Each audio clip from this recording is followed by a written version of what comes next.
obvious pick by DGG. They picked the Bloodseeker when you see Pangolier. Very smart. You just literally click ulti on Pango whenever you see him. Great way to kill him and protect your sniper a little bit. It's also one more frontliner so that the sniper can be safe. And they even have potential flex now that we were mentioning earlier. They have sniper, but that could be still a support sniper. This can now be a core Bloodseeker and you play sniper support with an offlane or mid Dawnbreaker, because all these heroes Into the Breach picked, pretty good at getting on top of a sniper and dealing damage to him. What if you just say, okay, that's not our carry though? That's a Dawn sniper lane actually would work out, right, on the offlane? Yeah, you could definitely play that. Plus four sniper and 3 Dawnbreaker. Yeah. The other thing as well is, like, we've seen MTD be the player that will happily play any of these heroes on mid. So it could just be that scenario where your Dawn's your 4, Rubik's your 5, Sniper just goes mid, and Bloodseeker's a bit more around the shop. I think you have to respect that you have this kind of get out of jail card with DGG, because their mid laner is so open to be doing whatever. Sniper mid against Puck can be a brutal lane for Puck, honestly, in this matchup. I played it a few times in this patch, and just from my experience, Sniper kind of destroys Puck in a 1v1. It's not that easy. You can go for 1-point shrapnel or even 0-point shrapnel against the Puck. And just max out the take aim. But with the PA ban from DGG, it does kind of indicate more towards them still wanting to pick up a mid laner. They're respecting that their sniper carry would need to be covered a little bit more. Like, again, all their bans pretty much, like the Clock, the Mars, these are all heroes that would just happily get onto the backline, like we already mentioned. Yeah, that's... And Into the Breach, they don't really know what they're banning out. Right? They got like a casual tree support, a ban, and then they throw in a Void Spirit ban. They're respecting the flexibility, so they're kind of dipping into both ponds. Exactly. They're being cautious about the fact that there are many things that DGG could do. So they're removing the things that worry them the most. Treant is just awful to play Enigma against. That's probably a big reason why. And even Pango. Pango ulti gets kind of destroyed by it. You want to roll in, but you can't. And even just for chip damage on tower. So that makes sense to me. And then Void Spirit. I think they're just, you know, very susceptible right now to that silence. The good old Taker Terrorblade, yeah. Like, at this point in the game, Terrorblade's also one of those carries that will happily buy Swift Blink at some point. So you at least have some backline jump as well with that.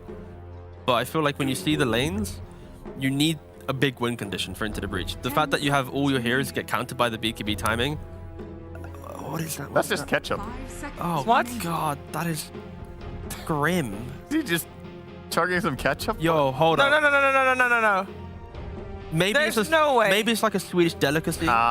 Maybe he made a drink in it. Okay, even the locals... I think he made a drink in it because he is slightly smiling. Yeah, is he? I think he knows that he's... He's a showman. Yeah, he's a showman. I think he made a drink. He cleaned out a ketchup bottle and put water in it. And now it's like ketchup flavored water. There's no way you can wash all the ketchup flavor out. Oh, go on. Bloody Marys are made with tomatoes. Sauce, tomato juice. I hope he's not but what if drinking you on the job. No, but he's you can have... He's got to drive soon. No, but he's a Swede, right? He had Midsommar yesterday. Bloody Marys are really good to get rid of hangovers. There we go. Yep.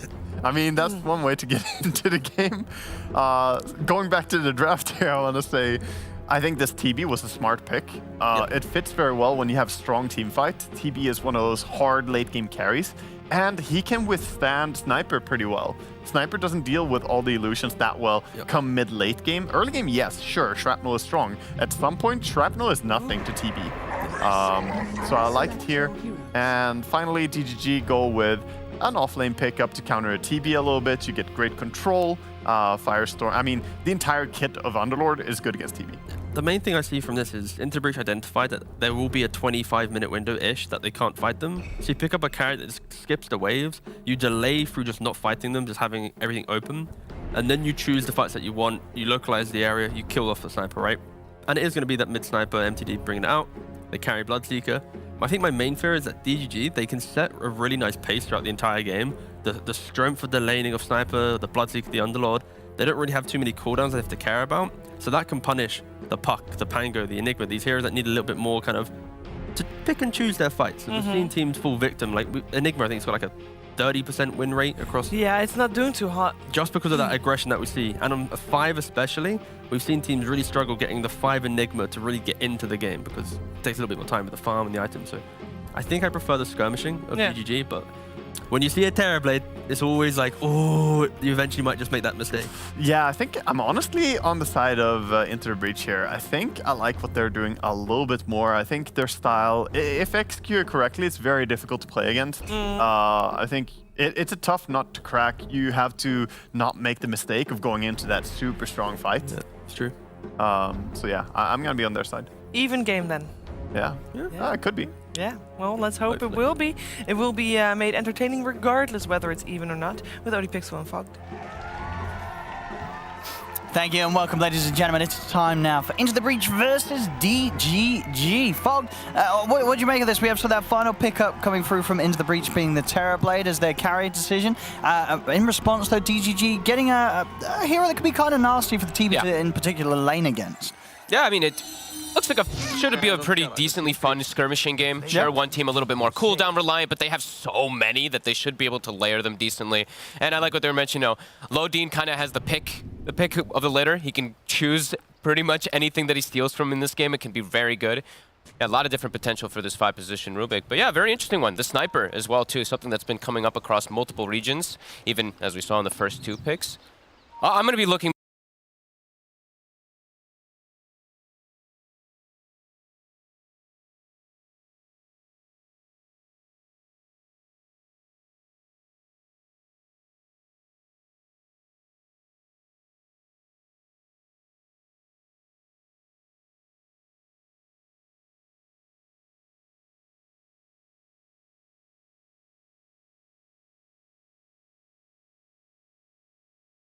the counter picking that DGG went for this game. So we'll see if that counter picking does end up working out for them. Okay. I know you were saying earlier as well, Lodine is, lovely Rubik game? Lovely Rubik game. I mean, good versus Puck, the incident stable, everything you steal is good. Pango, amazing. Pretty much everything you steal is great. Black Hole, Snapfire, everything's good, right? Yep. So yeah, let's see how it goes. Because I also think like this top lane could be a bit of a disaster too. It could get very difficult, even though it might be, you know, Rubik, which isn't the traditional strongest 5 position. Pango Pango is just not a strong laner, as we've seen multiple times. We see a lot of teams still do it, putting in this off lane, but it can suffer, especially into a counter pick of Bloodseeker. You know, they really did emphasize the counter picks on DGG. Oh, for sure. Yeah, the bottom lane as well, as I say there. Gonna have those the way to put the pressure onto the Terrorblade early. And Enigma can't offset the pressure. Well, Enigma can offset the pressure in a different type of way, right? Where you're denying and eventually once you're able to build up your Eidolons, but they're good at killing Eidolons down here. You've got Dawnbreaker, probably one of the best 4 positions to kill it, and then you have Underlord who can just get bonus damage too. MTD. So. Yeah, this matchup is shooting the puck. This matchup is brutal. It gets pretty bad pretty quickly too. Let's see how well Supreme's able to deal with it. I've seen so many times these pucks just, you can't really even last hit versus the sniper, and I didn't expect like a double wave to be coming under the puck. Usually you see the pucks try to force the wave so that this doesn't happen, but yeah, MTD will have a very nice time being able to get some extra denies. I do like the approach DGG went for, but yeah, we'll see how these lanes end up if they are actually able to punish the bit of greed that Into the Breach has gone for. Yeah, and of course, top lane. 32 setup on the Rubik. Lodine, he got a D-ward at the start of the game, so he is level 2 before anybody else on those side lanes. Gotta watch out for that combo. It's a lot of damage, especially if heroes start getting low the other lanes. Pleb, they're more than happy to run down and look to chase for kills in that top setup. I mean, that's a really good point too, right? Like when you look, the sniper already peeping puck constantly bottom, you'll see some pressure coming out. They're gonna get low, so. I already mentioned how it could be a tough lane for the Pango. Might be harder than I even imagined, actually. It's getting forced right back out of there. I mean, you can see it in the CS. Look, Pleb, 9 for 3. You've only got 2 last hits on the Pango so far. They'll have to come back. Look, their lanes are just weaker. They'll have to come back through their ultimates. You know, and this they have is something they would have expected in the drafts, right? When they were I would imagine so. They knew that they were going to have a tough time from the start. Yeah, maybe not this tough of one. I don't know if they thought the puck was going to do this bad, but this is extremely one-sided. I mean, MTD is just dominating him. So all 3 lanes looks like it's going to be going into the favor of DGG. Yeah, it is. It really is. Look at that CS. We'll see how they recover. Already tons of regen having to be used in the top lane, as we mentioned, for the Pango. Has to bring an extra salve. They have a headdress to offset some of the damage, but definitely not all of it. And yeah, loading that early D ward, it does matter, right? Like hitting level 2 on Rubik, and nobody else was level 2 in the lanes. Now he's going to be 3 before they hit 3 as well. Yeah, Enigma's already starting to jungle. Yeah, I mean, there's only so much you can do to help out the lane, right? And as you say, at this point, it's probably just better to try and get the TB some solo XP. Yeah, it's a free farm lane for the Underlord, and if TB steps up, it's a ton of pressure. And yeah, look at he's doubling up, not 10 denies as well. And every time TB steps up, like it's an overwhelming amount of magic damage. And he's out of regen as well. Has Kadara got any on him? He's got a salve and a tango. He's still got a salve and a tango. Pretty limited still. And top lane, they're getting close to being able to dive towers. Yeah, this will definitely be an issue. But as we mentioned, you know, lots of ults on their side that could get them like the early team fights going their way, but they have to be able to come out of lanes with something, or this could be a pretty disastrous start into the mid game. I mean, mid is just the biggest disparity I've seen in a long time. He's level 4.5 and Sniper's like 5 and change and has another wave coming under him. M2D's having a great time. He's got those early stout imps, of course, the third Wraith Bang coming out. So he's more than happy to right-click you if you step up. And he can go for the, you know, mixed damage builds if he wants to go for like this Maelstrom type of build to be able to deal with TB if he wants to be that one. And the Bloodseeker can do the same, so they do have tools to be able to deal with that high armor. Ari, he looks to be going down. Probably dead here. Yeah, that's going to be first blood for loading. And Gibbet now probably going to get pushed away for the most part. Look how much regen. They've had to spend so much on consumables up here already. Even the raindrop to try to survive, which does not actually protect you versus Bloodseeker, of course. This will be a rough start.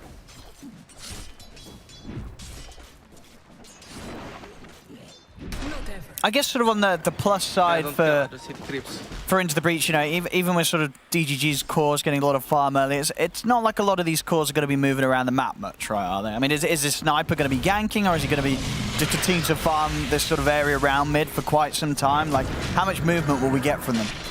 I mean, I could see him actually being able to set up for ganks. I mean, most of the time you don't see the Assassinate. As we see top, they're actually getting aggressive pretty decently onto Lodin. But Bloodright will push them away. I actually could see him gank. I could see even worlds where he gets Assassinate, and you go to the TB's lane, and Assassinate is actually an overwhelming amount of damage now. Usually it's like the carry, you know, you don't want to get it, use even stats a lot of time picked up before it, but I could see him getting these rotations and it being successful as well. Oh, top, what? He does step back up. Oh, yeah, indeed, he's kind of baiting around with them. They're actually not buying any regen up here. They should bring some regen on DGG. Because they are seeing, you know, we're seeing the Pango catch up slightly, but still 3-lane dominance for DGG. Puck having to go to base. We'll see the approach that MTD does. I mean, right now it still continues to just be the Wraith Bands and buying a Raindrop to protect himself. I don't know how they move to gank the Sniper either. It's not very easy. The Snapfire is probably going to have to be the one that does it, or even the Pango when he hits 6, but it's going to take time for him to get that because of the pressure from top. Tower is under attack. Yeah, I mean, and Sniper as well, one of those heroes, especially with the farm that MTD's got earlier, is if you don't burst him, he's just going to stand his ground and take you out. You know, he'll kill you in no time. He'll just kill you, indeed, if you don't kill him off the back of the initial dive. Hey, max headshot already, like 0-4-3. So yeah, he'll turn and kill the squishy supports in particular in no time. Conquer. Dire's bottom tower is under attack. It's just very hard for Into the Breach to try to get any sort of kills in their lanes. Very passive lineup until they do hit 6. But TB's doing decent. That's the one, I guess, the one positive thing that you can see right now for them. And they aren't giving up too many kills in the lanes since they were counterpicked super hard, especially up top. Not the worst of starts. And Supreme is starting to get some type of catch-up. Yeah, he's maybe even catching up, yeah. Maybe even making a move. The meta is ended, though, so it might be a little hard for them to get the kill unless they're low bottom, which they are. Onmi is actually sitting at 300 HP, so if Supreme does make the move, it'll be an easy grab. But he's playing careful. And now, good stun. Yeah, he wants to get down as Supreme. He might be able to get both of them. Yeah, this is looking like a good setup. Can he get him? He can. He's got them over the coil.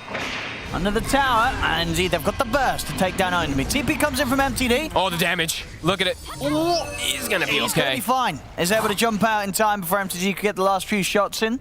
So a successful move there. Gets them the kill, and they won't lose anyone. Shibit top, though. He's ruptured. Definitely going down. Oh, he's going to be a problem for the Pango, of course. That's why they went for that counter pick for the Bloodseeker. And in the meanwhile, Ari, he took mid. So a good rotation from the puck to at least try to salvage Dire are scanning. the difficult lanes that they've been set up with. Dire's middle tower is MTD, under attack. yeah, he's got that full early build done now. The Yep. Triple Wraith Band and the Treads on its way out.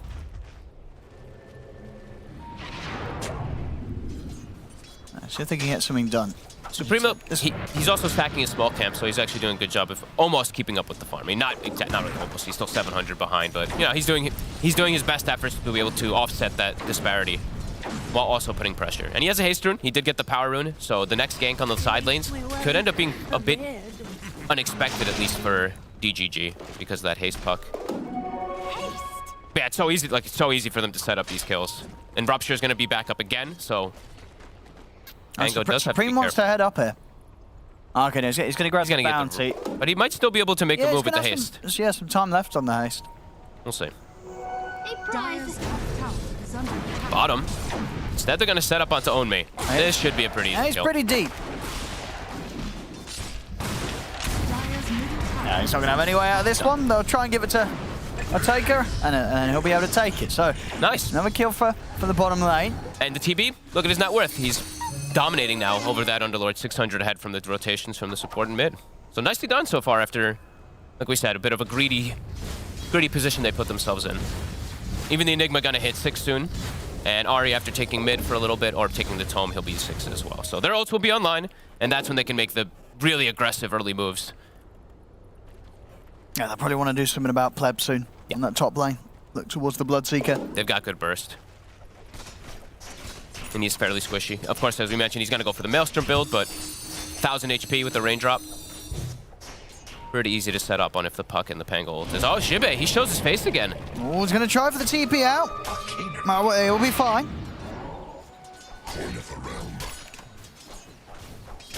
See if he maybe looks to get out to...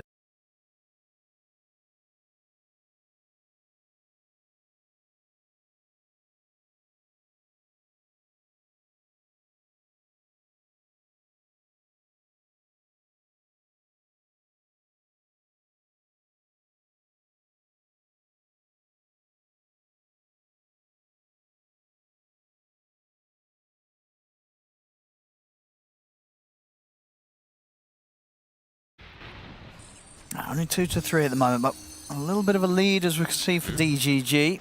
And Lodin, he's got one of the better spells he can steal this game. Yeah. I mean, any of the nukes he gets is so good if he wants to go set up for ganks, either onto the puck or the Terror Blade. Double nukes early on a Rubik is pretty devastating. That's another move. So, yeah, getting active. Ults are ready, coils ready, kisses are up. Time to try to punish Pleb. Let's see if Jibbe maybe even baits him forward, because Rupture's back up. I deny you. They should be able to get him here. Here's the setup. And yeah, with these 2 ults coming in, there's very little that can be done. MNC will come in with the Solar Guardian. Oh, the rotation. In fact, they're going to be able to take down both in return. They may have lost the carry, but the 2 supports there for DGG teaming up and being able to set themselves up for a double kill. Lodin tries to steal another nuke to even potentially go for the triple, but ends up getting phase shift. But great. I mean, kind of a bait from both sides, it looked like a little bit, but yeah, nice play coming out from the 2 supports. So much damage, right? Like we said, these 2 supports, they really do dish out a crazy amount. There's not quite enough heal for that Solar Guardian to keep Pleb alive. But perfectly connects. Double stun as well to follow. Indeed, I'm sure MNT won't be too upset that his carry died. More gold, more XP for him. Nope, and he gets Arcane Boots and then uses them on the Rubik as well. And Lodin, he does steal Scatter Blast again, which is now max Scatter Blast. Now back down bottom. They did have Onmi going down against a 3rd kill now for Otaker on his TB. Only's playing a bit too aggressive, it feels like, but he just wants to shove the lane in, it seems, just so like he always puts pressure onto that safe lane. But yeah, gotten punished a few times. And I want to go back top again here, Ari. And look who follows him immediately. Only's like, hello, you're not hitting towers. And Otaka, he does have to be careful. As you said, Rubik has the double nuke. Scatterblast, one of the more threatening ones. So yeah, he leaves top lane immediately. He's like, all right, I go jungle. And he's top net worth though. So as we said, you know, lane's greedy and all that, but he had a good time. The most important thing for them as well. And how much of a problem will the Terrorblade be this game? I mean, does sort of DGG's cores carries deal with the Terrorblade well? I think including the supports who deal a pretty insane amount of magical damage, it does feel like they will be able to, because they can itemize, right? The Maelstroms, the Mjolnirs, its natural build-ups, even on Sniper or Bloodseeker. And yeah, just double nuke on Rubik, the nukes from Dawnbreaker, those illusions are going to be addressed in most situations. Mid again, the coil's stolen. I mean, Supreme's just dead.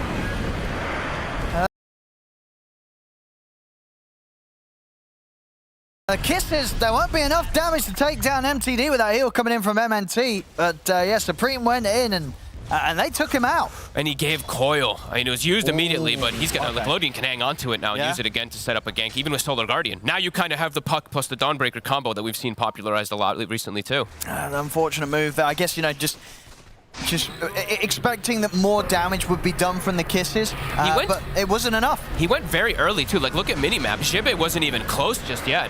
And he immediately gets lifted and thrown away before he can get any Rolling Thunder or anything to follow up. And MTD goes to jungle, Mask of Madness, he's back to full HP. They do leave the rune though, Supreme. I think he's been getting a bit lucky, just been getting handed these runes. And a DD rune could easily set them up for any kill. Again, there's pressure onto top tier 1. Looks like DGG won't turn up for this. How long on their coil? Coil's in 15, okay, yeah, they'll probably let it drop. And they're letting Onmi kind of catch up a little bit after those deaths. Yeah, you like this from him, rushing the Atos, so he's got a bit more control against that puck. I guess on the Pango, right? The Atos is quite nice here. I mean, it's the build-up, right? I think everyone's been doing this build now on Underlord. It's just treads, Atos, and then usually like a BKB to follow on all these Underlords. And they're gonna go for MNT. I'll throw a Rolling Thunder in for that one. Okay, I think they didn't expect how much damage the puck would do. A bit of a Rolling Thunder to be wasted, but a good kill nonetheless. Same time, bottom lane. Did end up losing the Enigma, and that would mean the DGG could get the trade down here. They'll take the tier 1. And Supreme, I like this. Just using the DD, trying to maximize any tower damage possible. Precious bounty. The 5-position Enigma is soon going to be surpassing Xibe. I think it's kind of appropriate, though, but they both do have these tough games, since they are playing into the Underlord, these roots, the Rubik, who can steal everything, too.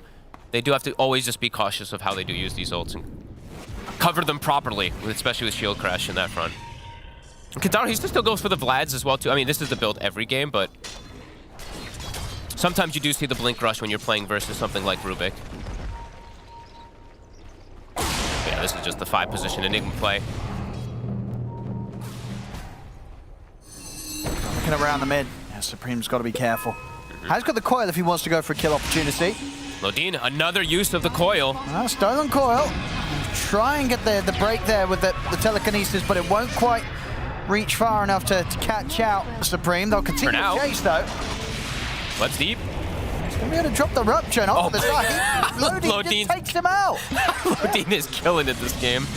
I mean, you said he'd have a fun one on the Rubik. Oh, yeah. And it's certainly looking to be true. He almost he pretty much solo killed the puck. He did. He ran him down and finished it. Got a nuke, secondary nuke from Scatterblast, then chased forward and got it too. Yeah, he's level 10 on this Rubik. 207, yeah. He's having a great KDA. Yeah. Yeah, every single kill, he's been a part of it.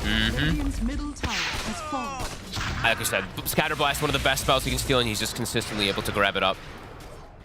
But on this flip side, you know, TB, he's still the one all the way up there, but this TB, he is addressed. Yes, it's not in this draft. It's not just a game free where a big TB old, game. You know, Terrorblade's just going to be able to carry it. He'll have to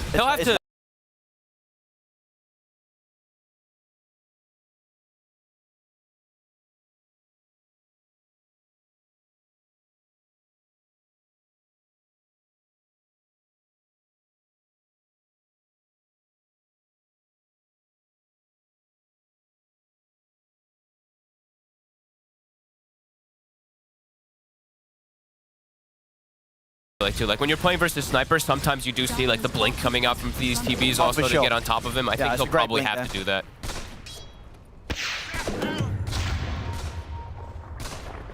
Rubik now. Shard is picked up. So more potential, more threat that comes out when he does have stolen Scatter Blast. Has that built-in stun, also can save teammates in situations. He's just so farmed. Super luxury for a 5 position Rubik to have anything like this. Middle tower is under attack. Highest damage, as expected.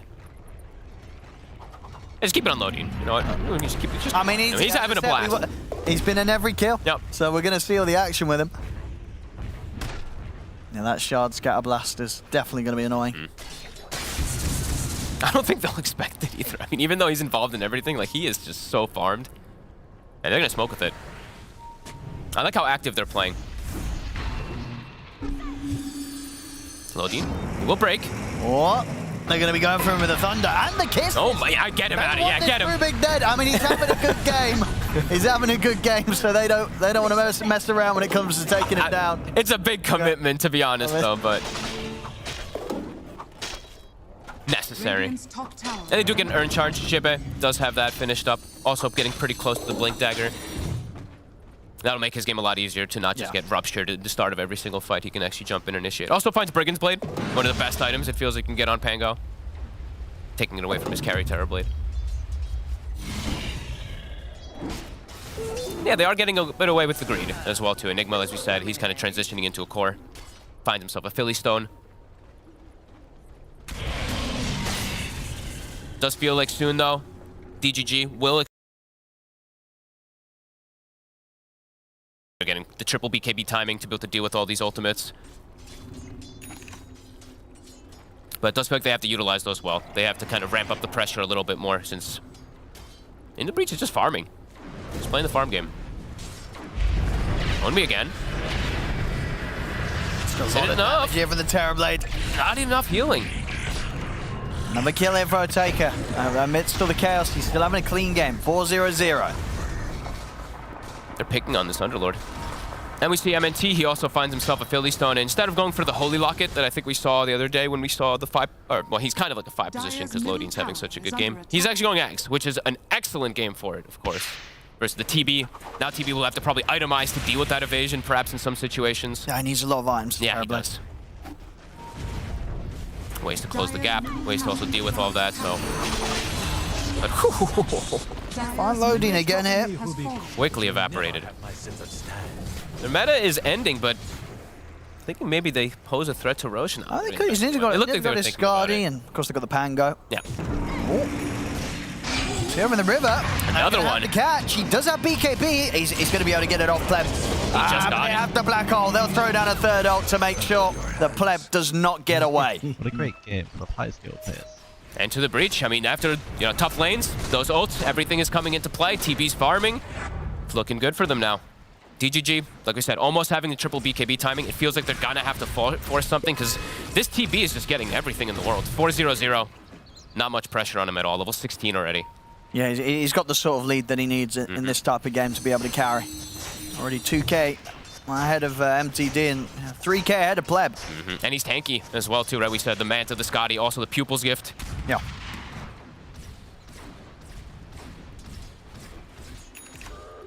See what they want to do here. Scotty done So on fast. Taker. Jibe being incredibly active. I think I'm chasing MNT. I mean, MNT's Whoa. got backup. Look at this. They're coming in. Fiend's Gate. Turn around. And they'll be able.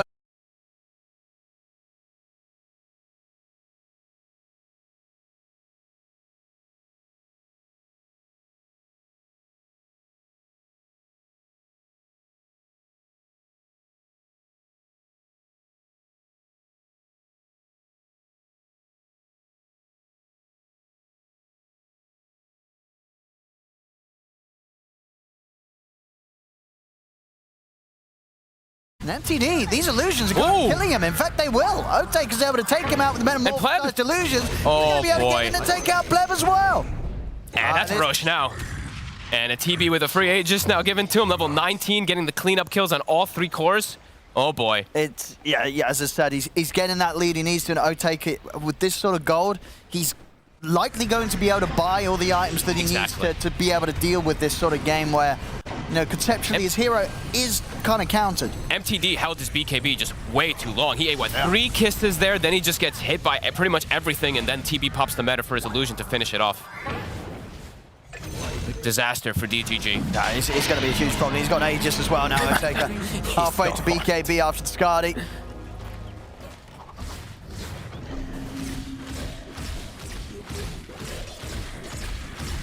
And this was all, I mean, that was 2 BKB timing, and they lose the fight very convincingly even with those, since MTD didn't pop it to the end, of course, but... Yeah, now they have a massive TB problem. And all the ults, you know, they didn't really have to use that many up top. They used the kisses. The meta we can count kind of as an ultimate, but Black Hole's going to be back up soon. Rolling Thunder's ready. Dream Coil, they've got all the tools now to be able to continue pressuring, making the space for Attacker until he feels ready to come in with the Metamorphosis. And the game plan's working. Even though that early game was a bit tough, they've started to hit their stride. M&T, he's about to have Ags, so we'll see if maybe that's able to turn the tides back towards DGG's favor, but it is looking a bit difficult versus this Terrorblade now.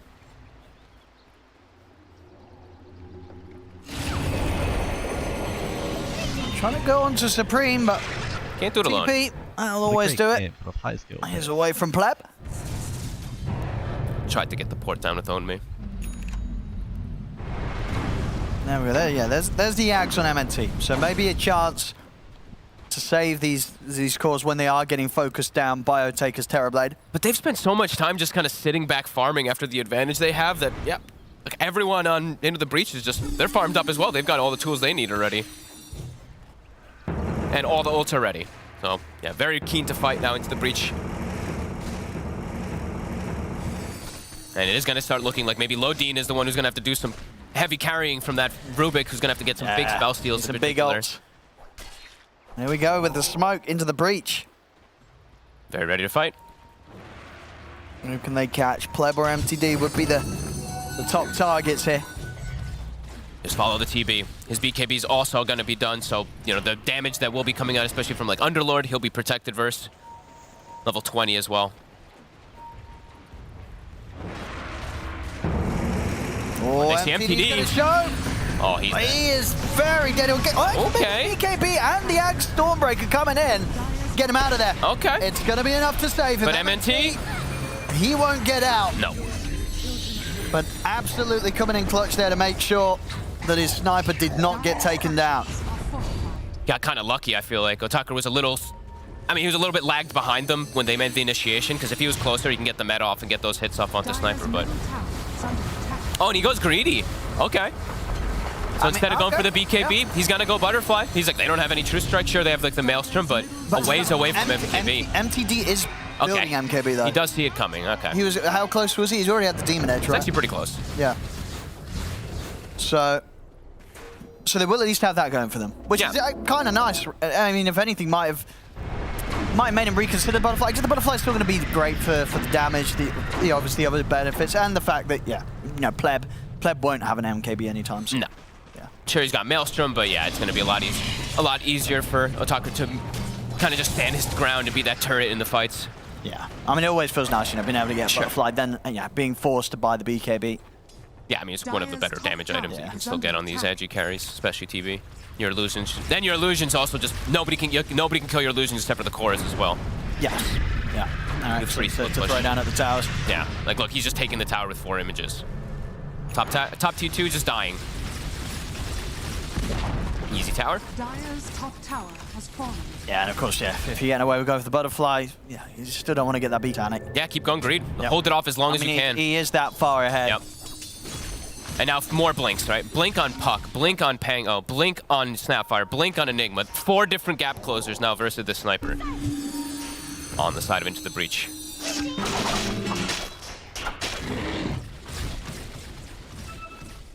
Yeah, they look very comfortable with this type of play.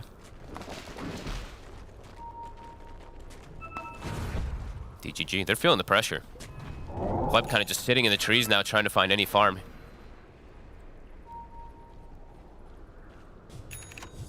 Trying to cut the wave. Bit early on the blood right. Missed the entire creep wave. And he shows himself. They have blinks. Blink on Enigma. Oh, it's risky. He might have to BKB CP. Can he? he If will. they... Oh, it's so close. It's a nice try.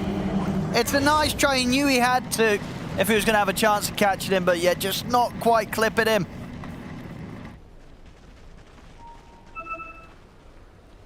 You know, I give some respect to that. You know, you just Yeah, throw you it just out. got to go for it. I like it. You just got to go for it sometimes. They have so many ults, whatever. They know how much they're in the lead to with this free farming TB. Yeah, I mean, if he didn't do it, he would have had a 0% chance of stopping him. Absolutely. So, you know.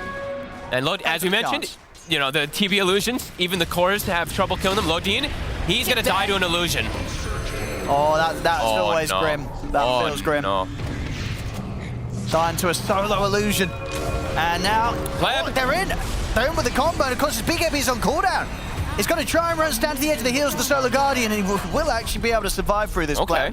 They take down Ari in return. Tucker. He's out, and he's fine.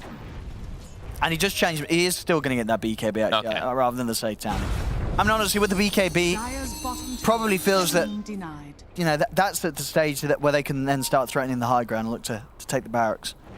Because he's going to be so hard to touch with the BKB and the butterfly. It's just a safer route. Yeah. I wouldn't have even. I still wouldn't have minded this attack. You think he can still get away with it? Yeah, I mean he's so strong, but he's that far ahead. Yeah. He is really that far ahead. They can't get on top of him. Oh, nice pickup also. Even more evasion.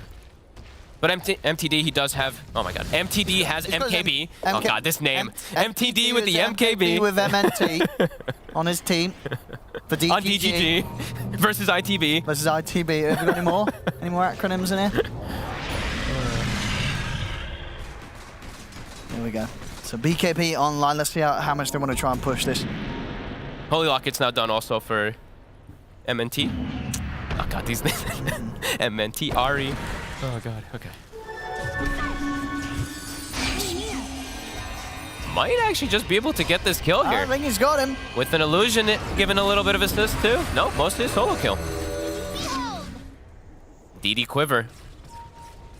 Oh, they're trying to get out for the catch.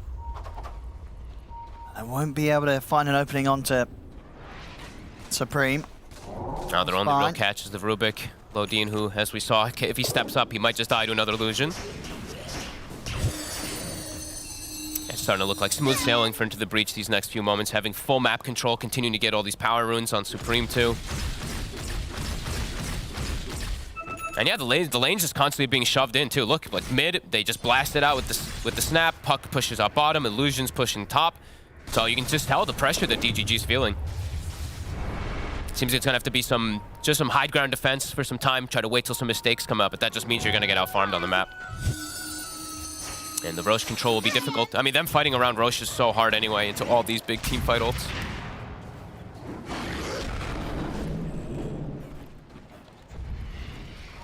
How long we got? We'll see in a second, Roche. See how quick the spawn is. Oh, pretty that's fast. A nice one for ITB.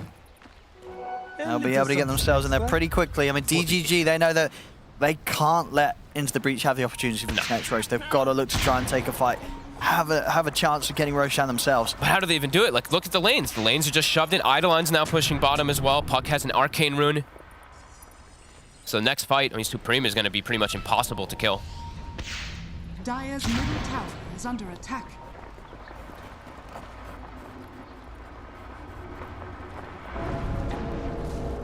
How close to Satanic as well, too. I think he's getting pretty close. Yep, getting close to that 5th slot after finishing the BKB already. Sniper's going, MTD's feeling like he needs a Blink Dagger, too. Just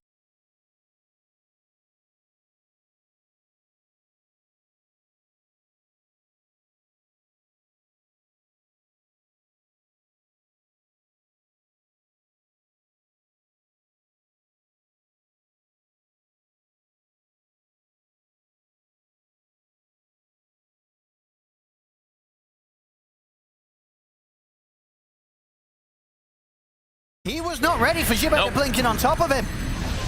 As with the blink rolling thunder, And the Jibbe coil. catches him by surprise. They're ready to try to go for more. MTD is trying to shoot them from the sidelines. See M&T going in, looking to finish on Kadara.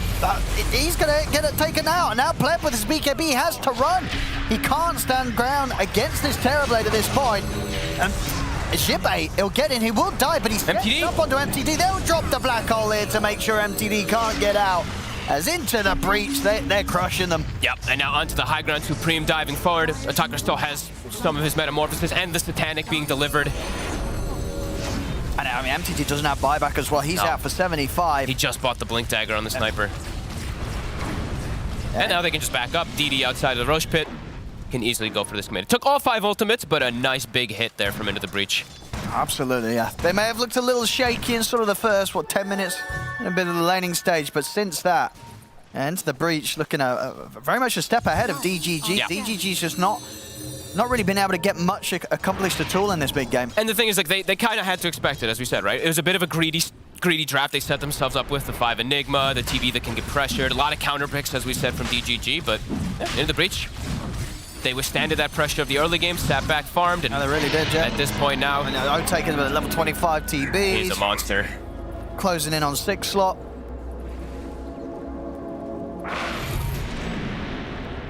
There's no one's anywhere even near farm. No. As farmed as he is. 10k ahead of the closest court. And it's the dream when you're able to do this as well, too. You have your Elven Tunic, and you have your Shard, so you can just keep your treads in your backpack for now and just keep spamming it to keep your farm going, because you're very speedy.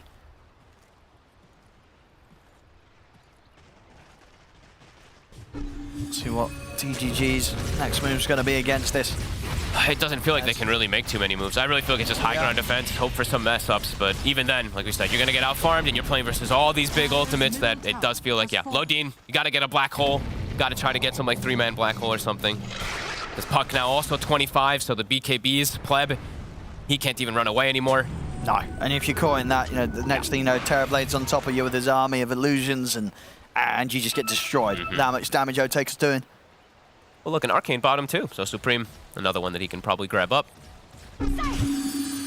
22,000 gold lead now.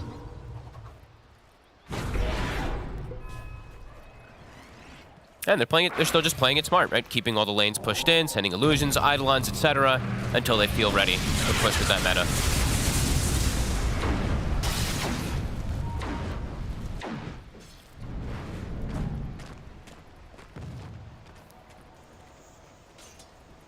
How many power runes has Supreme gotten this game, right? I feel like he's gotten like every single one almost. I think, yeah. They've done a great job of controlling the runes. I guess the same on DGG, they just haven't been that focused in securing them at all for themselves. 15 runes activated, look at that. Of course, some are bounties, but yeah, that's a majority of those is still power runes for sure.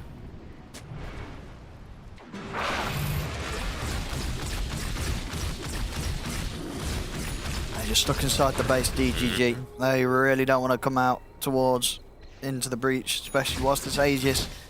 There for 3 minutes on Otaker still. They can't even get vision out. Like, they literally see nothing. They have the ward bottom that gives them very slight information, but besides that, yeah, they've got lanes just pushing in, darkness on the map, stuck in the base, awaiting for a hopeful mistake for them. Pleb has Abyssal, so small little item gains, but yeah, it just continues to be like he's just never going to be able to stand toe-to-toe versus a Terrorblade. Here we go. Push is ready. Seems like they've hit their stride, they've hit their timing.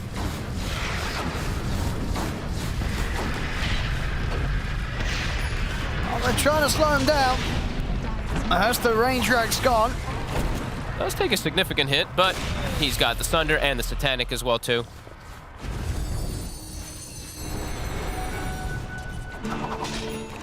Still have a lot of time on the meta, too, as we saw. You know, he did take the talent, so. I don't think the breach is going to feel under any pressure. No. They can take their time, get the next few items done. Lincoln Sphere's nearly there for Jibe. I think he has it done. That's something else to just throw up onto to take up whilst he pushes the high ground.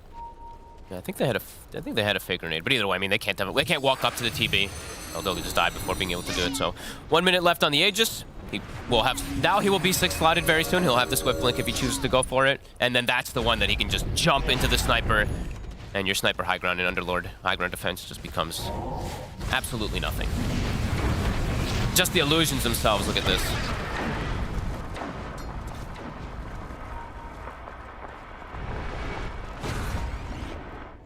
They're taking it safe. Mm-hmm. Supreme pushing bottom. We'll have Octarine done in a moment as well.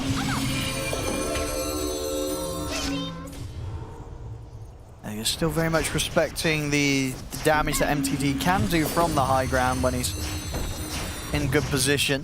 Yeah, if they're giving you the space to just farm like this, you can still get the chip damage, right? Look at the TB illusions top. You know, sniper kills them, but not too fast. Oh, nice one there. They find themselves to time this relic. Oh. Supreme is very happy. Oh, there we go as well. The leveler could be nice as well. If Otake wants to switch that in for some push. The dream items really for them. Yeah, he can keep both in. Just keep swapping them depending on the scenario. I like when I see players doing that, you know, holding like quickening charms just when you use these like longer duration cooldowns like Metamorphosis or like a Night Stalker ultimate. It's a lot of damage on MTD's got it. Daedalus, so Daedalus, MKB, as long as he can sit in a safe spot and He's click away. near 25 too, so a little bit more range if he wants to go for it. But yeah, For sure, he'll definitely, I'm sure he will, trapped. yeah. I'd imagine so. But they're getting trapped in the base, so it's just the constant farm, and you're playing versus Enigma, you're playing versus TB, who's getting all this, and still has a lot of space to grow, even if after he gets Swift Blink, he can get the Aghanims and the Refresher and stuff like that, so it doesn't get easier. 10-0-3, and a perfect game here for the Terrorblade.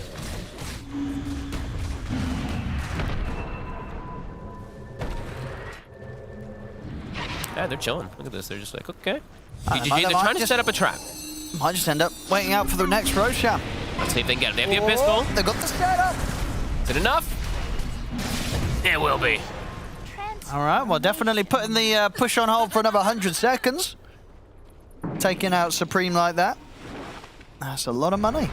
A lot of money here for MNT in particular. Getting a nice little bit of a cash bonus. They did have to use like their only amount of team fight though, right? The Solar Guardian pretty much is their only way to take those type of fights outside. I mean, will Into the Breach try and do something with just 4 of them? Even though they do have such a lead. If they want, I mean, if they're given the opportunity, they definitely can fight. could. Yeah.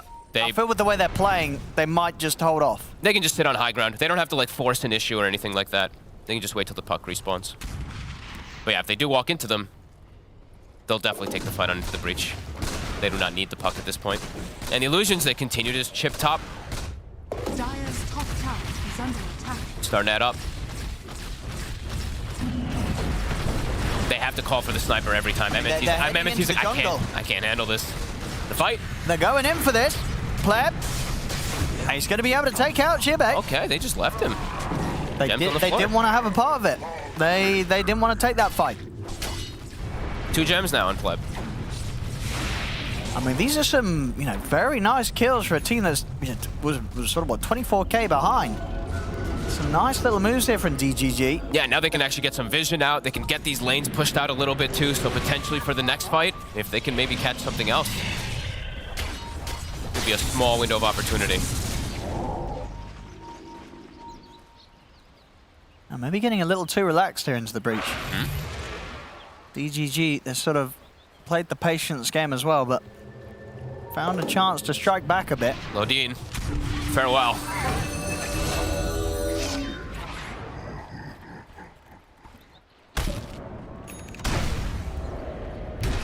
That's what MNT, I feel like we don't normally see this, but I guess I'll just sort of support this farm, but the Ags to Refresher. Okay.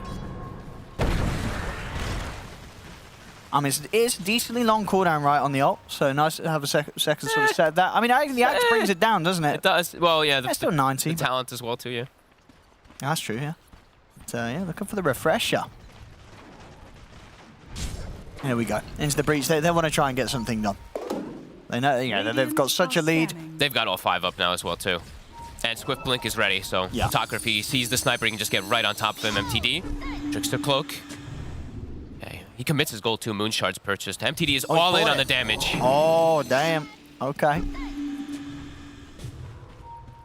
What did he get rid of? The tread? No. Dragonlance, I think he had, right? Or did he get rid of that earlier? I can't remember. I think it might be, yeah. Let's slot for that. He's got the 25 talent, yeah. Yep. So he's able to trade out the attack range for the talent.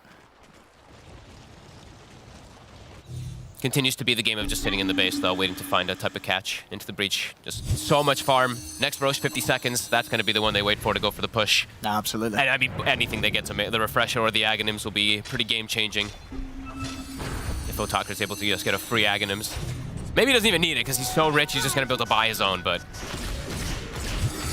And if you're DGG, are you taking the risks to try and get out and go for the Roche fight, or you just concede it to them and just play for the high?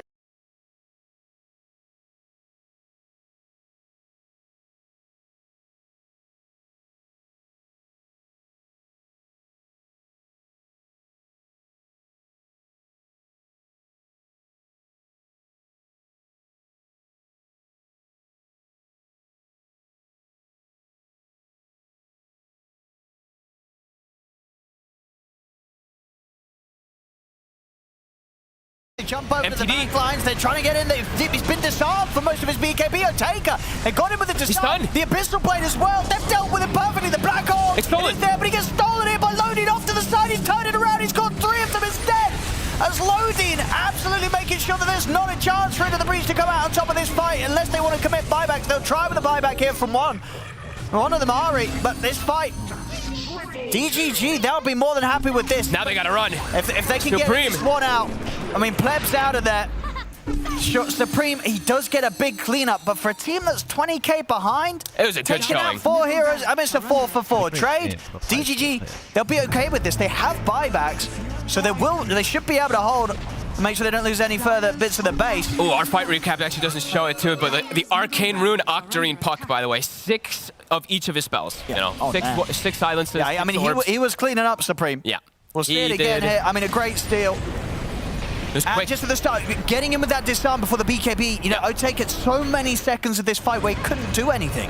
Into the base. Oh, they're diving. They're going pretty deep here. Stolen coil. I mean, Supreme's dead. Okay, I mean, that's insane, the comeback. Yeah, I mean, they dive in. They do get the kill on Lodin. You know, that was a dieback for him, but he stole the coil. He got the leash onto the puck, so Supreme was trapped. And that's what, at this stage of the game, these sort of deaths give up a lot to the enemy. So, you know, Pleb now up to 26. He's pretty much, he's got the money for the MKB. And the shard as well. I mean, Supreme's buying back. And the thing is, Roche is up too. But Terrorblade is also going to be alive now. He did not use the buyback. He was patient. Supreme, he was jumping in. Pleb has got like BKB, a couple of ruptures and an Abyssal Blade, so you can't get too close to this man. I mean, but without a doubt, it definitely feels, you know, that for the lead that Into the Breach had, and DGG, they're taking away bits of it. And these fights looking very convincing. As I said, I mean, Otaker's just got to be super prepared. I mean, how many halberds do they have? They've got just the one right now. What's MNT got coming out in the career? Is that the second one done? Oh no, he's got the refresher over the halberd. Okay. But yeah, really that last fight owned me.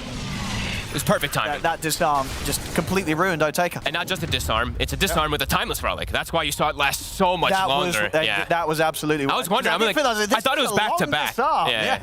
I was clicking on the sniper too. I'm like, did he concussive grenade or something? He's not BKB'd or? So what's the numbers on that? We're 5 seconds on a ranged, and then you're adding what, 20%. So what's 20% of 5? That is 1. So 6-second disarm on a TB. That sounds pretty nasty. And when you're sort of just taking out that amount of gold from the fight, it's insane.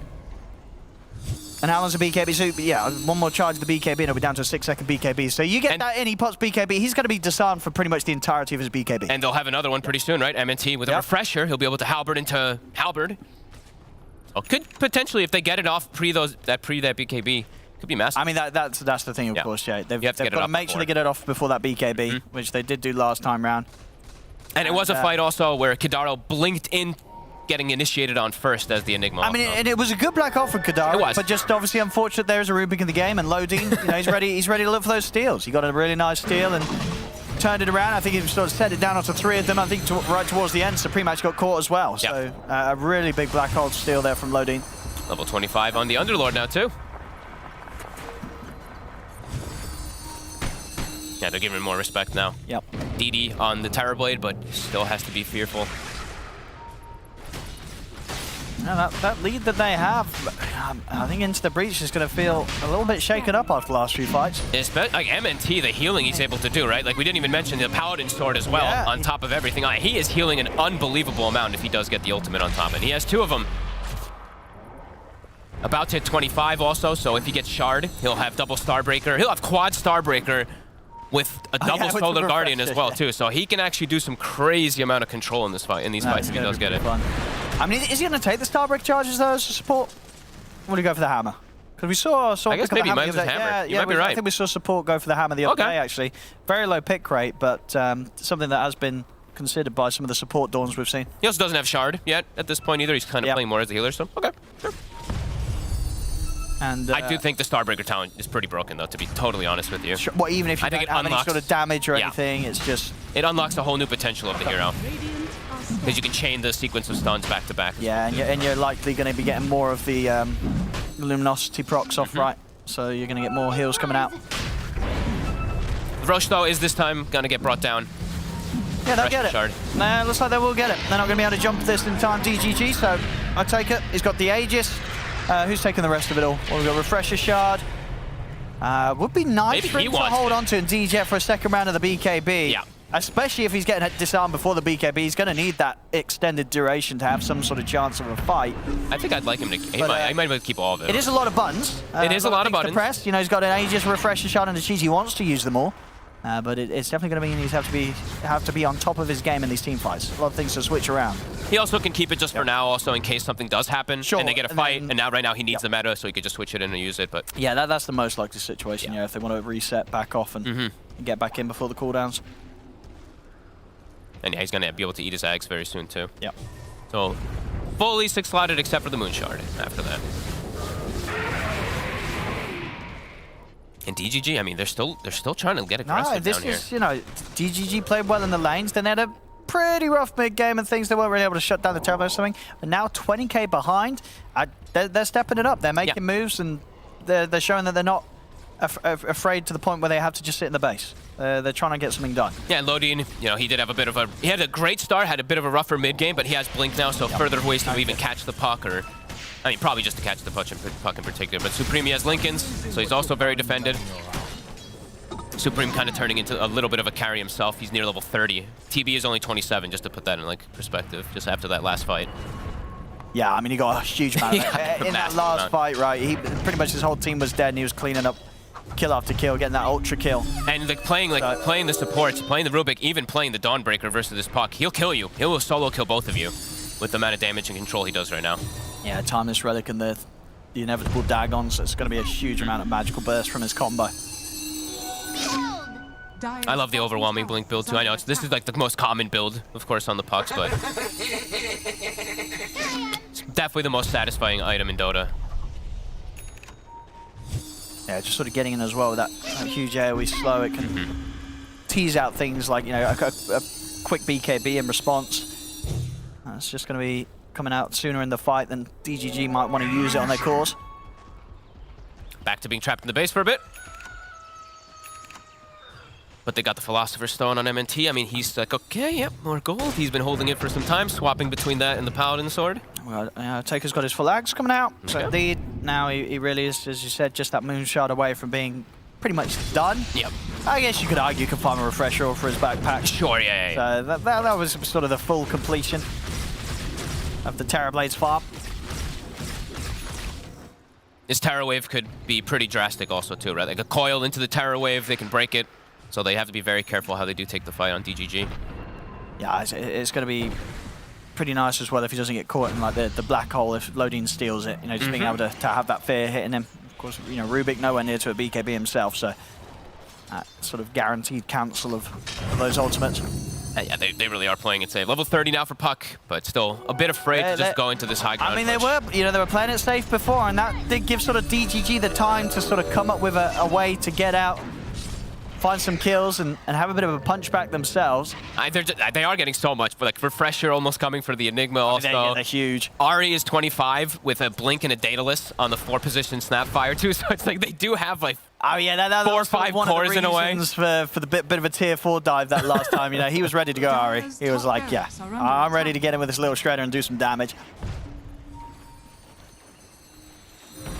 I still would be pretty shocked if DGG was able to somehow take this game, but so far putting up a very good fight. I mean, can we have a look at the percentage? I think this one's only going to be about like a 95.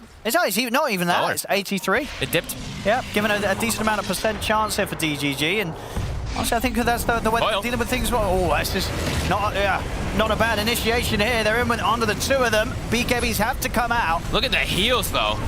I mean, they're jumping in. They're ready to dive. See the refresher popped here by MNT. He's going to look to see if he can get his ult off again. As it is, the Pango's dealing with him. Kadaro will get cookied to safety. Quite the dive, but nobody dead on DGG for it. Nobody died. DGG will be able to survive that attempt from into the breach to get in on them. And now they look at Plebs running around at like 700 move speed also, so they have to reset. Quite a bit of ultis used too. That's not a bad reaction there. No. They don't lose anything. And indeed, that was a pretty full-on effort there from into the breach. They cannot do the damage. Oh, they're actually going for a wrap. Oh, look at this play. The Fiend's Gate. The Fiend's Gate coming out of the bottom lane. Okay. I mean, this is fancy. This is nice. They'll get Kadar on his own. Yeah, they knew it would be a safe sort of attempt for a kill, as he was completely separate from the rest of the squad. I mean, yeah, as I say, this is some impressive stuff from DGG multiple times now. They're sort of 20 to 25k behind, and they're finding the opportunity to make these moves. They kept 3 down here. They're getting a bit surrounded. They have ward vision. Okay, can they fight with this? See Jipe jump in. He's able to get the roll-up off. Coil on 2. They might have been a bit too greedy sticking around for this. Can they bail them out? They can have a Solar Garden again. It's keeping them.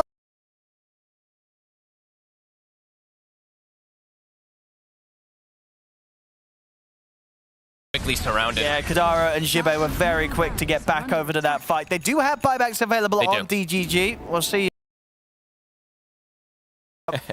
He had the money, he's saving for buyback, of course, but yeah, a level 4 Dagon straight up. He's really been on point this game. That double coil there as well, too. Yeah. Even though the Solar Guardian came in to save a lot of them, it caused such havoc in the fight that allowed the Terrorblade to stick on his targets. Use the Refresher Shard also to make sure that he can stick onto the sniper. Let's have a look. So he does have a second round of meta for the push. I'm going to try this jump again.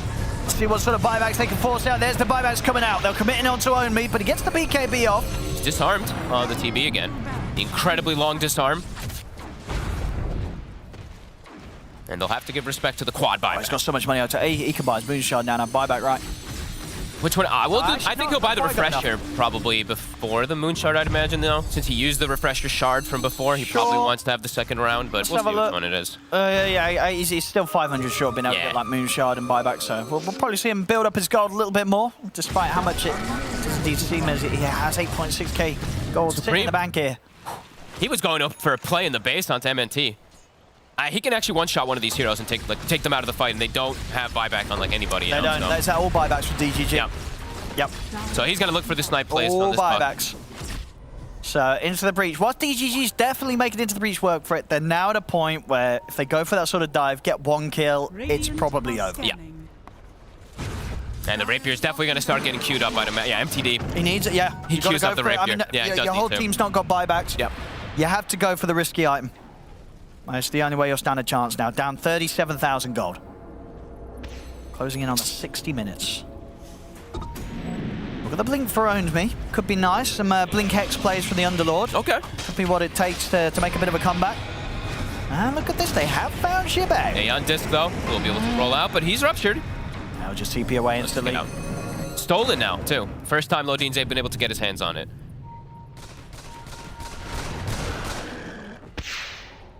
So DD rune as well, that's nice. Oh, I gotta grab this away from them. Can't let TB have it. Supreme. Supreme. He's not gonna want to chase into the jungle.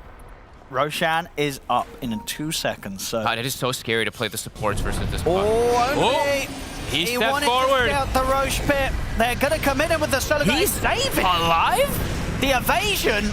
It's actually gonna keep him alive. And now they're no way. The rolling thunder. Okay, he goes down. The shield crash. As the Katara with the black hole to the side does lock down Lodine, and this should be towards the end now as there's 3 dead. And no buyback, a pistol down onto MTD. They've got the kisses coming in as well, as there it is. GG, they've not got buybacks. Well, into the breach, they'll finally be able to take it 56 minutes in. Well played to them, but I think also well played to DGG. They really gave it their all despite being tens of thousands of gold behind this game towards the end. And they did start the game. Yeah. They started the game good, right? Lodin being very aggressive as his Rubik, but did feel like the TP was always just getting the farm, right? And Onmi crushed it. He had a tough start. The Underlord, I think he started 0 and 5, I believe it was. So they were just giving gold to this Terrorblade, who's just continuing to have that lead. And Supreme, as we mentioned, he got almost every rune in this game, so he was able to control pace of the game. I mean, obviously he had a tough lane, as we said, against the sniper. It showed, but also, a reason to sort of see there why, whilst they may have had the chance to maybe put the puck in a different position or something, they were like, now we're keeping big because Supreme, he's going to still be able to pop off, and he really did, 12, 5, 15. Very good stuff from him.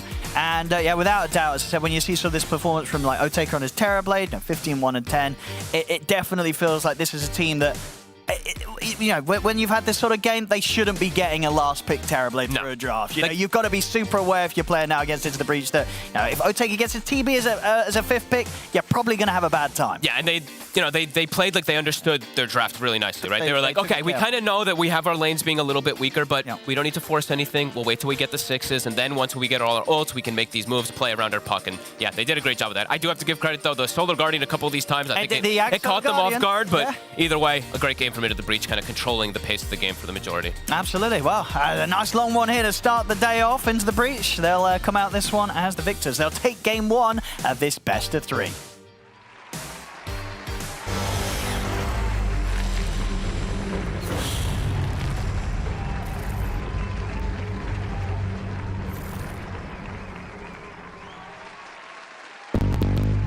What's your style?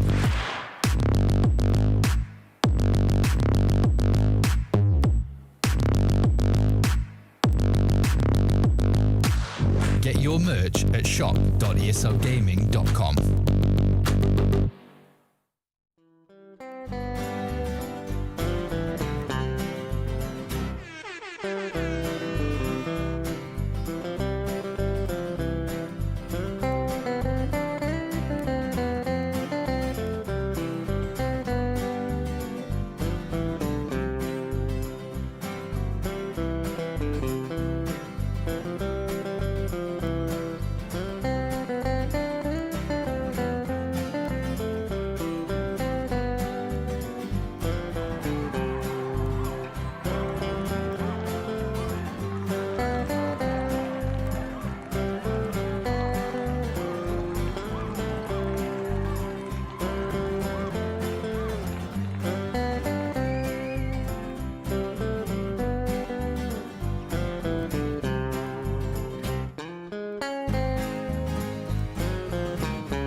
Game 1 of this best of 3 series between DGG and Into the Breach goes the way of Into the Breach. And to be honest, at minute 22, I had already written down Terrorblade Fat.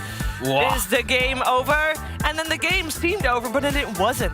And there actually still was also a beautiful, almost comeback fight coming out from DGG, giving us some top-tier black hole action as well. In the end, though, this Terrorblade is just getting out of control, and there's not really anything that DGG seemingly can do against it. So it is Into the Breach to take Game 1. It was a competitive game still, though. I'm here with Tigov and with Waga. Was it really the Terrorblade that just was the problem here, T? Yeah, this was one of those games where for DGG, their lineup did really well on lanes, but they weren't able to make any kind of aggressive jungle posturing. So then they equally farmed for 20 minutes. And then at the 20-minute mark, like you just mentioned, they take this fight top, where their double BKB reveal, which is meant to be them killing Go Roshan, occupying the map, was them getting wiped by a Terrorblade, giving away an Aegis, which they got a DD route by as well. They got that for free. And they kind of spun the game on its head, and you have a Terrorblade skipping every wave, no waves to fight with. It's just, with this lineup, you know that you have this sniper lineup. Sniper's very bad at making a lot of on-map moves. He's pretty good at sieging high ground. He's pretty good at defending high ground, probably one of the best in the entire game. But he's not very good at on-map gameplay. So to go out and contest the Terrorblade is very difficult. So you need to have done some prep work in laning stage or had a good way to shut him down early, or he's just going to run away with it. And yeah, I think that ITV did a good job at just playing their draft from that point. They realized we're against some of the best high ground defenders in the game. There's Underlord, there's Rubik, you know, like you don't want to go up against this. So they played it pretty slow, pretty methodical, but it always felt like they were going to win in the end. Yeah, and we chose for the player versus player matchup for Ace of Predator, we chose the mid lane. T, it was a sniper versus puck. Why did we choose the mid lane? Because this was a proof about how if you don't give up in a game, you can find victory. And some pub players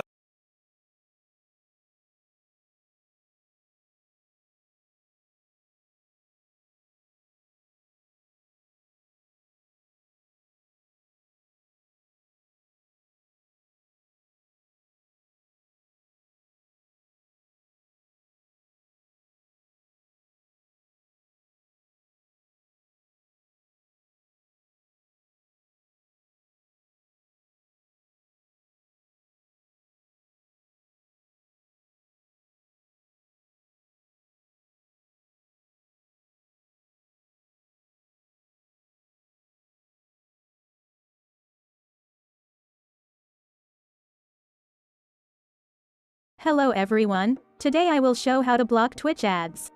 So let's open after settings option section. Don't worry, section settings option and click it. Source look our browser our block plus we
DOTA time, that's right. It's game 2 here for Into the Breach and DGG. Both teams are doing quite well in the league thus far. In terms of series, Into the Breach is still undefeated, but they have not yet faced Nigma Galaxy, where DGG, that's the only team they lost against. This series could very well be the series that will put one of these two teams in the top together with Nigma Galaxy. So far, Into the Breach, of course, up to a better start than DGG because they won game 1.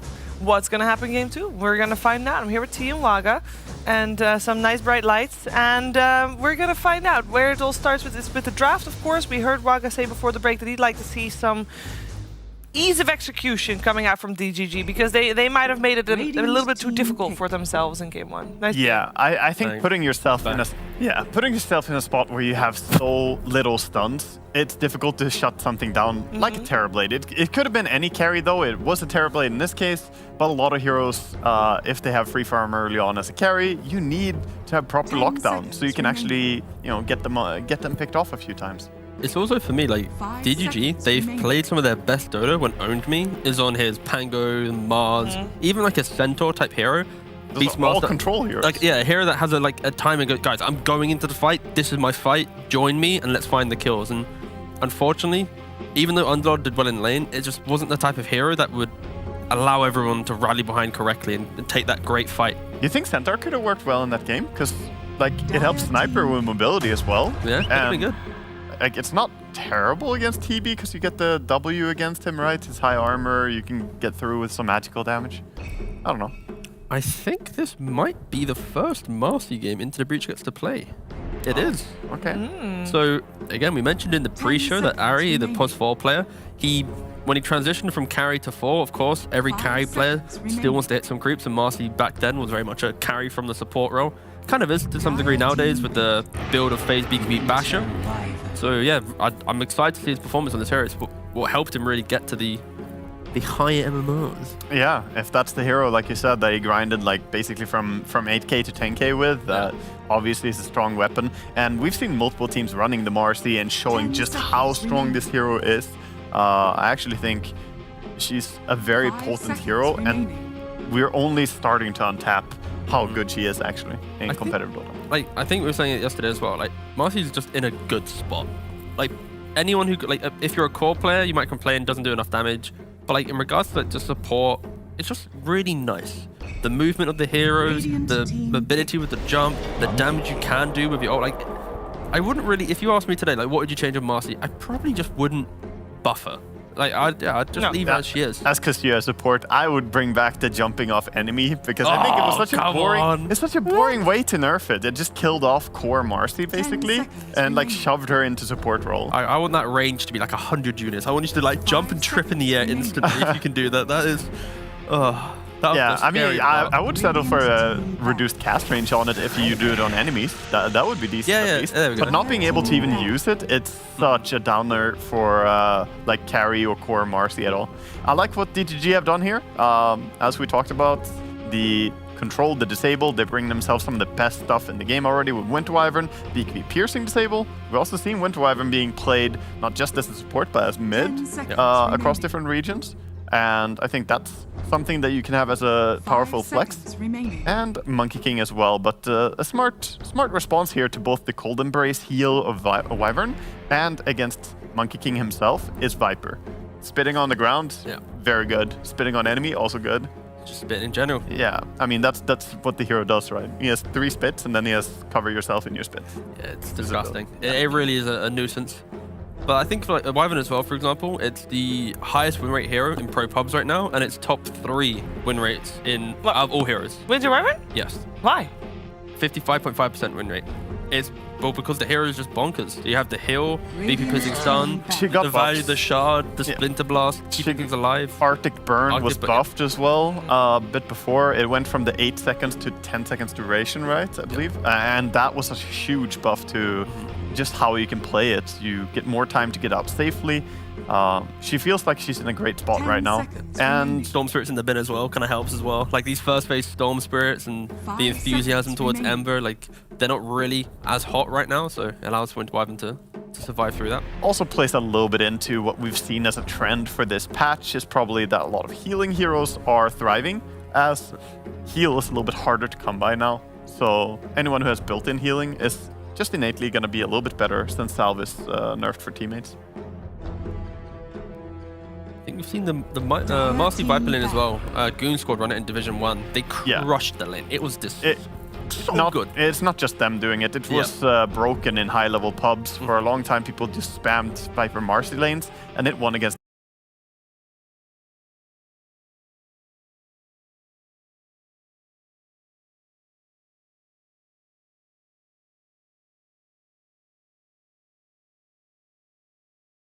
struggled against that Marcy Viper. So these two very likely to be pairing up, going to the off lane, and you need to know that you put something strong against it. Wyvern, though, is the type of hero who could do pretty well, I think, because he can stand so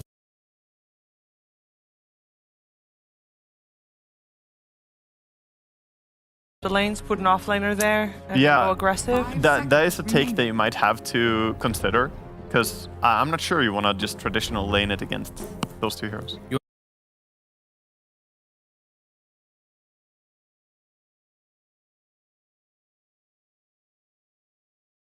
They have a 42% win rate together.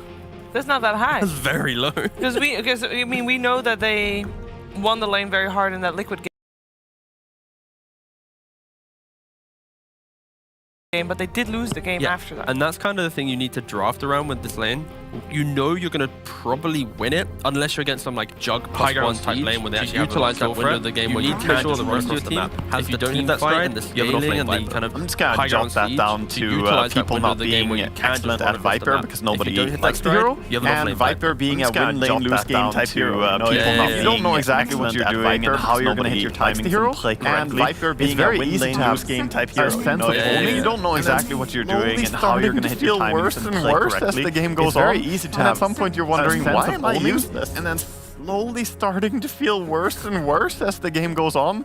And at some point you're wondering, why am I useless?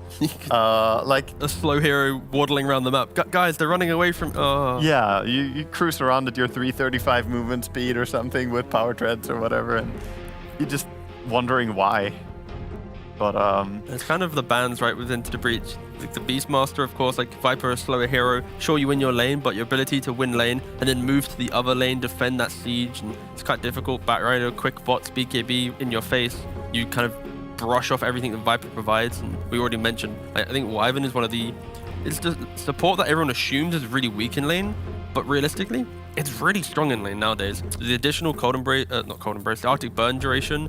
If you have the correct carry that can utilize your slows and run them down, it's super powerful. Yeah, honestly, she just gets so many auto attacks in during that time. And yeah, the burn is one part, but even just those right clicks, they start hurting when they add up so much. Windrunner, another hero that's been very popular, but you know, DGG going with the complete opposite of their previous draft here and just having all kinds of different disables to chain here. I really hope this is like a... The Windrunner pick is like the 5, because like Windrun into Viper, you don't get hit by the poison attack, you can annoy, and we get to see MTD just be like, boys, I'm gonna play the mid Wyvern. Yeah. I'll play it like 9 and the other lads. Yeah, I really want that too. That would be very happy to see Wyvern core played from the mid lane. Like look, all these heroes, how do they lock down a flying Wyvern right now? They have to hope they catch him. Yeah, you gotta try and jump onto him with Marcy, so you have to have someone that you can, you know, jump off of and land close to him. It's not that easy. Wyvern is problematic, especially once they hit that Aghanims. The 25% movement speed increase is wild. It becomes really difficult to chase. Who do we want to see play the Dawnbreaker this game? Because I kind of was going under the assumption Marcy Viper, that's the lane on itself. Now Dawn safe for mid?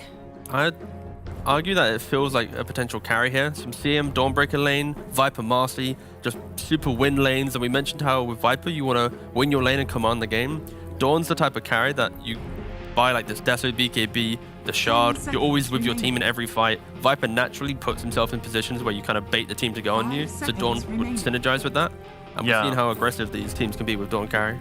I could see them playing around the mentality of, oh, both our side lanes are going to be super strong. We win those two and then we snowball. Pugna was banned out by DGG, which is protecting any form of like strong push. But you could grab something like Leshrac still. And there are, of course, other heroes as well. They can just push towers early. I think that's what you need on your mid lane if that's the mentality that Into the Breach are going with here. But you could still throw it mid. I mean, Dawnbreaker mid is not unheard of as well. That's true. This morph pick, though, it's very much the pick of we just don't really look at your lockdown. How do you kill a morphling when you have like Manta +1? Like Manta Skadi timing is pretty much the end of Into the Breach ability to kill off this morphling. It's flipped a little bit. Last game it was Into the Breach with the super hard carry. This game it is looking like DGG with this morphling are securing that they will have extremely strong late game, and the laning stage is not the most convincing yet. We'll see, of course, how the full draft finalizes. But right now, I would give an advantage to Into the Breach there, and DGG just want to hold on. Similar to last game, then. Yeah. That's all they were doing, holding on. They held on for a very long time. But holding on when you're holding on, but the enemy has the harder carry is a different story. That's true. If you're holding on with a sniper against a TB, you're like, you know you're gonna fall off eventually. But if you're holding on with a morphling, the plan is he's gonna carry you to the surface. You know, he'll do it. Trying to think what the carry would be for Into the Breach if they put the Dawn mid, and then you just allow yourself some like tower hitting carry, because you can't, like, you already have enough team fight and laning presence. Like if it is Morph into the Viper Mastery lane, Morph's not gonna have a good time, right? It's gonna be pretty disastrous. You potentially, if you get a good kill with a good rotation early, you can actually just win the lane and chill there. But if you lose it, it's mode comeback, and all of DGG, they don't really have early damage to fight into the Breach. So 10 seconds. Trying to think of what carry Into Breach can go for that is like surprise. Like, is it some Furion type carry where you just ride your way through and just crush them? Yeah, that could work, doing something like that. I'm still a little bit more on board with the Dawnbreaker on the safe lane, because even thinking about different carries that they could bring here, doesn't feel great. It doesn't really feel like something is going to solve and fit perfectly. The closest for me would probably even be Juggernaut, but they banned it out in the early phase. Yep. So, well, Jug would have been a fit. I think I'd rather see Dawn as a carry here. And she operates pretty well on a long lane as well. You could just do like a DK mid then. I think there's a value of anything with a bit of siege and instant lockdown. Just kind of brings everything together. Yeah, I still like Leshrac more probably. Yeah, that's true. But DK, same. You know, it's the same vein, same ideas. One good thing about Lesh that I like though is that if you get cold embraced on the enemy team, then you know Leshrac just destroys you. That's true, it's never gonna save anyone. And he does take towers really fast. And Supreme's doing a lot of the talking here, so okay, it is his hero. So it's gonna be Cosworks Invoker. Like you can Sunstrike eventually on the Cold Embrace as well. So you could even be greedy in this game and go for the Exalt play, because you got Dawn in one, CM plus a Marcy in the other. Like you got plenty of setup to be super greedy, but the value of maybe the EMP against this Morphling early on might just ride a bit higher. This adds more versatility to a draft than going all in with the pushing. They're not quite as super strong at one thing now, but Invoker will secure that they can somewhat confidently go into a mid game and not be behind. Late game's still kind of rough though. At least you can buy a Vessel as well, right? I guess that's maybe one thing. They look at Morphling, they want some type of Vessel buying hero. You can never buy it on any of the other heroes that Into the Breach have. Yeah. It really looks at the idea that when they break away from laning phase, they're going to be fighting, looking to break down the map, and that's why DGG, they went for like a Brewmaster pick.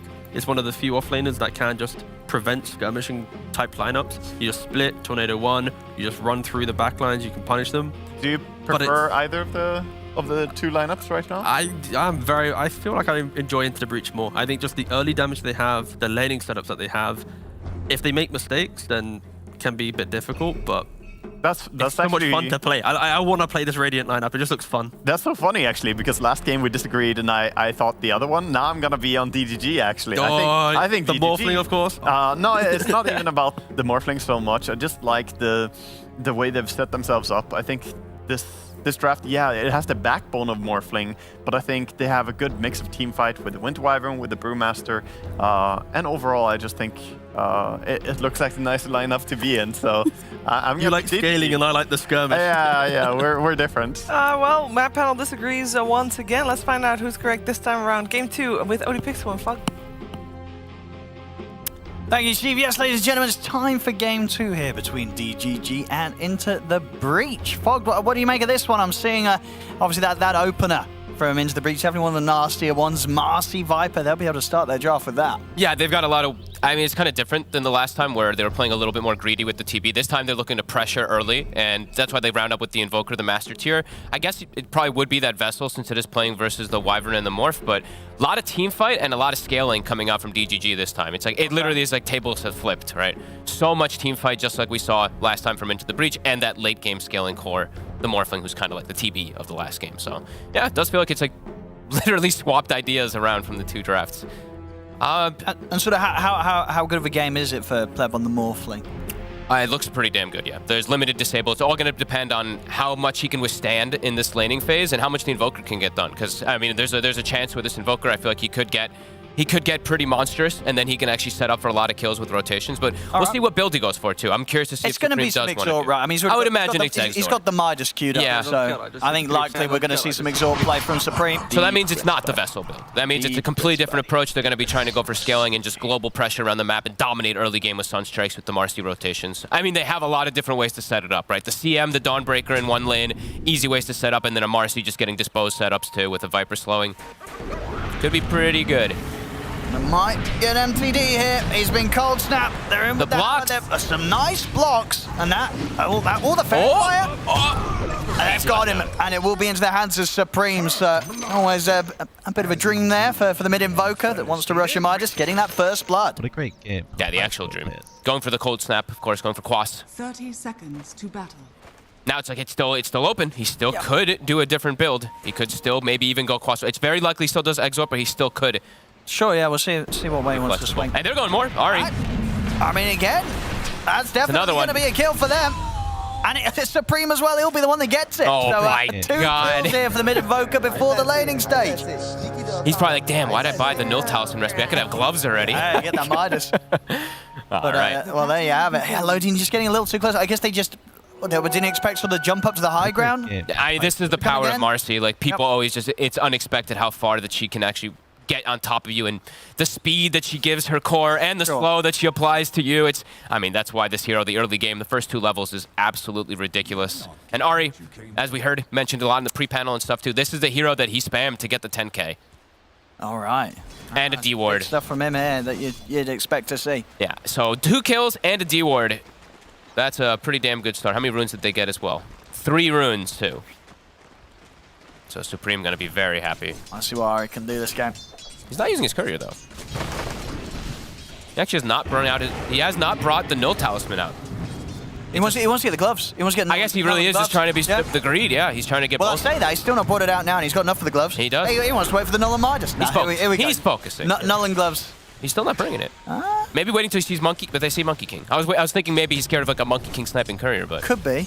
Okay, he's just focused. He's a focused man on the lane. But they're coming now. Yeah. MNT. I need a lot of harass damage here for this one. And yeah, it is Quas Wex, by the way. Immediately we get to see that. Even though he's got the Midas queued up. Yep. Top lane. I mean, it's a nasty lane. It's inevitable. Marcy Viper. They're going to be getting kills early on for sure. Yeah, Viper tends to be one of the slower heroes in the game. Throw a Marcy in there, probably becomes one of the fastest heroes in the game. That 45% bonus is so busted. I really hope that they do make this spell scale a little bit. The speed. Yeah. It's going to happen. It's going to have to happen. Oh, is he dead? They could dive a bit. I don't think he's going to die. They won't push it too far. They already used a lot of resources. Sure. They're a little low on the mana. Yep. They've got salves, though, tangos, mangoes, everything at the ready. Ari. Has to be so careful, Pleb. In particular, obviously, when they get the level 3, that's when you really get that really big damage. Yeah, when the Viper gives it. I actually would like if Ari... I would like if Ari just steps back a bit and gives Viper all the XP. Yeah, it looks like he's going to do that. I think this is a really good play. Also grabbing some regen. Okay, yeah. He's not going to back off to base. He'll stick around because, they want to go as soon as Hubert hits the 3.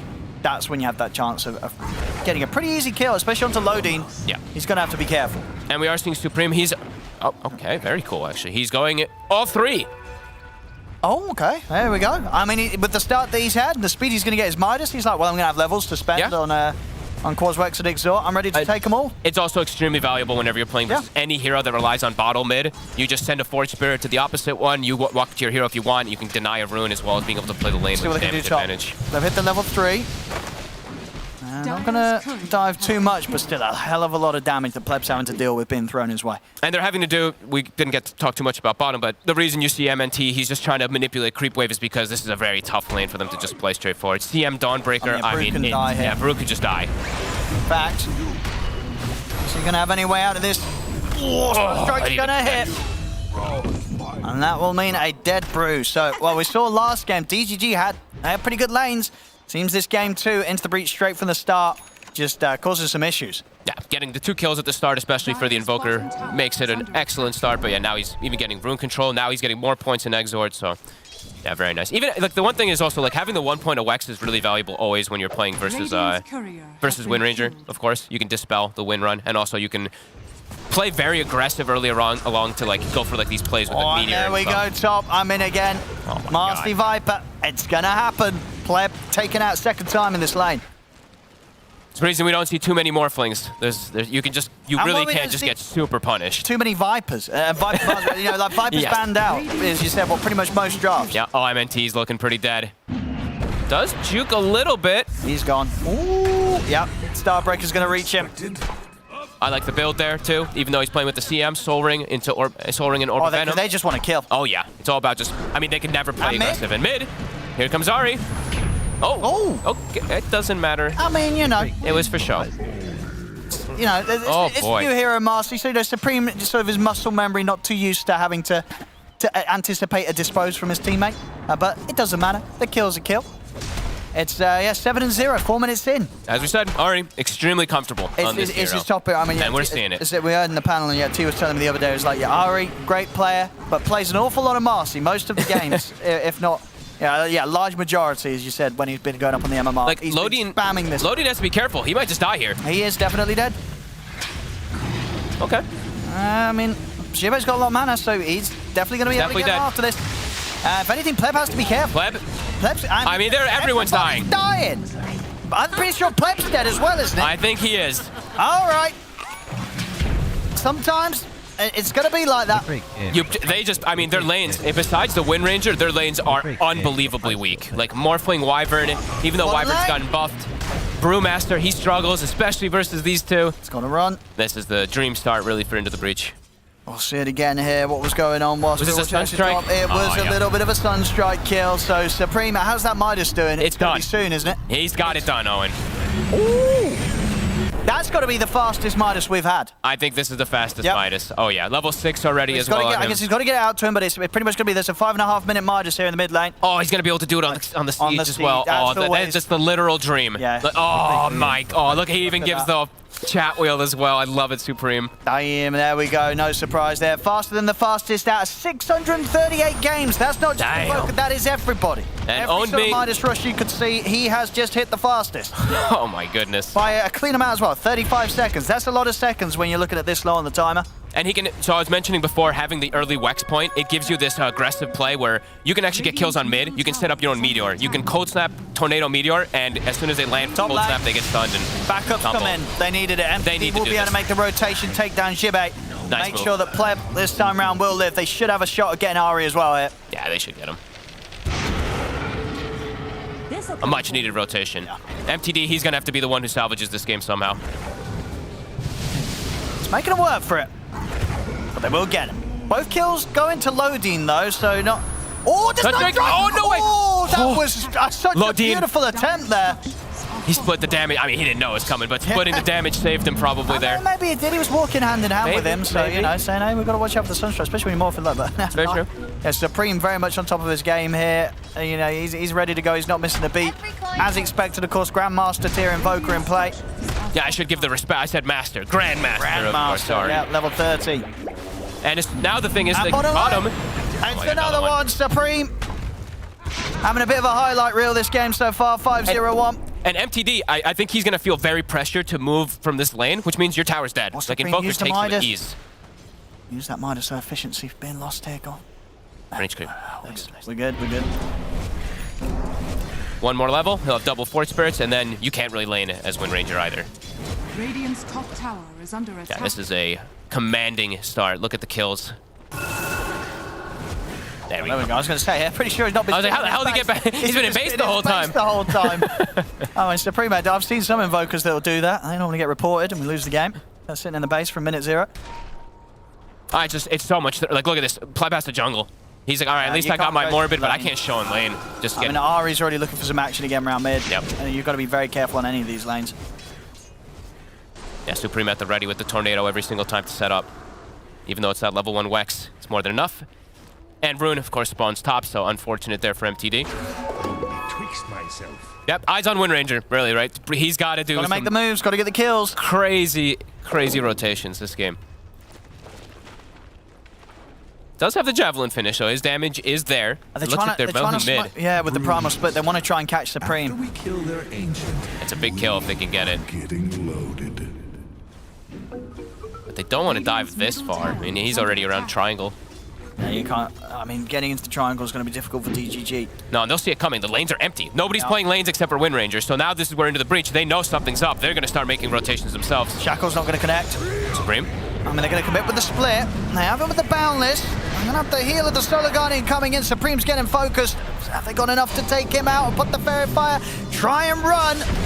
Turn with the Deafening Blast, but they do get him. He uses the Midas. I like it. At least he gets the Midas off before he dies. But a good rotation. Own me. Good micro coming in. Yeah, they needed that kill. They did. And nice that they were able to take it, you know, because Into the Breach did turn up with a huge amount of them. Look how fast this Dawnbreaker is. Yeah, that sort of extra speed. Ooh, the found shackle. to set up the angle. Indeed, the angle's also found from MTD. Ari, Boundless is going to miss. He may still die. In fact, Ari, with his sort of dying breath, will jump back in. He saves to try and Kadara. hold them back and indeed give Kadara the space to back off. But the chase will continue. Retreat. He's going to get cut by the hammer. Is Kadara going to live? No. The urn will finish him off. Curse as well holds back Supreme. We'll see if DGG can safely get their way out of this. They'll get in, they'll get the kills. Looks like, for the most part, they'll be able to make it out. Lodi won't be hit by the Sunstrike, but he is back in the river and will end up dying. So Into the Breach, they get some kills in return, but some good aggression from DGG getting in under the tower and making use as much as they can, really, around this offlane Brewmaster. Yeah. You know, some nice early moves with the split and the urn charges. They had to do some type of move, just cause some chaos, because they're getting no space on the map. Now they actually get a little bit of space, at least for Pleb, to get a bit of farm on that Morphling. I was watching him. He has to be very careful. So he was getting, those tabs of that ward. He had to leave the jungle, because there was chances he just gets Sunstrike, because he does sit very low as a Morph. And seeing Supreme's build, we talked about the Midas into bots. Queuing up the Orchid for now. Incredibly good Orchid game. Versus Wind Ranger, versus Brew, versus Morph. It's kind of a dream game if he's able to get it. Yeah, I mean, I would imagine Pleb's still going to be rushing the Manta, right? Oh! M&T, they both jump into each other. And definitely to Ari's happiness there. Alacrity on the siege. Top tower is going to drop in 2 hits. Taker could be in trouble there. Ice is going to just Solar Guardian out, and he's away. They won't be able to find him. The 3 of them were, in fact, the 4 of them. They have 4 heroes. MTD also came down towards the bottom to try and look for the kill on him. Very nicely done. They knew he had TP down there, so trying to set up the kill, but yeah, he resets away. I'll let this tower go, but of course pressure elsewhere on the map. Yep, they'll get the top wood as we mentioned, and the mid one will drop also to this Invoker, who's going to have boots of travel done, so we can continue moving around the map quickly. See if MTD can do anything to slow it down, but doesn't look like he will. No. Radiant's bottom tower has fallen. Dire's middle tower Into the has breach fallen. still. Very happy with the pace of the game. Top 3. And they know that this Morphling, he's starting to catch back up, but he is so shut down from the laning phase that it will take him a very long time to be fit to join anything. Yeah, because he had a Dragon Lance queued up, but yeah, he needs that Manta. He needs Manta. So indeed, just going to work towards that with the Band of Elven Skin. He's not going to have the opportunity to go for Dragon Lance first, especially when he's playing against this Orchid Invoker. He's going to have it at a super quick timing. I mean, Supreme's just going to continue to smash some item pickup timings on the hero this game. Yeah, he went boots of travel first, so he can just, be mobile, the natural build-up for the Invoker, but yeah, it will still be very fast that he's able to get it. Radiant are scanning. But yeah, space is given. Pleb needed it. He's got space a little bit now to get some farm, but still has to be a bit careful.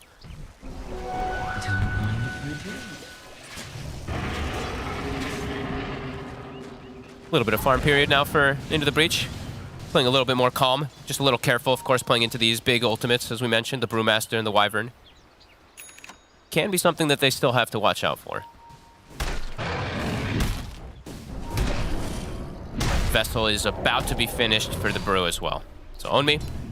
He's going to be delaying his build-up for his future items, for his agonyms and whatnot, but wants to have an early aggressive, at least way to like stop some of the healing from Dawnbreaker. This can still be very nice for Dawn, the damage that comes out from it. But does mean it's going to delay any type of ags or anything like that. MNT has to be so careful. He's constantly playing in the trees, and they seem to always know where he kind of is.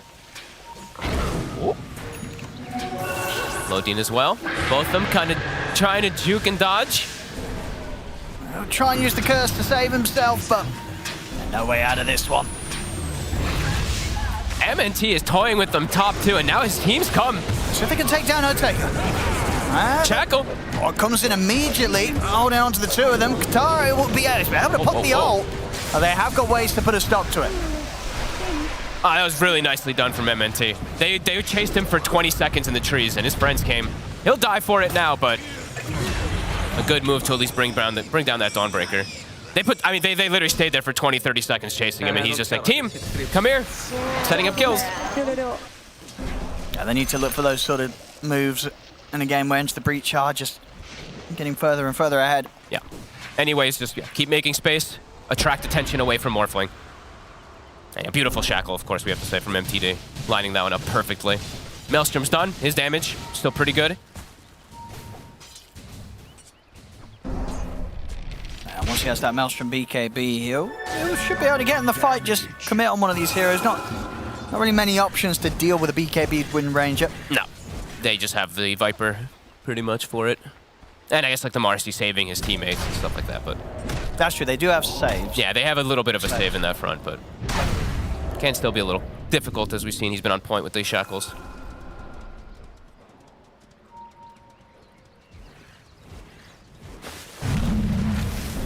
Bit of a slowdown time. Feels like here, Into the Breach should be looking to make these aggressive moves. Brewmaster ult on cooldown. Sure, they don't have Solar Guardian, but it does feel like the Brewmaster ult is kind of the only way that DGG has good ways to fight back. Ari, though, shows himself incredibly deep on the bottom wave. He's dead. He's very dead. I'm shocked What was the plan there? He was just clearing the wave, but that's, you know, you're kind of going to die as a 4 position. Well, look at this top lane MNT again, scouting this out. Okay, and they have the Spirit Vessel. Cuts the tree. See if Otik has enough damage in his combo to take out MNT, though. He's got help coming. Sunstrike's not going to hit. He's just beating him to death. And now with the backup of Supreme, he's going to have a chance to go for Own Me as well. He's got the Meteor. Should be enough damage. And Otik even able to TP out in time, just in case there was going to be any further follow-up from DGG. So being able to hold his ground there, I mean, the strength of the position 1 Dawnbreaker. And you know what? Like, oh, the curse. They'll actually have the setup. Lodin. A near solo kill, but the Guardian. And they have the invis, but the detection was there. So they'll bring down Supreme.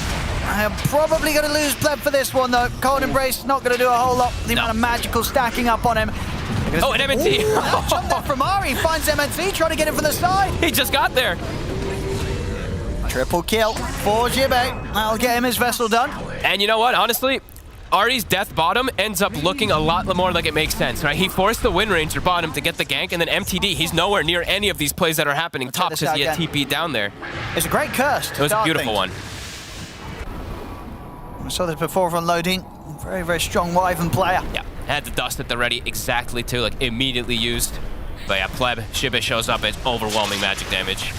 Yeah, he kind of ended up sort of just not needing to commit there as the morph, but obviously wanted to play for the risky move to try and just guarantee that damage would be done to take out Supreme. Cost him his life, though. And now Jibe, we saw him with the Urn, building Dragonlance just for some mid-game type of item. He also has a Vessel now, so versus that Morph, versus even Brew and Wyvern. Loaded charges as well. Yeah, 5 of them already. He's been very involved, like 6 and 1 and 5 as a Viper. You know, something you don't really expect too many times because you can be a little immobile, but yeah, very active this game. And 9, 2, and 4 on the Invoker. I mean, that's insane. He's having a fantastic game here. Orchid's done. Manta almost finished for Pleb, but they might be able to catch him once before he has it. This smoke, if they head towards the triangle, they'll certainly have a chance. We'll see where they want to go with this Into the Breach. Look at Lodin, though. He's like in position to break the smoke in case it does happen, just playing in between the area. So just waiting for, kind of being that blanket to finish up the Manta. I like this positioning play from the 5. I'm going to try and go for the kill on Own Me. Does have split, but with Orchid, they should have enough control for him. But He's playing it something safe. coming. He ain't sticking around for a wave longer than he needs to. No. And that has given the time for the Manta to be done. So Pleb will have some safety against the Orchid as Supreme.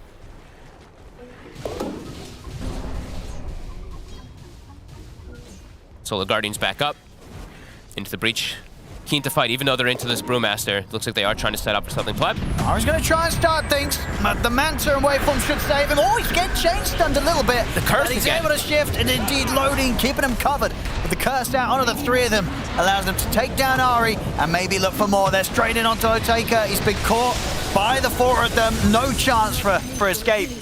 Loading, excellent turnaround, and indeed Pleb having that Manta just before that fight, meaning that he can look to get involved because he has the safety to escape. I've been so impressed. Like, Lodin has really, this is his most comfortable hero. He always looks so good. Always in the right place at the right time. Like, even just the little things, right? Like, in the position to break a smoke that might be coming.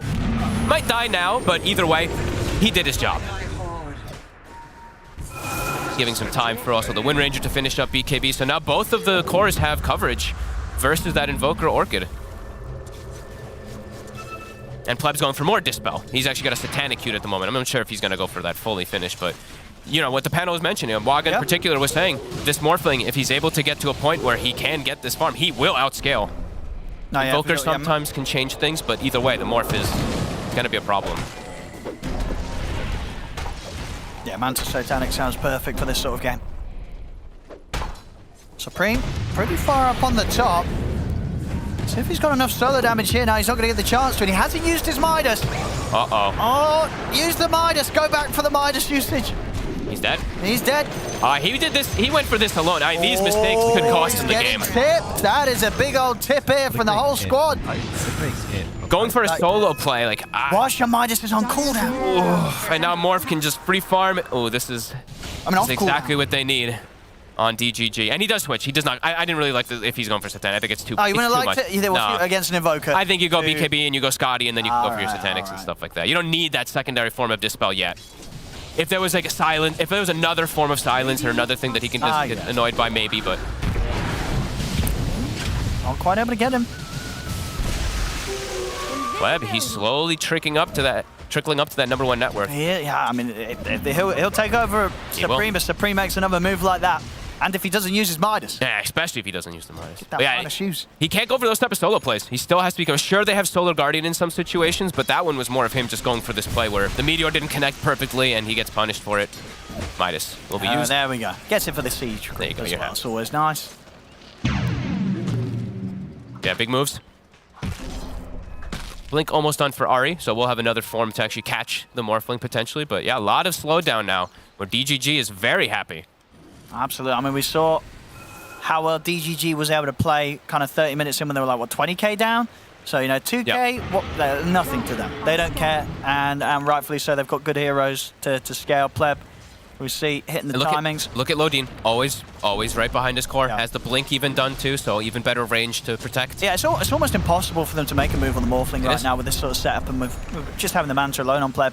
It does make this sort of Orchid build from Supreme feel pretty ineffective when he's trying to make moves on the Morph. He's got to look for other targets. He has got the blink now, so now a chance maybe to start things by getting the jump towards the backlines, maybe finding Lodin, taking the Wyvern out. Finding the two team fighters, right? Yeah. Find Lodin or find the Brewmaster in particular. Yeah. But DGG making an aggressive move themselves. Jibe. I'll probably just let him die here. Real big moves. And he was close to BKB as well, too, which would have probably protected him in that situation. Slowdown of the game is exactly what DGG wants. This type of game where the Morphling's able to sit back, they get these pickoffs with the ult, and then reset. Starting to find their footing.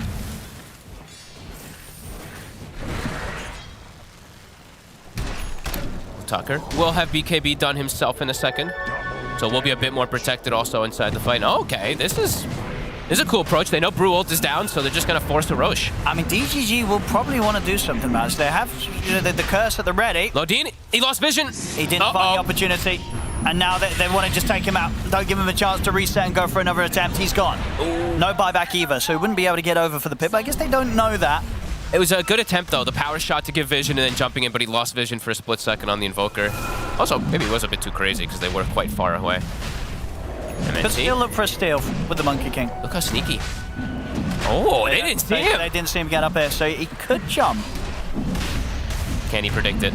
Oh, he gets it! He does! Oh my god! He predicts it perfectly. I mean, he'll lose the Aegis and almost certainly die a second time, but of course always being able to take it away from the enemy team, a team that's ahead. Oh, I love the little... good. Perfect timing on the jump in. Gives him the little, little nose scratch as well too. He knows what he did. He knows how good it was. Yeah, that was perfectly timed. It's all time, right? What that does is just buys a bit more time for Brutal to come online, buys time for Morphling to get more farm. Look at this. Beautiful. Literally the second it dies, he's there and picking it up. And I loved how he showed the pre as well too. You see he walked along the tree line perfectly so they couldn't see him too. Nice little move there. He's very close as well to getting the kill on it with the Primal Spring damage. He was so fast. Like perfectly timed. So fast how he picked up the Aegis too. It's like, god damn. Brewmaster ult is back up now too, and they're not playing into an Aegis. Into the Breach, still gonna look to be aggressive, but DGG, they're ready to respond. BKB's finished on the Morphling. He's ready to fight. Same thing for MTD as we mentioned before. These 9-second ones. Well, they're gonna try and set things up onto the Brew. He is tanky. He's very tanky. Cold Embrace as well, giving him an opportunity in the shackles. Caught onto Otaka. It will go down though. They had just enough to take him out before he gets the chance to put the Primal Split. Taker commits him with the focus fire onto Otaka. That's going to be a door breaker dead. DGG, see if they want to look for more. MTD certainly does. They're in with the blinks. They're looking for chase onto Jibe. Supreme's going to try and get back in from the side, but the curse is up. Lodine holds back Supreme. Make sure there's the space for MTD to back off. Up to the side, MNC and Pleb, they'll continue to run down Jibe. They'll get him. The Lodine not enough. Is keeping MTD alive. Supreme, he's in trouble as well. The focus fire's ready to go. He'll try for the TP out. He's not making it away. A full team wipe there from DGG. Oh, such a dream fight. Like, they don't even have to use the Brew ult. Somehow they're able to get the control. MTD's damage overall insane this fight. Double focus. He got a focus fire off at the beginning and at the end of the fight. Yeah. That was beautifully done. The saves enough from Lodine to buy the time. Yeah, back even now on the net worth. Significantly ahead, it does feel like now in this game too. The Morphling getting away with this build. And for the next fight, they'll have Brew Split. MTD's damage, we definitely saw coming into play there. Now he's got the level 20 talent also, so even more going to be coming out from him. Yeah, beautifully taken. And the game's just sort of entered a bit of a rough territory for Supreme. Sure has. You know, he had quite the start. Yeah, the best start you can get, really, but last few fights, DGG, they've got the tools to deal with him.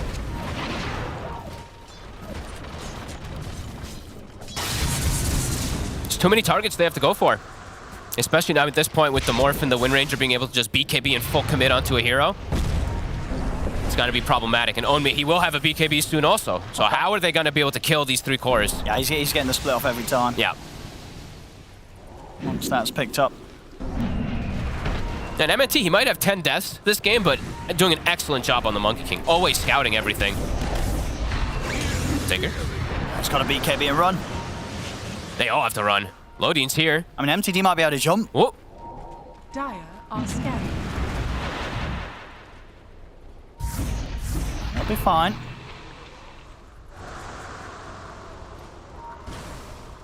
Kidaro.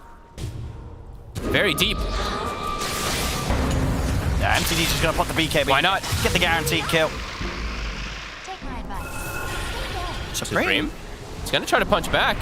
He's got enough to take out Lodine. He does. Nicely done. That's what he needs to find. He needs to find every now time. He's got to run. He's been dusted. The first setup here with the Primal Split. Pleb's going to get in. They take him out. A Supreme going down. We'll see the buybacks come out from both sides here. DGG were happy to fight under the tier 1. They'll get the catch over to the sides. He bought back for this one, Kadaro. Immediately taken down, and now with the control from the split, they're ready to chase for Jibe as well. Of course, it's BKB coming to an end. No way to live. DGG, again, continue to throw out the tips. They're feeling good about themselves now these last few fights. They know how far ahead they are. You know, it says 3K, but it's starting to feel like a 10K plus gold lead. They have nothing to deal with this Morphling anymore. He's going to have Lincolns on top of everything, too, so he's never going to get brought down anymore. Even like Lodine, even though it wasn't needed, he's still very careful. He buys back to jump back into the fights as well. Yeah, really good comeback this game, especially from MTD. I think he was actually so crucial this game, making his early rotations. Sure, we saw the one where he killed Ari, and then top we had some situation happen, but besides that, it's been pretty flawless play from him. Super farmed. Bottom. Can they finish off the brew? They cannot. I'll take out to BKB CP. What? That was a weird... that was a weird Celestial Hammer from Pleb, but either way. Oh, they tried to grab him. Okay. Tried to pull Supreme back in, but he was already too far. He got the blink off. I mean, But MTD's here. He's behind the tower. And he'll be able to shoot down Ari with a power shot. Saving the BKB. I mean, can Into the Breach take this fight? They're struggling. They're having a run. As Pleb will chase down Kadaro, Jibe has to pop his BKB. It's going to be another kill here for Pleb. You see the buyback from Ari. They need to come in with extra force here. Into the Breach if they want to hold this team fight. MNT getting very, very low, finally falls. Just the two supports, though, that they are able to punish. They do have to, I think they have to make something else somehow happen with this. 60 seconds where Wyvern's dead, but the positioning of their lanes, it's not easy for them to look for another fight. DGG's just going to back up. And Bruce Split's available, so they might even actually be able to turn and fight back.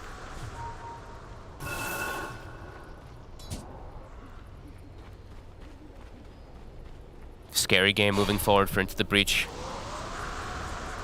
Supreme feeling like he still needs the Lincolns, but it feels like he needs a BKB and a Lincolns because he's just gonna get, I mean, he could just get thrown in the air the whole fights too. Or they could just break it with something else and control him. Not an easy game for him after that incredible start, as you mentioned. Bottom lane, Pleb. He has no fear. He shouldn't either. I mean, Shibe's BKB's on cooldown, but he has got Ari, so that the speed boost will be enough to take him out. And actually, Pleb himself ended up popping the BKB. That was a bit scared of getting jumped. Yeah. It was a bit of a weird one. Doesn't want to get caught in the initial stun, I guess, but yeah, he looked like he was pretty safe. And Otaka, I mean, the Dawnbreaker this game, he started really good, but he's been super quiet this game. Every time it feels like he's solo guarding in, he's been solo guarding into his death. Yeah, he's still decently farmed, but it definitely feels that, you know, at the end of the day in a matchup head-to-head with a Morph that's got a decent amount more farm than you, you're going to have a struggle trying to carry against Sure that. will. Not the best sort of matchup Kadaro. at this point of the game. They grenaded it. On top lane. Boy. Oh man, Supreme. TP's on cooldown. He's looking. Oh, he's out with the blink. He's still looking to be in a bit of trouble. Ari might be able to bail him out. As well. I mean, Pleb's already ready to dive. They'll find Ari, and indeed Onmi coming around for the side. They'll find Supreme as well. I mean, with the dispose last hit as well too.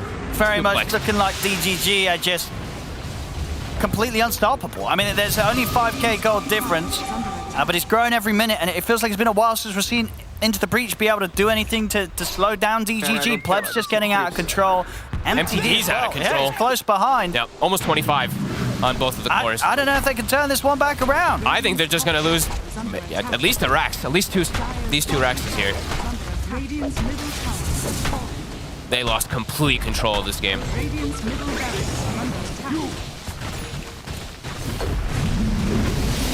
They're just in. See ya. You step up, Pleb and MTD will take you down in seconds. 25 now on Wind Ranger as well too, so constant threats around the map.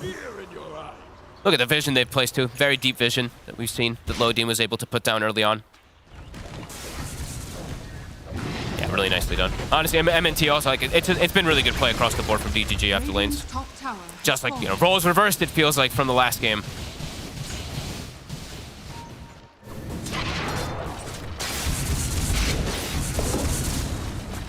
I mean, high ground as well. It feels like it's going to be difficult for Into the Breach to hold because of how much sort of jump DGG have. You know, they do not have heroes that are afraid of getting up behind those towers. No, and Supreme has the high ground. Sure, he has a Lincoln's, but he is not really very protected anyway. If they just commit onto him, like, he'll die in a couple hits from the Morphling. Who does he have his Scotty done now?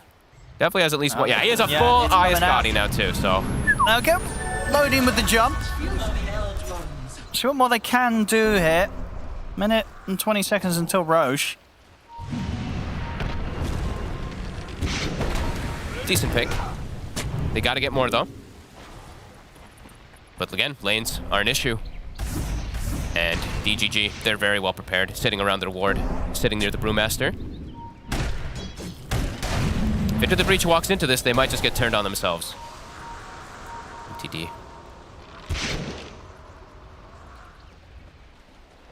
Constantly running around with the invis.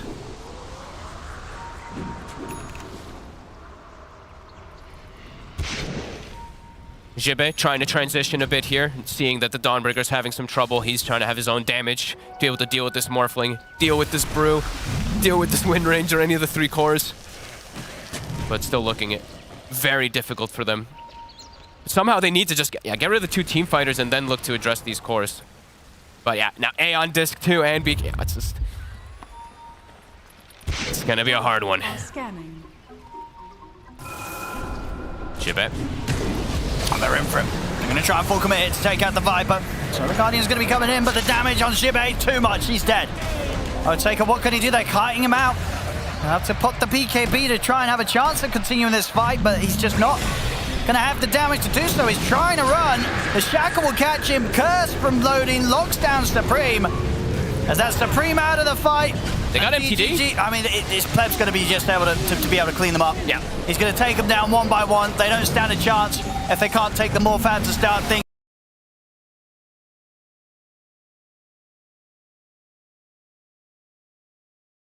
It's going to be a full team wipe. DGG crushing Into the Breach yet again in another team fight. That feels like it's the game. This game, it does feel like it's all theirs. It feels like we're going to be going to a game 3.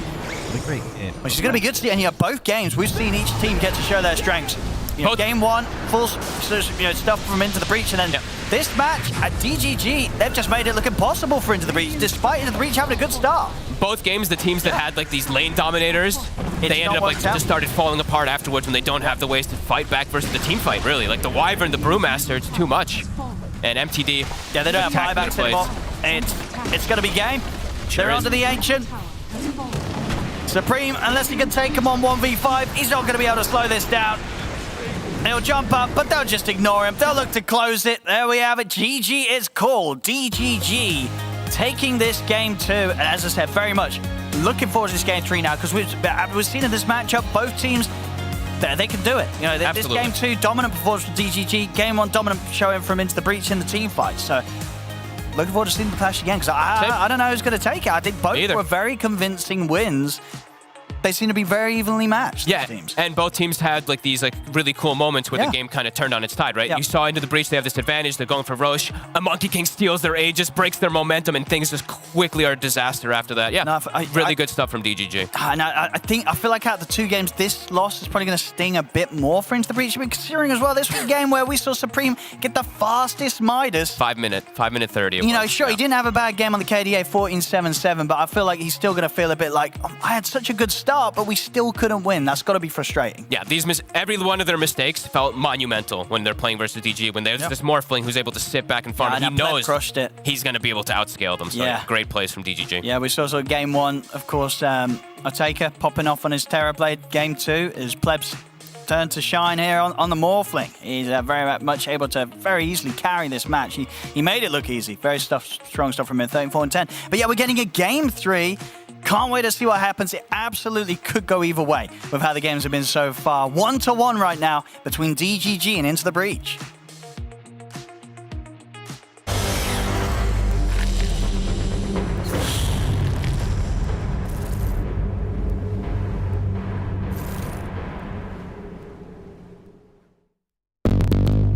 What's your style?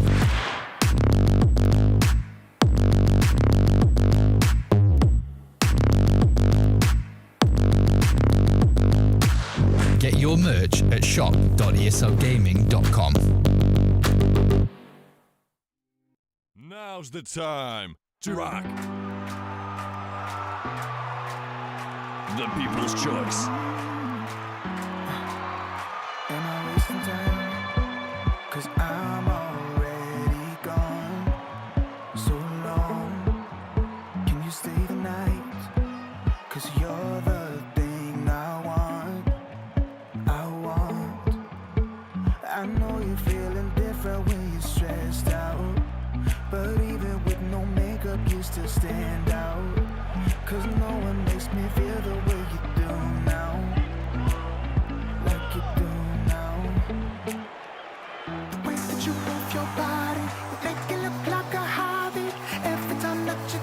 me. It's electricity. Things we discovered underneath last night's covers. Everything came so easy. It's electricity.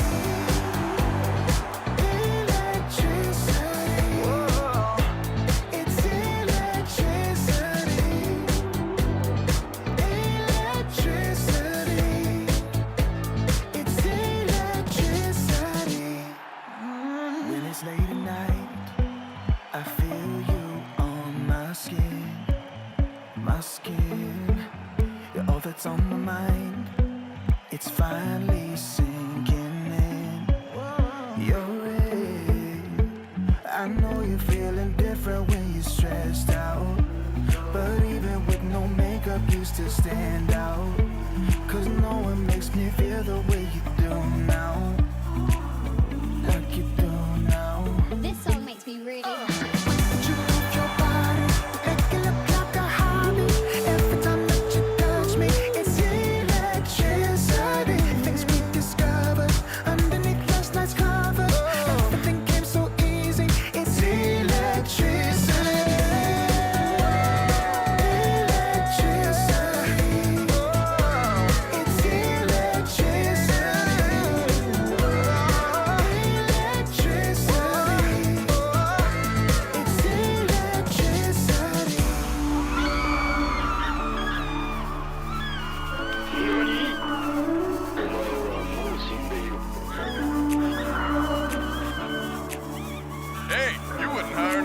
To fix a leak in the John, would you?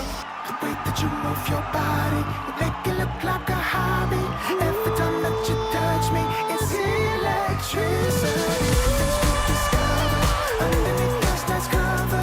Everything came so easy. It's electricity.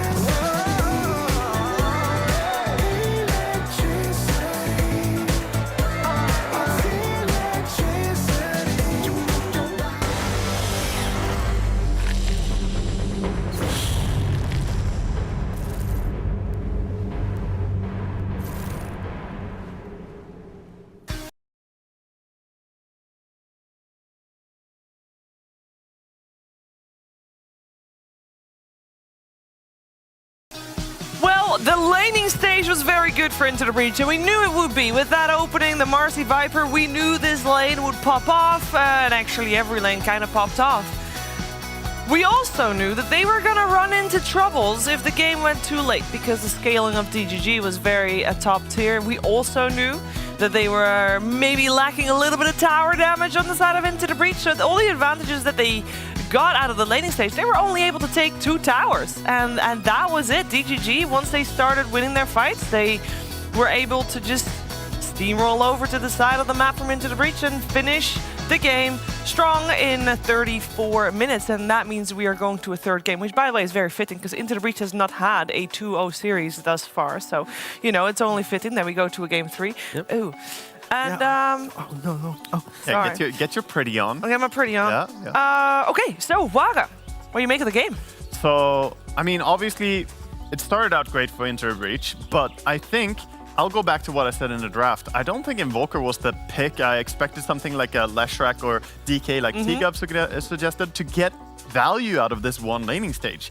A lot of times they were winning the side lane fights. It felt like they didn't even need the Sunstrike to win those fights. Yeah. They had the Sunstrike and they won the fight super hard. But at some point, win lane, lose game is true both for Viper and for Dawnbreaker. Dawnbreaker as a carry, super strong laning stage, but she fell off. Yeah, unfortunately for Into the Breach, it's like, it was so much fun to watch their laning phase just because you have point and click, right? You see a guy, you're gonna kill him. But eventually for DGG, I think they just played a very reactionary game of Dota pretty well. Sure, they fed away, but I think, you know, Fog mentioned it in the cast as well. Like Monkey King, the deaths that he has, he died 11 times. He absorbs so much of the earlier movements. And then when you think about the teamfight of DGG, it's a Bruce split, it's the Wukongs, even though it's a support, it's the Shard on this Windrunner, and it's a core Windrunner as well. So we mentioned how, like, a thing in the draft, we're saying, okay, so Into the Breach, if there's ever an elusive hero, it's hard for them to jump that hero and kill them because you're relying on, like, Marcy or a Dawnbreaker. You put a Windrunner core, it's one of the best mid laners outside of the Spirit heroes. When online, that can just kite around fights and punish poor lockdown, right? She's incredibly good against Viper and against Dawnbreaker. She can't just run circles around them, and at some point did the same thing to Invoker as well. And Supreme, he did get picked off at some point, dying, and felt like every time I saw him dead, he had his Midas ready as well, which doesn't help, you know, not saying that's why he lost, but everything just felt like it didn't really click. They needed to hit a super strong timing to end the game, and I didn't see exactly where that was supposed to happen. He also stole the Aegis. Let's not forget He that. did. Oh, yeah. Like, that was beautiful. That's like a moment where Okay.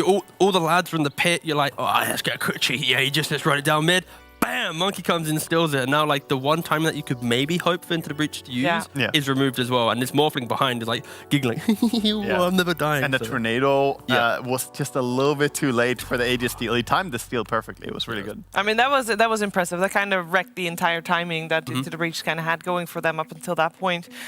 It's it must be a pretty rough way to lose though, because the laning stage going that well, because they crushed it, right? They shut down Morphling very hard. How do you recover from that? How do you move to a third game? I think it's probably not that bad of a game to lose though, because your draft is meant to win the lanes, and they might be going, okay, so us running the Dawnbreaker carry strat, we need to make sure like we have the mid that can do a little bit more. Like even though the mid's having a great game, great farm, like maybe I feel like they're looking at their draft going, we need to tweak this aspect, or we need to not die in that area. I think they won't be beating themselves up too much, because it's a couple mistakes or a change up in one hero that completely makes this draft like OP in the next game. Honestly, I feel like some teams are better at dealing with losing because they made a misplay, and then they're going to be like, yeah, tighten it up, play better. But some teams are going to be better at dealing with a draft error. This was a draft error, in my opinion. Okay, we're going to find out if they can avoid any draft errors in game number 3, which is coming your way after this.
You every time we meet again, you got me questioning.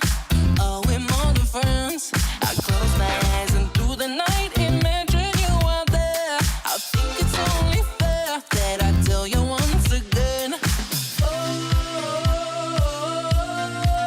Oh, baby, you still make me feel like I'm on top of the world.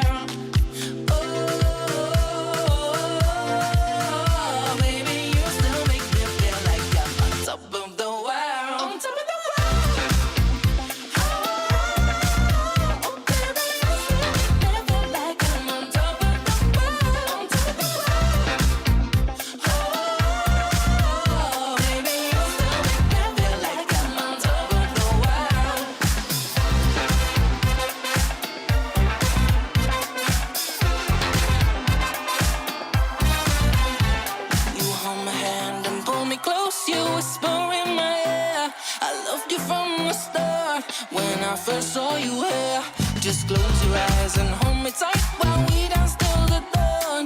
Baby, don't you know you always were the one? Oh, baby, you still make me feel like I'm on top of the world. Oh, baby, you still make me feel like I'm on top of the world. On top of the world.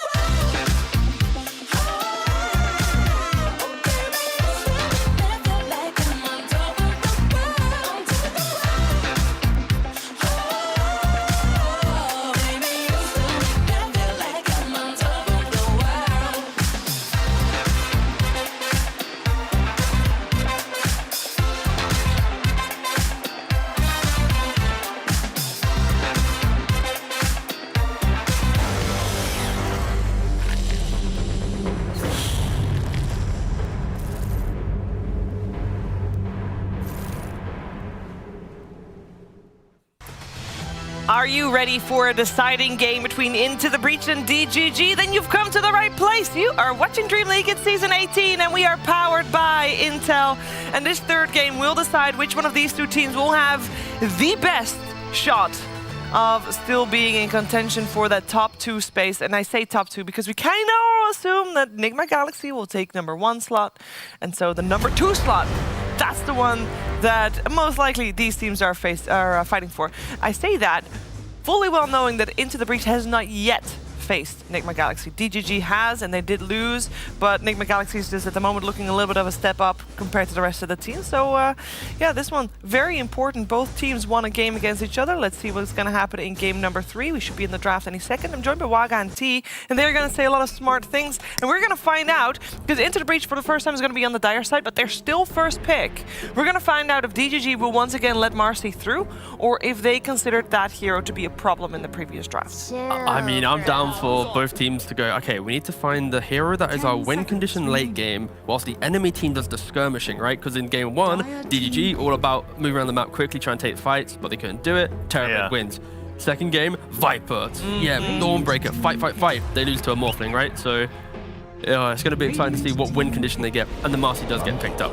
Yeah. Are we going to see some... okay, they steal the Viper. This is definitely a steal because they see Marcy first pick, and they respond with Monkey King, which worked out really well. And then they take Viper for themselves because the lane is very strong. It's no fun to play into.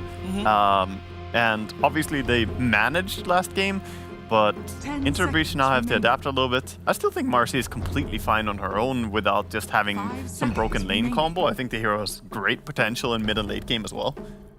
The cool thing here is, I think, not maybe the change up is Into the Breach. They banned Zeus Alk in the previous game.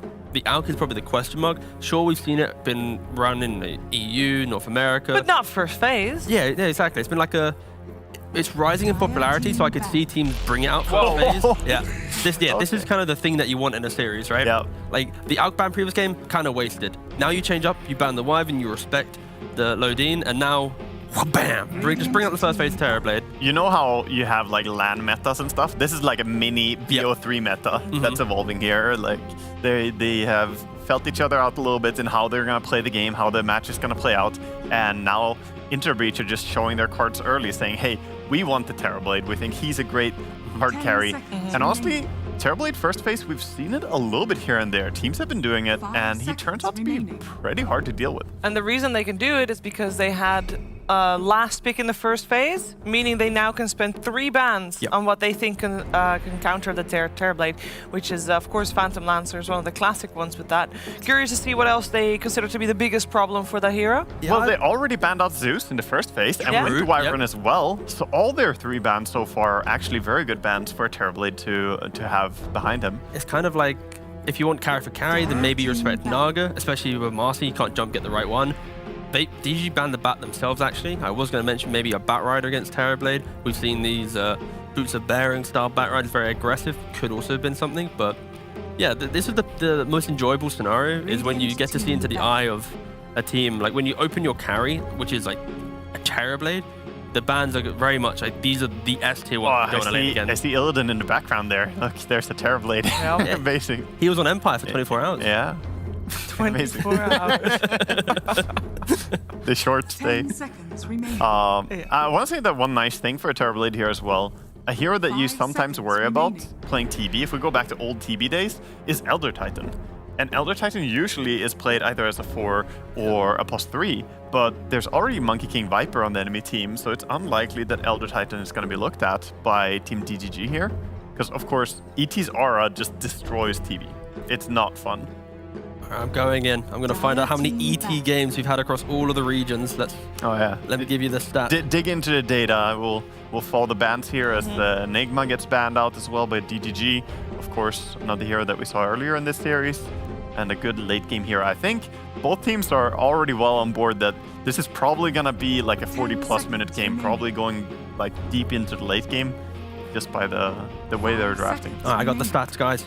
So, ET has been picked 3 times across the entirety of Tour 3, Really? DPC, all regions. But every time it's been picked, it's been twice in China, 1 in SEA, into Terrorblade, into Sven. So it still very much is we pick ET to remove the armor that these big armor heroes have, rather than the Yeah, anything else. It's not really like Terrorblade usually is a prompt for ET, but like you said, he's not really in the meta right now, not being played that much. And it's only won 1 out of those 3 games, so it's not as if it's been like a haha, gotcha, boys. Yeah. To be fair, Sven's armor is bonus armor though, most of it. That's true. So he keeps a lot of it, especially now with the shard.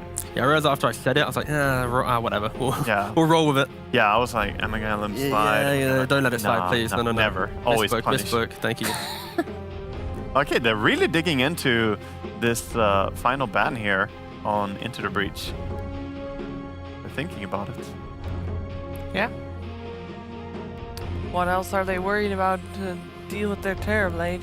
I mean, usually it's just all kinds of magic damage, and honestly, I'm gonna go back to a hero suggested before. The Lashrak? Naga? No, Lashrak is a hero that was previously good as a pushing hero for Into the Breach, but I think here it could also be really strong against TB. The CM ban. Yeah, I mean, respect the Crystal Maiden, guys. I like that. That makes sense. I've been destroyed by CM when I played Naga, and TB is similar in that he gets countered. I mean, you did just mention magic damage. And attack slow is also the huge thing. Like she has all that magic damage, like you said, the freezing field and Nova, but just the attack slow of Crystal Nova nowadays it's nutty.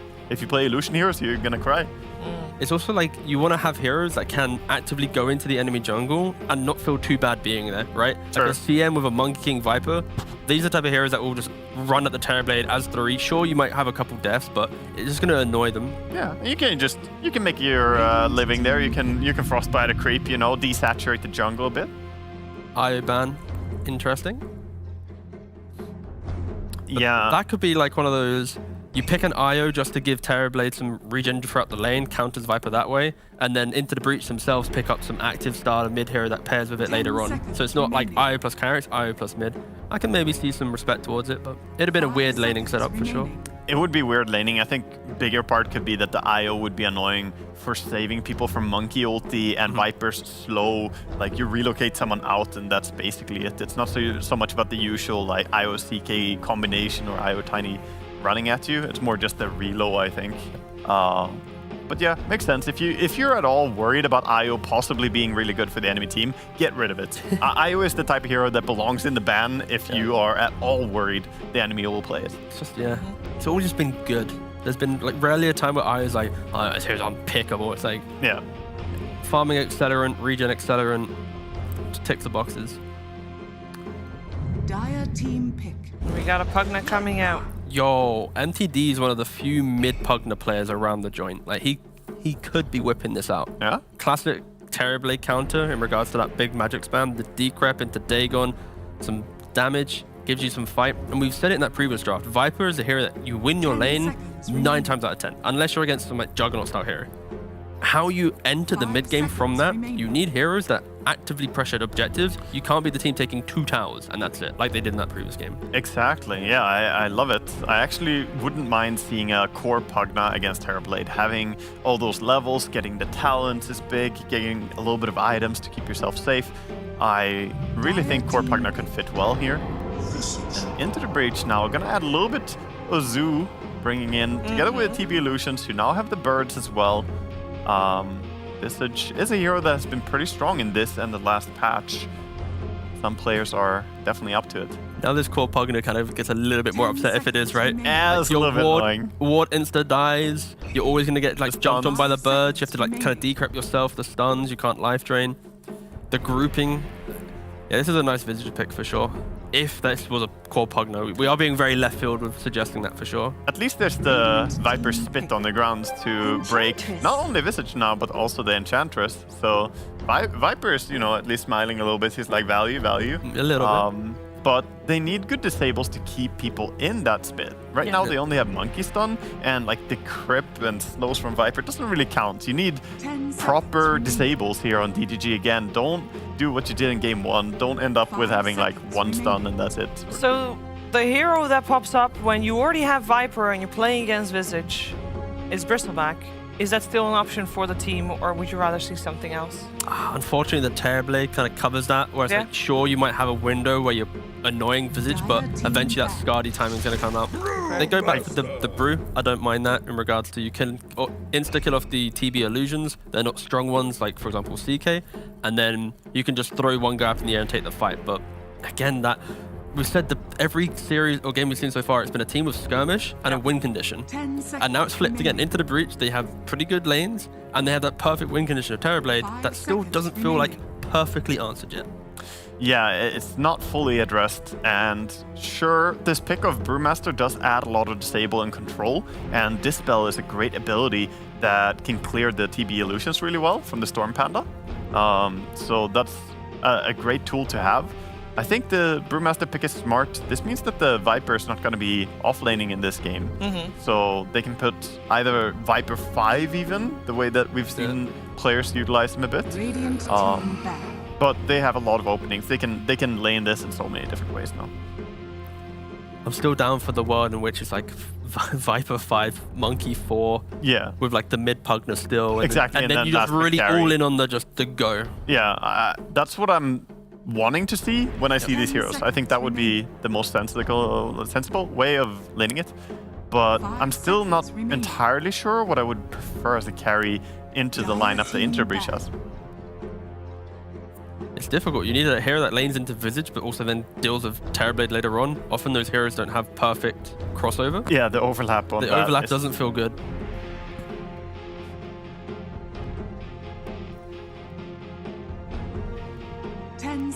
Radiant team back. All right, we got Necro and Tiny removed by Into the Breach, and DGG has banned out the Ember. Let's see if they'll remove another Spirit hero. Into the Breach very much respecting just these cores that will happily join with the team. Tiny will be a blink jumping backline kind of guy, or even just the X-Saber, chunk down your towers and Necrophosses.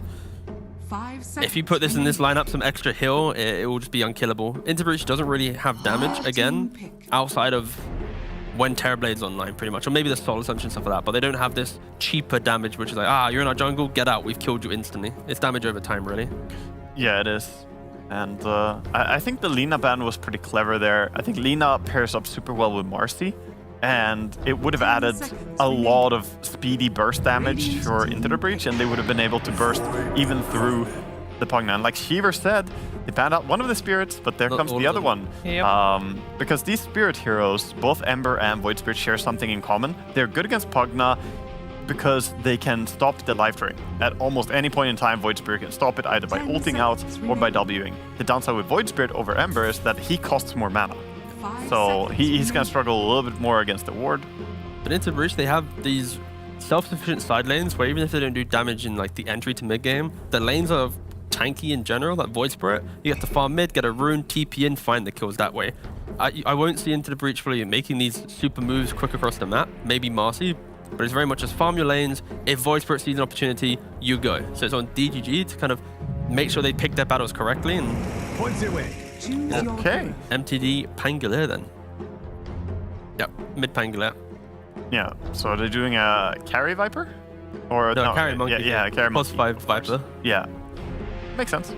Yeah, the flex on this draft is like so powerful, ending up with this constellation.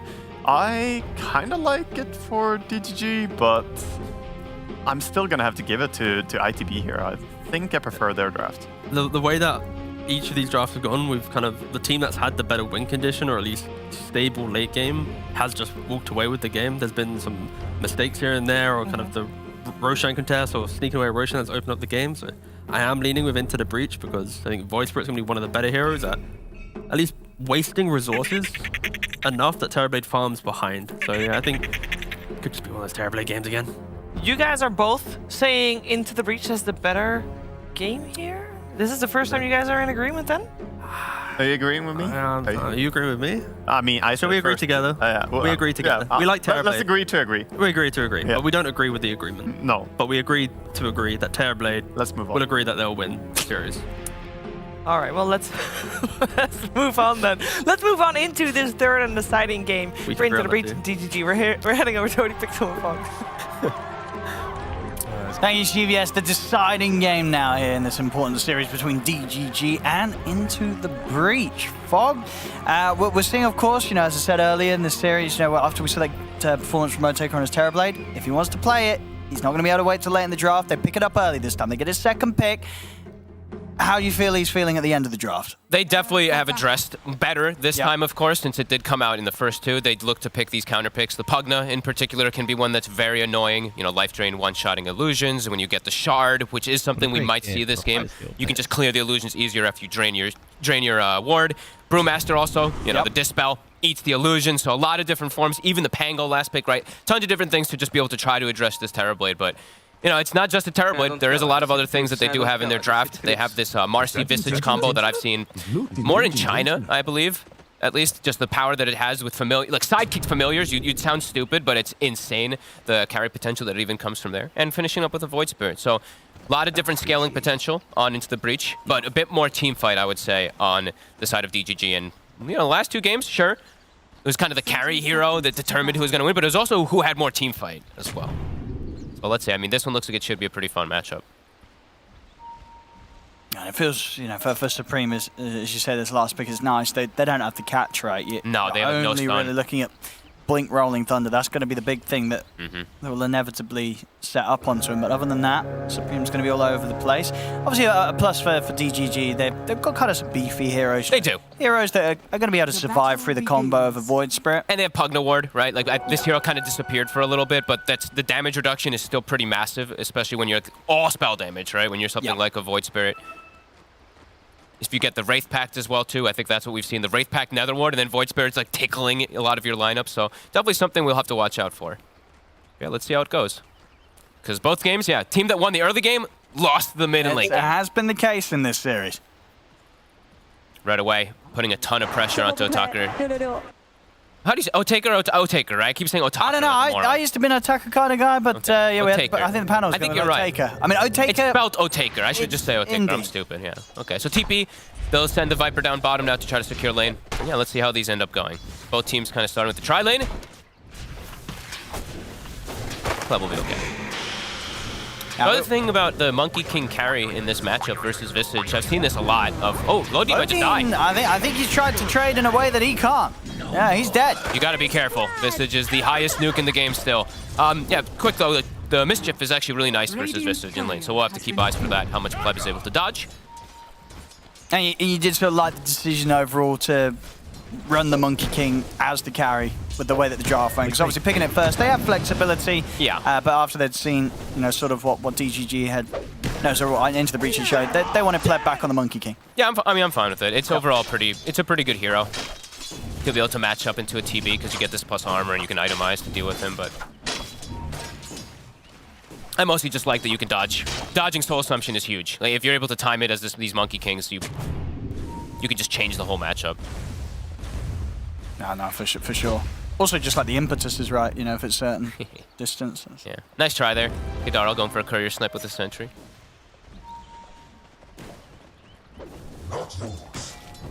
Bit of an unused creep. This is a good one. It's actually a pretty good chunk of healing that does come out that Jive does need. So should be just throwing out onto him. And Lodin. He's gonna go down again here. That could be problematic. Pleb's now on his own for some time. A couple of times now, just overestimating his capabilities as a Viper on this early level. Because he's got this poison attack that's usually very useful versus Visage, because how slow the hero is. But yeah, it's just playing too aggressive. Yeah, that level 1 poison attack, it's not quite. No. Not quite. You got to hit that second point in it until you can really start going for those sort of moves. And Kidaro's playing it really nicely on the side here. Even has the heal now, so he can offset a lot of that damage. Blightstone, everything adds up versus these low armor heroes like Viper. You know, 1 armor, gets hit once or twice, he's negated. And making sure he can't get those pulls off. Nicely done. Pleb's still getting his farm, but getting slowed down a little bit. Taking a look at mid. I feel like every time I see this one, it's like the trade farm, because they both have the same mechanic of like shielding themselves. The shield crash in one function, the resonant pulse on the other. Just both absorbing damage. Another trade coming out. And this time round might end a little bit different. Oh, nice cut of the tree. Still maybe going down though. But Lodin also gets very low. Okay. And this time around it works. Able to set up for Pleb to get a kill. See top lane. Gonna set up Ari. He's gonna get in on top of Owned-Me. Nice defensive decrepify. Saved him for some of the right clicks from Otaka. Oh yeah, I guess we didn't really point that out, but it is a 5 position. Well, the Marcy's playing in the lane with the TB as a 5 this time around rather than playing as a 4. Bit of an interesting switch up. Yeah, I like it because you don't really want to be playing like the support Marcy into a Viper, I think. No. You know, this is much nicer having an Ench down here to trade. And just pairing, I feel like Marcy with TB in the laning phase. Yeah, you can get really kills. Nice. Yeah, you really can. The movement speed he gets is pretty crazy. Yeah, having a sort of a sped up metamorphosized Terrorblade in the laning stage is yeah, that could be terrifying. Yeah. Later on, of course, Sidekick is going to be amazing when thrown on the TB, but that will be later. As mid, MTD actually goes back to base. Supreme. All right. I mean, he... Kadaro checked the bottom rune, so he took the water rune away and forced that to happen. No, for sure, and I guess, yeah, really wants to have the mana up for when he hits the 6, so he can instantly look for a move. But back down bottom lane, yeah, Pleb and Loading, for sort of the early 2 deaths that Loading gave up, is now 2 times set up for the kills now. So look, things looking a lot better for DGG on this bottom lane. Yeah, and you look at Pleb's skill build, it's the farming skill build. He knows he's not going to be able to just like trade effectively with his Jingu or Boundless, so getting the farming, Primal Spring maxed out early on. So sure, his like last hits are a little bit sacrificed in this lane because he's playing versus these annoying heroes, but he'll be able to recover. Yeah, well, of course, see what way he wants to go this game. I mean, I've got to imagine it's going to be Battle Fury or Maelstrom. I don't know if he's going to go for the Echo build and fight. I think he needs to farm. That's how I feel as well this time around. He has the heroes that can fight already anyway. So one of the 2. I guess it depends also what MTD decides to go for also. Like, is he going to go Diffusal this game early? It's 99% of the time, of course, Diffusal, but also there's a chance where he maybe throws a Maelstrom into the works too. He's going to try and... Yeah, I was teasing with Supreme on his end. He's not going to commit. Of course, Supreme has the steps. And Pleb... he should be able to walk this one off. And he dodges it nicely. Oh yeah, he's doing a good job down there. So those first few waves did look a bit rough. Now evening it up. Mid, they're both going to be toying with each other. It looks like the rune control is coming out a bit earlier for Into the Breach. DD. Oh, it's going to be an arcane. Nice grab there for Supreme. Won't look to use it now. Back down bottom, Loading. It's going to get caught out by the stun. Nice bit of micro there from Kadaro, and that will save him. Supreme looking to connect. Yeah, I know he's not going to come over, is he? It's quite a bit of a walk. Yeah, he's going to want to stick around the mid. In fact, he's going to love the kill on mid. MTD's already used the 2 spells. He has got the Rolling Thunder. The Dispose. Is he able to get it off in time? He is. And he's actually going to get out of there. Gets it off just in time, and he'll escape. Did the Dispose throw him out of the Remnant beforehand, too? It looks like maybe the Remnant would have caught him, and then they could have maybe disposed. But yeah, maybe a slight mistake. They wanted to get in and try and make sure he didn't get the chance to get the Rolling Thunder off initially, but indeed, meaning the post spells don't connect. It's tough to land it perfectly as Shippe. So Lodin, even though he's dying, he's securing the lane for Pleb nicely. I think Pleb's going to be happy. He's not going to be too upset with the deaths that Lodin's had in this early game. Pleb's top of the net worth. It's working out. And he's maxed Primal Spring, so he can clear waves super easy. He can try and clear heroes as well. He also can.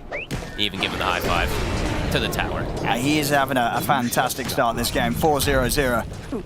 Fighting's not... Corrosion's done. Yeah, very dangerous lane to turn up to now, especially when Lodin is by his side.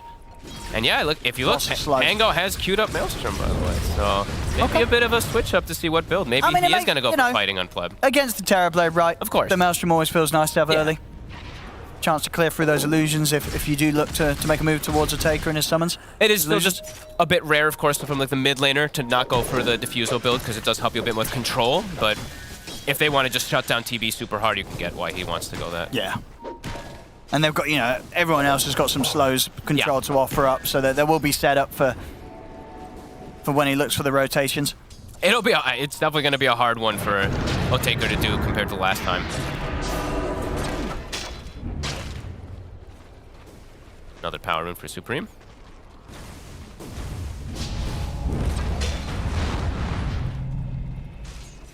Pleb? Ooh, okay. Almost got his tree cut from a bird stun. We'll be okay though. This will hasten my footfalls. And I want to try and find him here, but Pleb, it's going to be safe. It's close. He cut the wrong tree. And yeah, it's going to be the Battle Fury build Okay. for Pleb. I mean, it makes sense. I think he's more than happy to play the farming game against this Terrorblade, especially when he's had as good of a start as he had down here. They will outscale, definitely, in this game if he does go for this build. That's With, nice. with the 3 heroes, with even like the 4 heroes that are good versus Terrorblade. Yeah, this is a good one. I'm usually not a fan of the Battle Furies, but this one I can definitely agree with. Yeah. Mid lane. Quick catch. On towards MNT. We'll see MTD trying to maybe set something up in return, but there's a lot of heroes here from Into the Breach. You get the dispose back. He did get a huge shield crash off, so indeed taking very little damage at all with that damage reduction. Katara trying to get in position where he gets bounced up to the high ground, but as it is, that will push him up there, but it doesn't matter. MTD with a shield crash AoE, it's enough to take him down. So he jump forward for Supreme in return, gets in on top of the Pango, will take out one, and probably get the second here. Lodine tries to run, but Jibbe will catch him with the nuke. So, good reaction there from Into the Breach. I mean, MTD really tried to make that fight happen. Just didn't quite pay off. They had a huge amount of numbers into the breach in the mid lane, and it pays off. They get 2 kills. Good rotation. Yeah, Jibbe, I like that he moved away from the bottom lane, just looking to pressure the other ones. Because Plebs, you know, he can't actually contest versus the Monkey King. A nice move. And yeah, that's, you know, you killed the Enchantress, but it's a painful death Losing for both heroes. mid-Pango.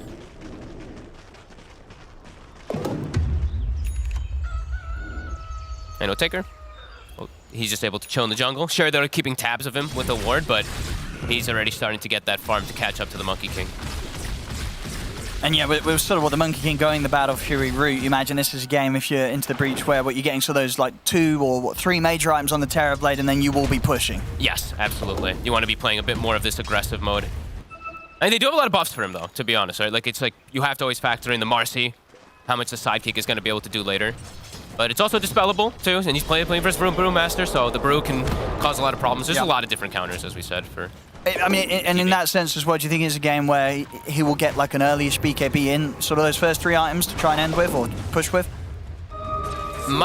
He might have to. You know what I mean, against these heroes. He might heroes. just have to, because the Pango going for this Maelstrom and everything, too, yeah.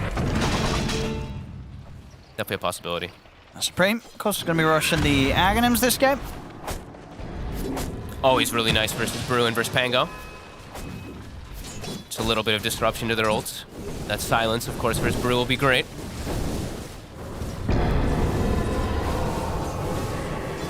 Yeah, and they will hit that timing because where they do have a pretty insane push. You know, they'll have a very good pushing power between the Terrorblade and the Familiars. Yeah, and he's going to be going the usual Visage build too. You know, drums, boots the bearing, Vlads, etc.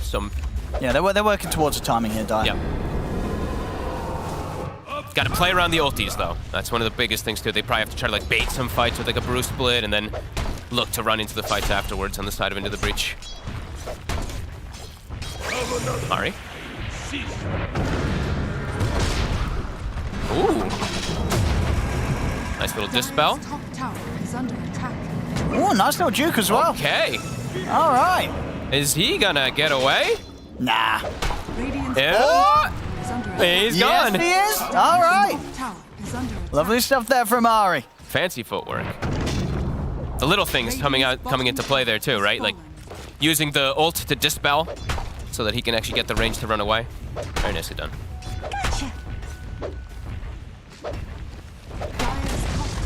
That will be the Vestal done for Owned Me with that tower taken.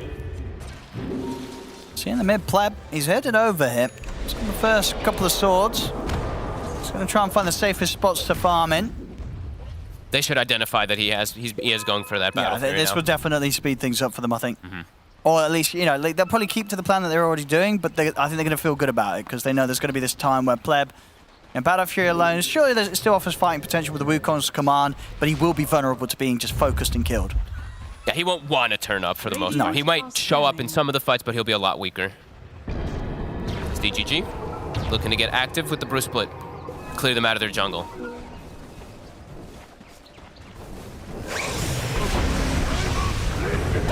See if they can catch you, Bay. There's a TB weighing up here. In fact, they're in with the jump. MTD's able to get the Rolling Thunder off in time. I'll turn their attention over towards the Brewlings, see if they can take them down. But they've got to back off DGG. I was always going to be a risky move to make there, trying to fight in the river underneath the triangle of into the breach. Yeah, Taker more than happy to stand his ground. Shippy was able to distance himself nicely with the birds too. See if they can do anything mid. Of course, Rolling Thunder on cooldown for a minute. They did lose the birds, right? Yeah, I couldn't see it. I guess the brew wind dispel also does, you know, they are summons, so it does do significant damage to the Visage familiars too. Trying to slow this down. See Ari jump in with the ultimate. He'll get the dispose up. In fact, the 3-man stun there thanks to that dispose from Ari. And that'll be MTD burst out of the fight. Jibbe caught in the Wukongs. Will have to run. See if they can chase him down. I mean, Logi's already picked up a couple of kills here. Jibbe, he's also going to go down with Pleb being able to slow him with the Primal Spring. Bit too deep of a dive there from Into the Breach. DGG, they turn up and they'll take him down. Even though they lose MTD at the start of it all, they find the cleanup. Can be a scary thing to commit into. Even though there's no Bruce Split, there's a Pugna Ward that's dishing out some damage. There's just a lot of different things just kind of left on the floor there that you see from DGG. I mean, they really went for it. Excellent dispose coming up here from Ari. But not quite the damage to take out MNT and Owned Me. You know, these two are able to live. Owned Me's able to walk it off. And at this point, they may have got MTD, but they can't get anything else. Good decrep, the defensive decrep saving the brew as well. Team's got to be careful how far they do overextend. Yeah, and that fight involvement from Pleb pretty much just sped up his Battle Fury. He's got it done now, so solid timing hit for the Battle Fury Monkey King. Pleb's going to be happy. 4-0-2. He's having a very, very clean start. Level 13 as well, too. Yeah. Terrorblade has just hit level 12, but has a decent level advantage. Now that fight was lovely for Pleb.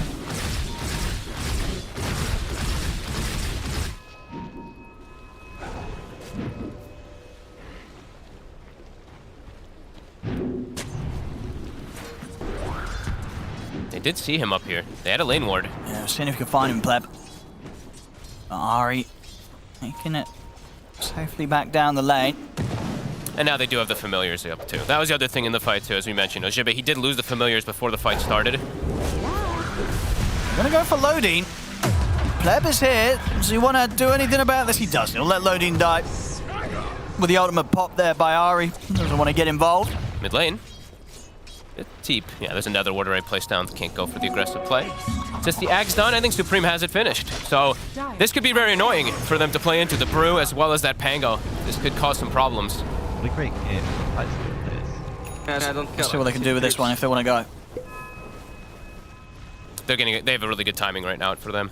Even though I think Meta is back up. So yeah, they could look to actually take a fight here on the side of Into the Breach. Even though they're playing into the Brew. Yeah, they want to try and find this Monkey King as well. You know, Pleb yet to die. He's said to be set for a taker. Both carries have been sticking to some very safe farming patterns. Dead even on net worth too. Yeah. Very nice and close. I mean, we saw the last two games. Whoever was sort of came out of the laning stage in a better shape ended up losing the game. But this time round, it's kind of that close that hard to tell who's ahead. So we don't really know who's going to end up behind as the game goes on. This is a close one. Pleb with the setup from the tree. Oh, Three-man boundless with the Wukongs down on the wall. They've got to run. Supreme, he's got to try and walk out of this one. Nearly dying to the Wukongs on his way out.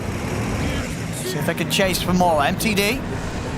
Both Ari and Supreme are low. And MTD won't quite go for them. Do they? Okay, Shippy gets caught. I was about to say, do they all get away? I'll get the trade out of it. But yeah, very close there. I mean, if they had sort of a +1 anywhere nearer, Pleb was about to have a sort of a fight of his life there at 17 minutes in with the Battle Fury alone. I'm shocked that they're able to walk away like that. But now big window into the breach. Don't have to worry about any of those big ultimates. Pleb should be fine here. And he's going to have backup coming in as well. Oh, nice try with the Force. Might get him killed. No, there's no stun at the moment, so okay. Kadara is fine.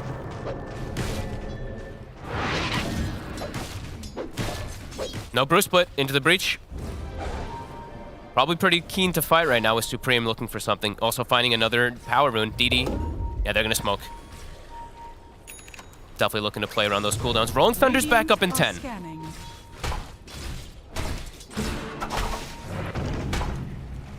They could get a pick off. They could go straight into Roche. I mean, Pleb, if he shows that he's still around here,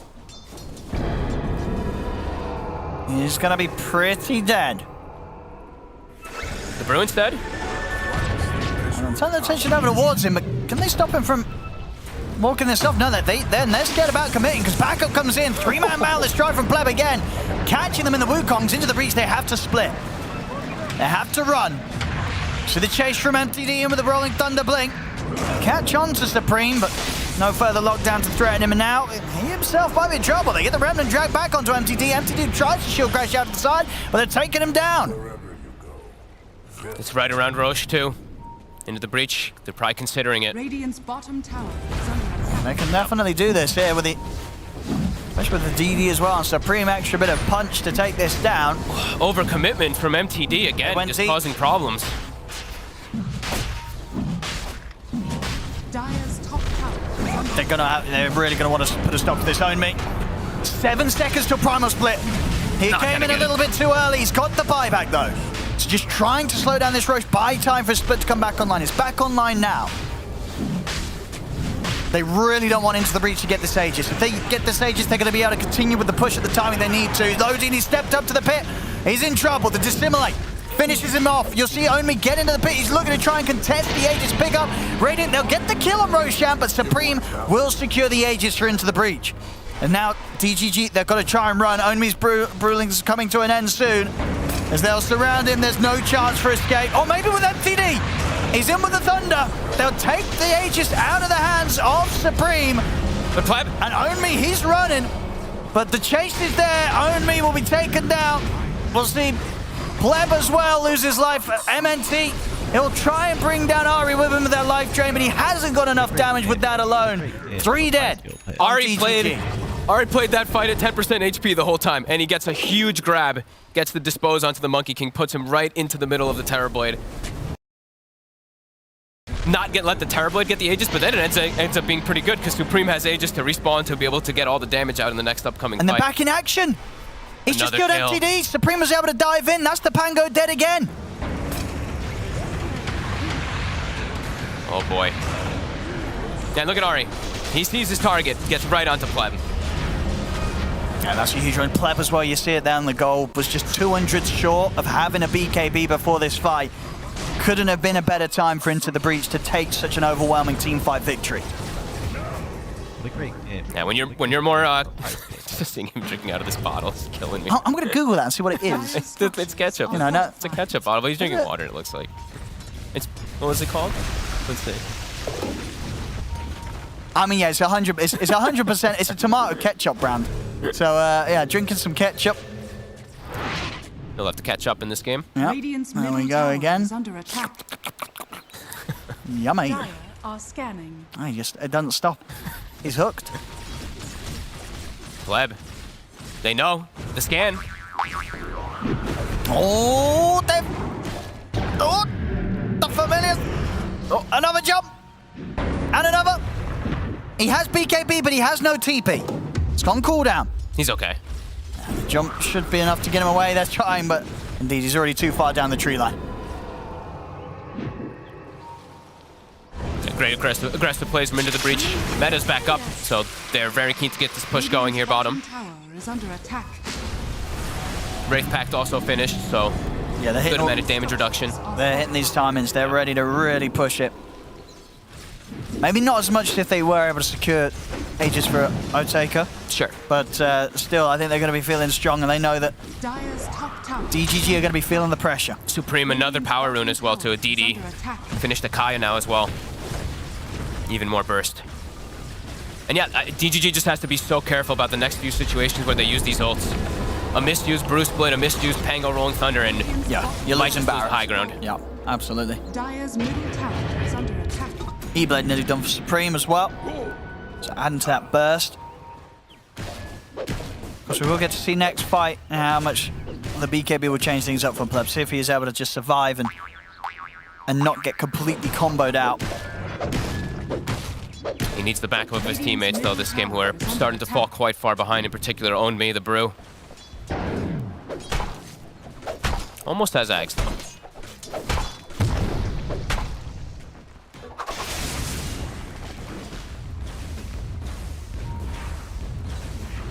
So we can go for here. Back into their jungle, Ari and Jibe. I know that Pleb likes to play around these parts. And he's got ridiculous cast range, of course, and catch range with the cast range on Ari. Has been scanned out, so Pleb knows that people are heading up here for him. Time spent in the trees, though. Constantly have to hide himself. You see this Terrorblade continue to grow more and more.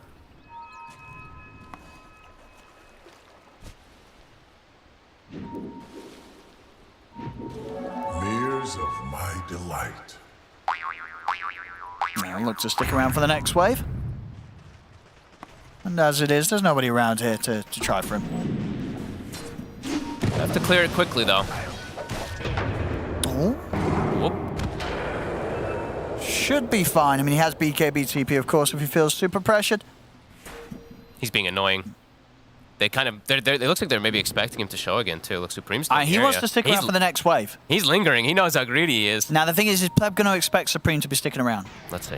Oh, he jumps into the Aether Remnant. Okay, he'll It's be a right. little awkward. Now he's going to know that he can't stick around for the wave behind the tower. He'll have to take it down somewhere else if he wants it. That was a bit spooky.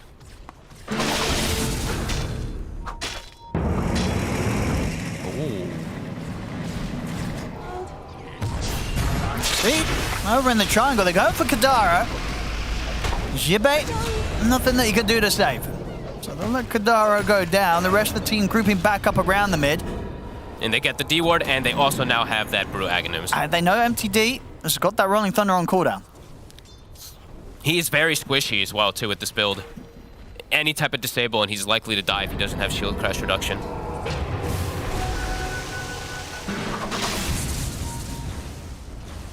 Radiant's middle tower is Supreme tries to get that jump in. Knowing that MTD had the ult on cooldown, they wanted to go for him. Supreme now. I mean, Omi's committed in with the split. They want to try and fight this, DGG. Pleb, looking to get in position. Wukong's is down. Be able to catch the Terrorblade. A lot of damage. Defensive E-Blade will keep the Taker safe. Allows him to step out. Puts the BKB, stuns himself up to full HP, and a TP out will get him safely home. Jibe, on the other hand, probably going to get left behind here. Not a lot to be done to save the Visage. Supreme at the side. He's looking to maybe get back in for a pick-off. He still has Kadaro and Ari by his side, but not wanting to try and challenge DGG back in their jungle when they've got the full 5-man, unless they want to go for the pick-off on MNT. But MNT's got Pleb by his side. Pleb's going to jump in. And we'll get the kill. Actually, maybe this is going to work out for Pleb. He's trying to stand his ground. Trying to run down Ari. The Vestal from Only probably going to cause the death unless the TP out in time will save him. Okay, he's fine. He's back in the fountain. Ari makes the quick call to back out. We'll lose the birds, it looks like. Now, Supreme and Kadara still hovering around here. Not an easy kill to go for. Even though Brew Nice. doesn't have split, he's way too tanky if he gets the Cinder Brew off. Pleb's got the BKB back up. Yep. And he's also pretty much got the Aghanims done. This is always a scary thing, like playing the TB versus Brew. It used to be a hard counter pick versus TB a lot of times because exactly what happens. You pop meta, if you don't immediately pop BKB, you're thrown up in the air over and over again. And they can set up things like the Wukongs as we saw there. So they still have to play careful into this big team fight that DGG has, but right now, Brew split, only one of them is going to be available in the next 30 seconds, so could still see them look to set that pace when meta's back up. And he will have meta, and he'll have Scotty on the Terrorblade as well, too, so easier to focus fire these BKB cores.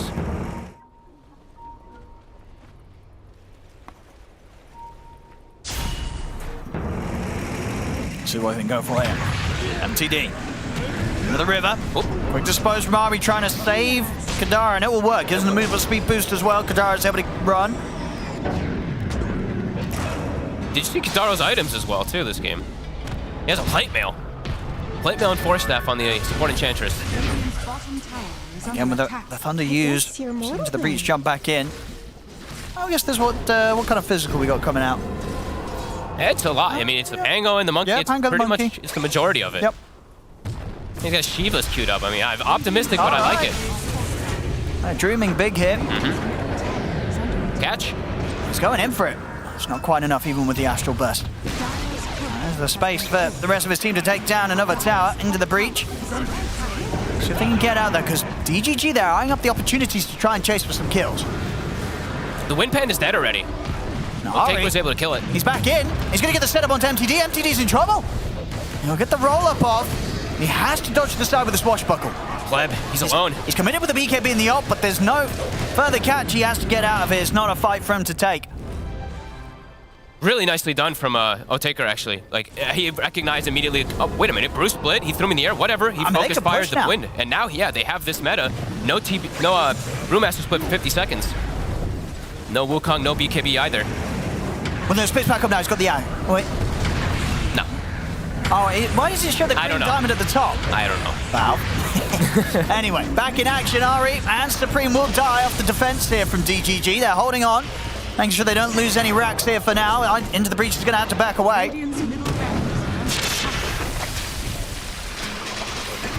Ambitious TP attempt there from Kadara. Won't work.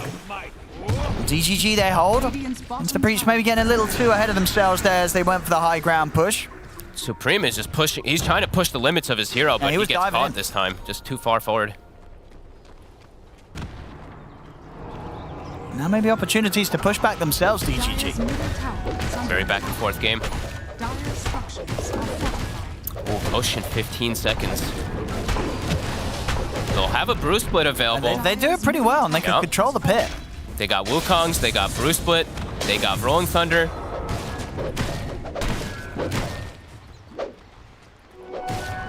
And the Breach will be back up. But no meta. So it will be pretty tough for them to fight in that area. I think DGG can get this one for free. Let's have a look, see if we get any attempt from Into the Breach. No, they're teaming out to tier 2s. They're not coming out of the outpost, so unlikely by the looks of it that Into the Breach is going to go for some sort of full attempt to contest this. And they see Jibba. Even though he's invisible with the Aghanims, they have the sentry down. I mean, Supreme could try for a steal. You see MTD using the Thunder to keep the area covered. They've got the boundless strike off the side. Supreme, can he look for the jump in? He's not going to try for it. He doesn't want to take the risk. DGG, they'll get the Roshan. Aegis into the hands of Pleb. Ari jumps in at the last moment. Will be able to get himself back out after a failed attempt to try and snatch the Aegis. So get themselves away. Pleb also able to make sure they secure the shard from that drop. They get everything here, DGG.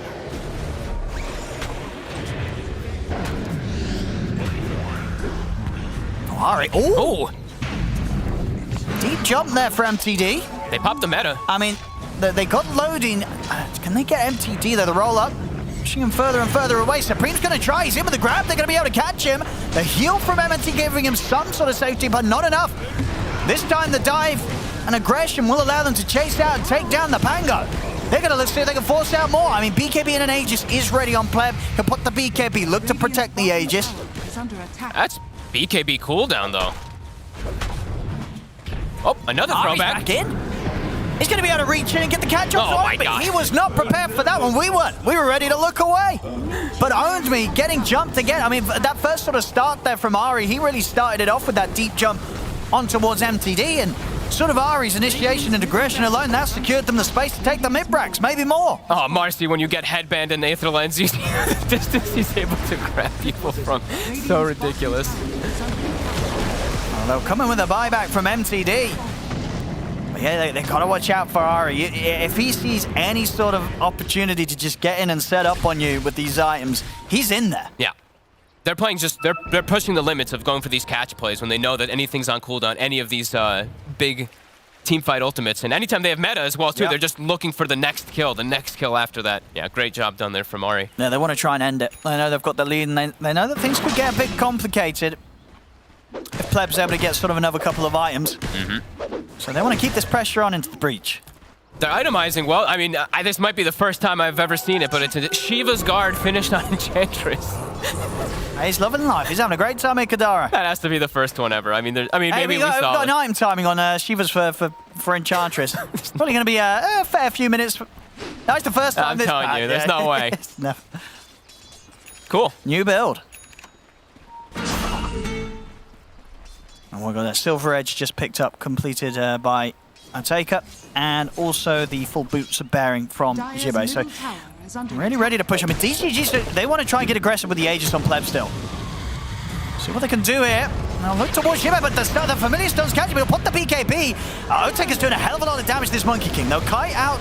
The Wukongs come off for now, and Pleb with the rained out BKB is going for the TP out. They don't want to take this fight anymore. MTD died. He got solo killed. Wait, by loading? We gotta see if it. Where did that No, by happen? Supreme. Oh, by Supreme Supreme. just Okay, blew him up. Supreme got him with the combo. Okay. He doesn't have buyback. He does He not. brought back for the last defense. And Meta is back up, Owen. That might be game. They have Aegis on. I mean, Pleb's gonna have a few. He has no BKB though. But again, Ari's going to start the fight off with the setup onto the brew. He's in, jumps Ownby. There'll be a defensive to Grandify trying to help him out, but Ownby's gone also without buyback. That just game. That should be, unless Pleb can do something ridiculous here. But no, he can't. He's out. No buyback on him as well. That's it. That should be it. Onto the tier 4s here, into the breach. 3 heroes dead on DGG, no buybacks available. You see the suplex there too? He was jumping on the tree, gets grabbed out of midair and slammed into the ground from the Marcy. Oh, here we go. Ancient exposed. Looks like if they get some more kills out of it, Spelodium will be able to get back to the fountain. There it is, GG. Into the breach here. This series, it's theirs. 2-1 against DGG. We've had, game 1, game 2, very much dominant in either side's sort of respect. And then this game 3, they just knew exactly what to do into the breach. They had this timing, this sort of 30-minute mark that they were going to be very strong. And they made sure not to sort of get shaken up whatsoever by DGG, because DGG kept going at them, trying to sort of just force action outside the base. But at the end of it all, they couldn't quite keep it up into the breach. Very well handled this game. Yeah, I think the last pick Void Spirit was actually perfect. Yeah. Supreme, he died the once when he pushed the limit a little bit too far, but he ends 11-1 and 12. Yeah. And getting the final kill there on the Pango, he sets up the team for success. He was jumping in, forcing fights and just forcing chaos from happening over and over again onto DGG, which let them get like Ari to jump in and get a follow-up too. Is really nicely done, honestly. I like the itemization too. It's a bit weird, but you can see how it makes sense. Like the Silver Edge on the Tower Blade too, and just having all these different forms of catching and just enveloping DGG's lineup. No, for sure, yeah. They're looking really, really nice in that victory there. And as expected, right, this has put them in a very good spot in the league right now. If they can continue this, every reason to believe this very much could be one of the 2 teams we could see contesting going up towards the Division 1 in the future. Especially if they keep playing like this. So well played to Into the Breach here in this game 3. The series, it's theirs today. They'll take this important one, 2-1 against DGG.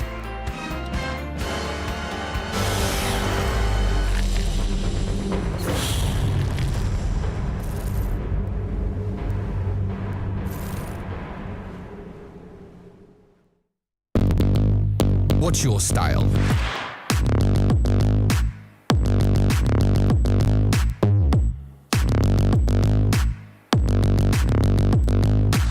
Get your merch at shop.eslgaming.com.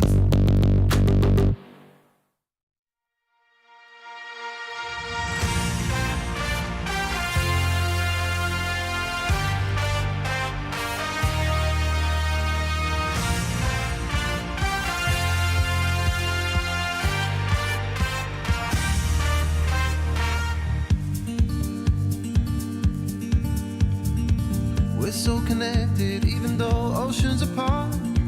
You are the person I call home. Need to be near you to feel closer to your heart. Without you, there's no place to go. I don't know where I end or where you start, because I just want to be one. I need for you to know that from the start you weren't alone, cause you're the one. Give me wings to fly, to lift you up and away, to save us from this pain. Don't let us go, be swept away, swept away. Your wings to fly, no more chasing the day. It's not hiding away, and let us go, be swept away, swept away, swept away. I'll always be there even when you fall apart. I'll always help you find your way. When all the lights are gone, I'll be there in the dark. My love for you is here to stay. And every time I feel I want you by my side, so you can feel it too.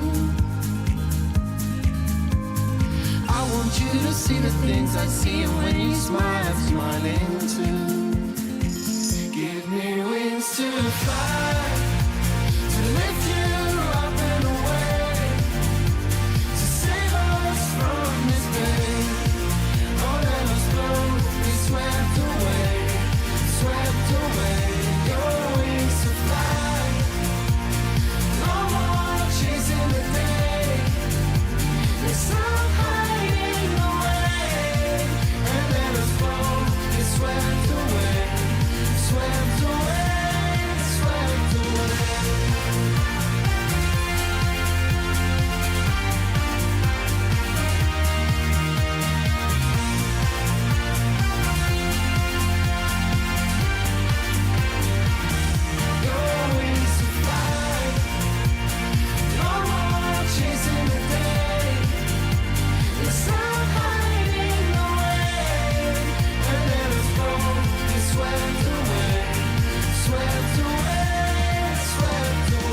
What you doing, T? Cooking out, making a barbecue for everyone. So during Secret Entity, we're gonna have a barbecue. Nice. If I can open this door. This door.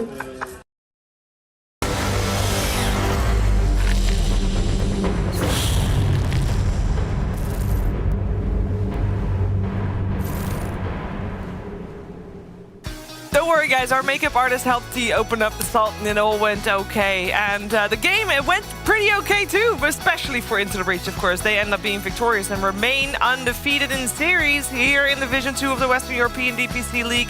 This game definitely was. I mean, DGG put up a good fight. It was a lot closer than the previous Terrorblade game we saw coming out from Into the Breach, but it still was a hero that was. I mean, I feel like it was uncontested, even though it was first phase pick, Waga. Why did I feel that way? Yeah, it's difficult to counter. It's not as easy as, you know, it may seem. It seems like, oh, it should be obvious, but it's just complicated to deal with, really. And honestly, this game that we just watched, you were talking about Ari and his rise on Marcy, how he grinded from 8k to 10k MMR. I think we could see a lot of that in this series right here, especially in Game 3. Yeah, I mean, he's one of the 4 players that he does the Blink and Aether Lens build, unlike the BKB Basher. And you can kind of see here, he just throws himself into these fights like, guys, I'm going to fish and get someone. And if he isn't doing that, he's helping his team, you know, disengage from a fight. But yeah, I'm happy that we have Terrorblade return. A lot of people were like, Terrorblade's a dead hero, but it's like, when you don't have a 1-for-1 matchup in terms of carry to carry, where if Terrorblade locks into this duel, he doesn't win, or at least you have like the correct offlane and the aggression, it's just kind of like 3 wins every time. Like, it's so hard to kill him when it gets to like 2-3 items. I mean, the main thing for this is just that plus 15 damage. Now you have 30 damage when you pop meta. That's a lot. Because of that, you can really win 2 creep waves very easily. And the 20-second duration talent makes it so if you win a teamfight with meta, you can push with it as well. Yeah, it worked out. It worked out great, leading to another victory for Into the Breach. And we are here with Zibba. Zibba, congratulations on the series. Thank you so much. How are you guys doing?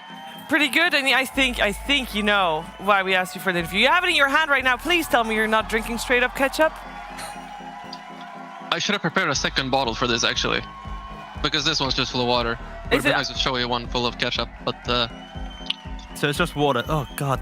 Just water. Why do you have that in it? Because okay, so I get it. You can't spill. You know, it's a glass. It's nice. Doesn't it still kind of taste like ketchup? There's no way you can clean all of it out. It's just tastes like water. God, so grim. I'm happy. I do my dishes as well. It's all. That's true. Oh God, that's true. Well, I'm happy you are hydrating. Very important. It was just a little bit of a shock factor from us because first we didn't even see it was ketchup. I'm like, is he just straight up chucking hot sauce? Who knows? Who knows? Congratulations on your series. This was, you know, you're winning all your series. This was another series where you went the full distance. It's 3 games every single time. Why is that? Yeah, why is that? We don't really know. I guess honestly, in our first 3 series, I think we weren't that happy with our performance. I think we underperformed in all of the last 3 series. Our scrims were going really well, and we just felt like we could do better than we showed. Today, I don't know. I thought we did well. This one game didn't really go the distance. Maybe it was a problem with the draft or something. We're gonna have to look into it. But I mean, I'm sure the viewers at least liked when the series go the distance. Yes, we did indeed. I mean, more Dota. It was fun Dota too, because you guys were definitely very active around the map. And I'm here with T and Waka. They'd also like to ask you some questions. Yeah, so we saw... Hello, congrats, mate. We saw that you, of course, in the draft earlier, Milan was in the Discord, jumping in and out. Is this an official thing? Is he going to be the coach of Into the Breach, or is it more just a one-off exercise? Let's call it a one-off for now. There's nothing official or anything like that. Sure, that's fair enough. And you are, of course, like Shiva mentioned, you're the 2-1 team. You're taking games of everyone. Do you think you'll be the first team to take a game off Nigma, maybe even 2? Yeah, I think we have a really good shot at taking at least 1 game. Our scrims suggest we should, at least. I definitely think so. But we shouldn't get ahead of ourselves either. Hopefully, the Enigma series will not mean anything. Hopefully, we'll already be qualified to Division 1 at that point. I think we're gonna spend all of our time looking at Ivy right now because they're looking relatively hot, to be honest. Yeah, that was actually what I was gonna ask you next. Is it Ivy that you feel are the team now that you're focusing in on the most? Are they the ones that you think are the priority to focus on, as Enigma are looking, of course, very, very strong here in Div 2? Yeah, they're definitely an easier opponent than Enigma. We have played scrims against Enigma too, even if it was a little while ago. They're very strong right now. I think they are well deserved at 6-0. But yeah, Ivy, it's what is it, 3 days from now, 4 days from now? So that's definitely what we're focusing on, because they still have a shot at taking the second spot, right? So it's all Ivy for now. Yeah. Finally, I just want to say, I mean, congratulations on this series win here. And even if you said you want to perform better and like not feeling too happy about all wins, I mean, a win is still a win. You win 2 games in a best of 3, and that's a win. So enjoy your result here. Yeah, that's all you need, really. You guys have been winning quite a bit. So yeah, congratulations once again. Zebe, thank you for taking the time to talk to us. Looking forward to your next series for sure. And yeah, see you next time. Thank you, guys. See you. Congrats. Thank you. So are we happy or sad that he wasn't straight chucking ketchup? I mean, kind of happy. I'm sad. I'm sad. I won't lie. We have people who drink, tea during the drafts. We got people who hide themselves, bad webcams, bad whatever. But now there was a gap in the market for like the hot sauce ketchup chugging player. True. I was the other player that I would otherwise want to interview was Ari, because he has like an aquarium behind him, that not with fish, but like with any kind of reptile or something, or maybe a rodent. I don't know. So I'm very curious about that one. Let's see if they win next series, and we can ask Ari what animal he's keeping in his room. But let's take a quick look at the standings, see where things are right now, because Into the Breach is doing very well. You can't see it here. They did go to distance with all series. They are tied with Enigma Galaxy. They obviously have not faced each other yet. And I mean, it's looking very good. This series, I mean, you heard Zib, it was very important for them to win it. And now it's Ivy that is the one that they need to win against. We'll see how that goes next week. But for Division 2, that was it for today. There will be Division 1 though to watch. You might already know we're a bit behind schedule. We're gonna be right back. And when we're back, it is time for Team Secret and Entity to play some Dota 2, so stay tuned.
That I was safe enough to treat treat you like a movie star. Let's start here and build it up, right from the bottom to the top. I know it all takes time, but the future's bright. This is where it all begins. My girl, we're just getting started. Don't look back to where we've been. Just take my hand and be open-hearted. Shine a light into the dark. Burn the haze just like the sun. You know you'll always keep my heart, and that's all that matters when we're done.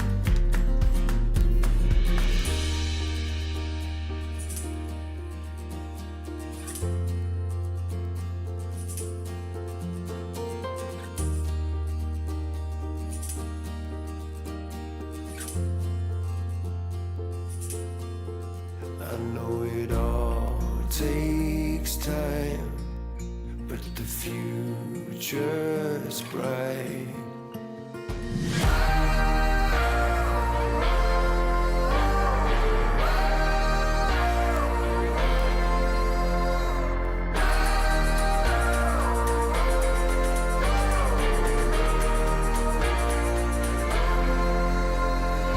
This is where it all begins.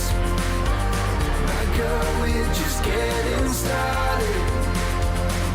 Don't look back to where we've been. Just take my hand and be open-hearted.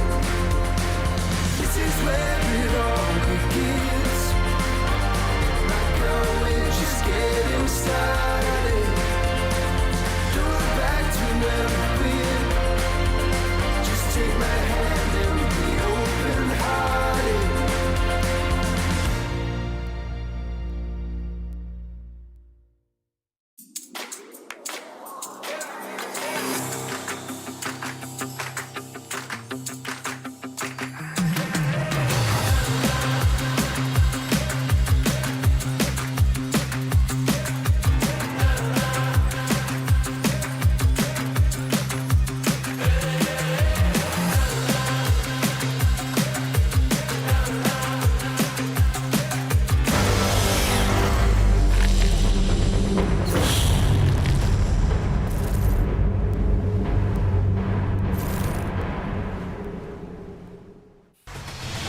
We go to Division 1 here on this lovely Saturday. It is time for Team Secret and Entity to take the playing field. You're watching DreamLeague.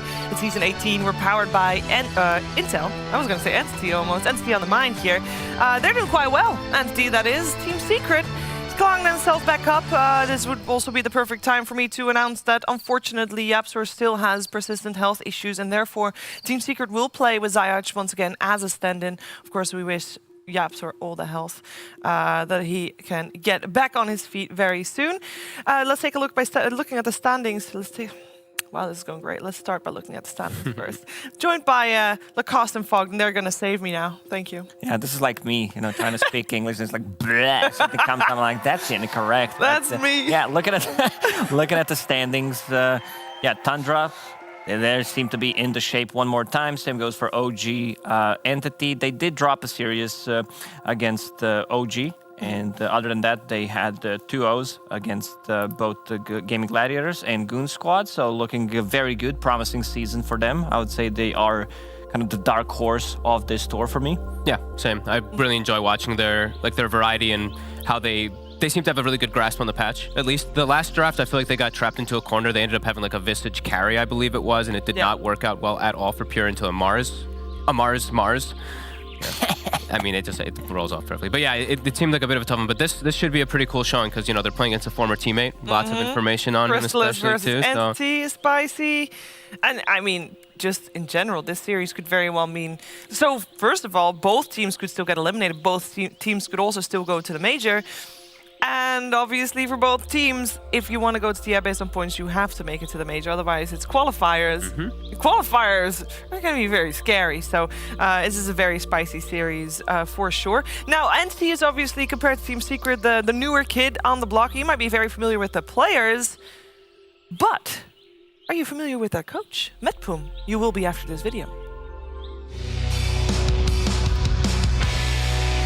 Hello, my name is Daniel. I'm coach for Team Entity.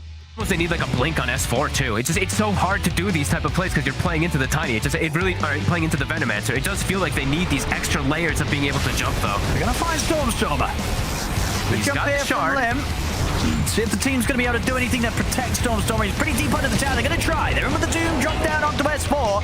Hooks up to the side to control Lim for now. Stormstormer still alive. He's able to hide in the trees. Aqua will turn towards Toby to try and run him down, but he's very, very low himself with the Bloodseeker, so he has to back off. Basically, you need to make it so that players only think about Dota. They don't need to think about anything else, like about visas, about like their food, about like anything. And like watching replays every day, teams we're gonna play, our replays, like we discuss a lot, like, and I discuss with one player, then with another player, and then we like watch replays together. So here on bootcamp every day, like I'm doing almost all my time, I'm doing something related to Dota. So and I like this. It doesn't make me feel tired, I guess. I mean, it does sometimes, but everything does sometimes, but I still love this game.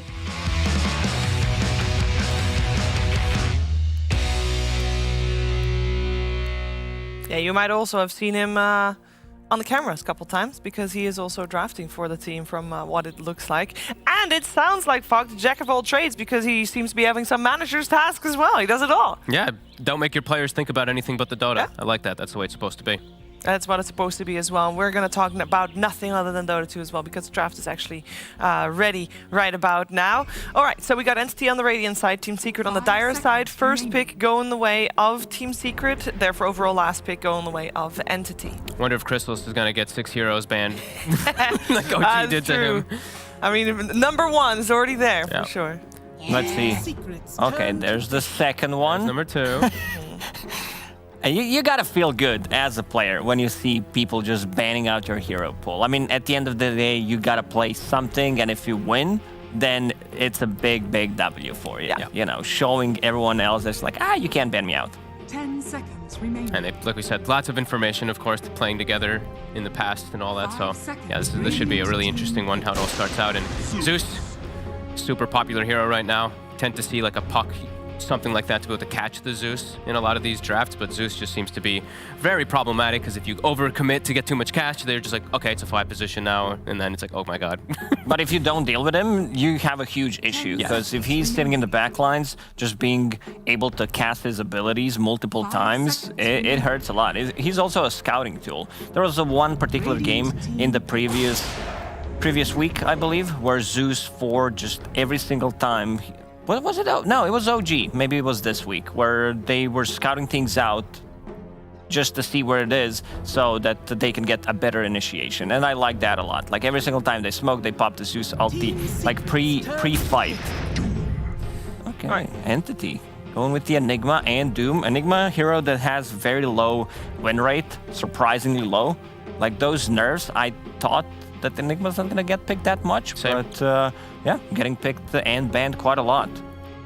I don't know if it's the teams playing something, but I think the last time I checked, it was like 20% win rate. Was it also, you mentioned, Vision with Zeus, Beastmaster, another hero, Vision that can work really well, always going to be able to have something to cancel the Enigma Black Hole and stuff too. Yeah, I mean, it's I didn't get to look too much. I haven't gotten to venture too much out into other regions. Is Enigma still, I don't know, have you been looking at anything? Yeah, he gets picked. He's getting picked a lot in other regions, yeah. I saw he's getting picked a bit, but yeah, interesting. So far, Entity has only played it on Toby, on position 3, but we know that they can swap it around to Fishman as well. Doom has mostly been position 4, and of course in this series it's also very much a denied pick, because so far Zaya just played Doom quite a few times. Yeah. And if you're playing with stand-in, obviously Team Secret has had the chance to play with Zayaj quite a bit now, but you still want to set him up for success, so you still want to pick him one of the heroes that he's most comfortable on, which is Doom. Stormstormer's always eating an apple. You see that? He's always staying healthy. And healthy. Apple is also a great food to eat if you're hungry. Then the acidity of the apple will make your stomach shrink a little bit as well. So you're eating something, your stomach gets a little smaller. You're not as hungry. Does anyone else have this problem where you eat apples and then your teeth hurt after eating apples? Don't? I don't. No, but it depends how hard the apple is, I would imagine. No, it's. I think it's the acidic thing. Oh, is it actually? Yeah. Because there is some acidity in apples. That's why I don't eat apples. Like maybe I got sensitive teeth. Yeah. Speaking of teeth, I don't have anything. Teeth, yeah. There you go. Speaking of teeth. Or wears teeth around his neck or something. No, he has the big smile with all teeth. That's the one. Yeah, like we'll go with that too. Yeah. Bristleback also has teethy heroes getting removed. There you go. That's the one. Bristle seems to be a hero that's really on the rise. I mean, it's riddling the pubs. It's been in a lot of these pro games as well, too. It's one of these heroes like Enigma hates to play against, too, in laning phase. You just walk up 2 sets of quills. The Eidolons share their magic resistant, but not versus the physical. And also, it punishes the long cooldowns and also creates a lot of chaos. So pushes you into this position where you're like forced to use a black hole or just not use it at all because you need to hesitate because this hero just creates so much chaos.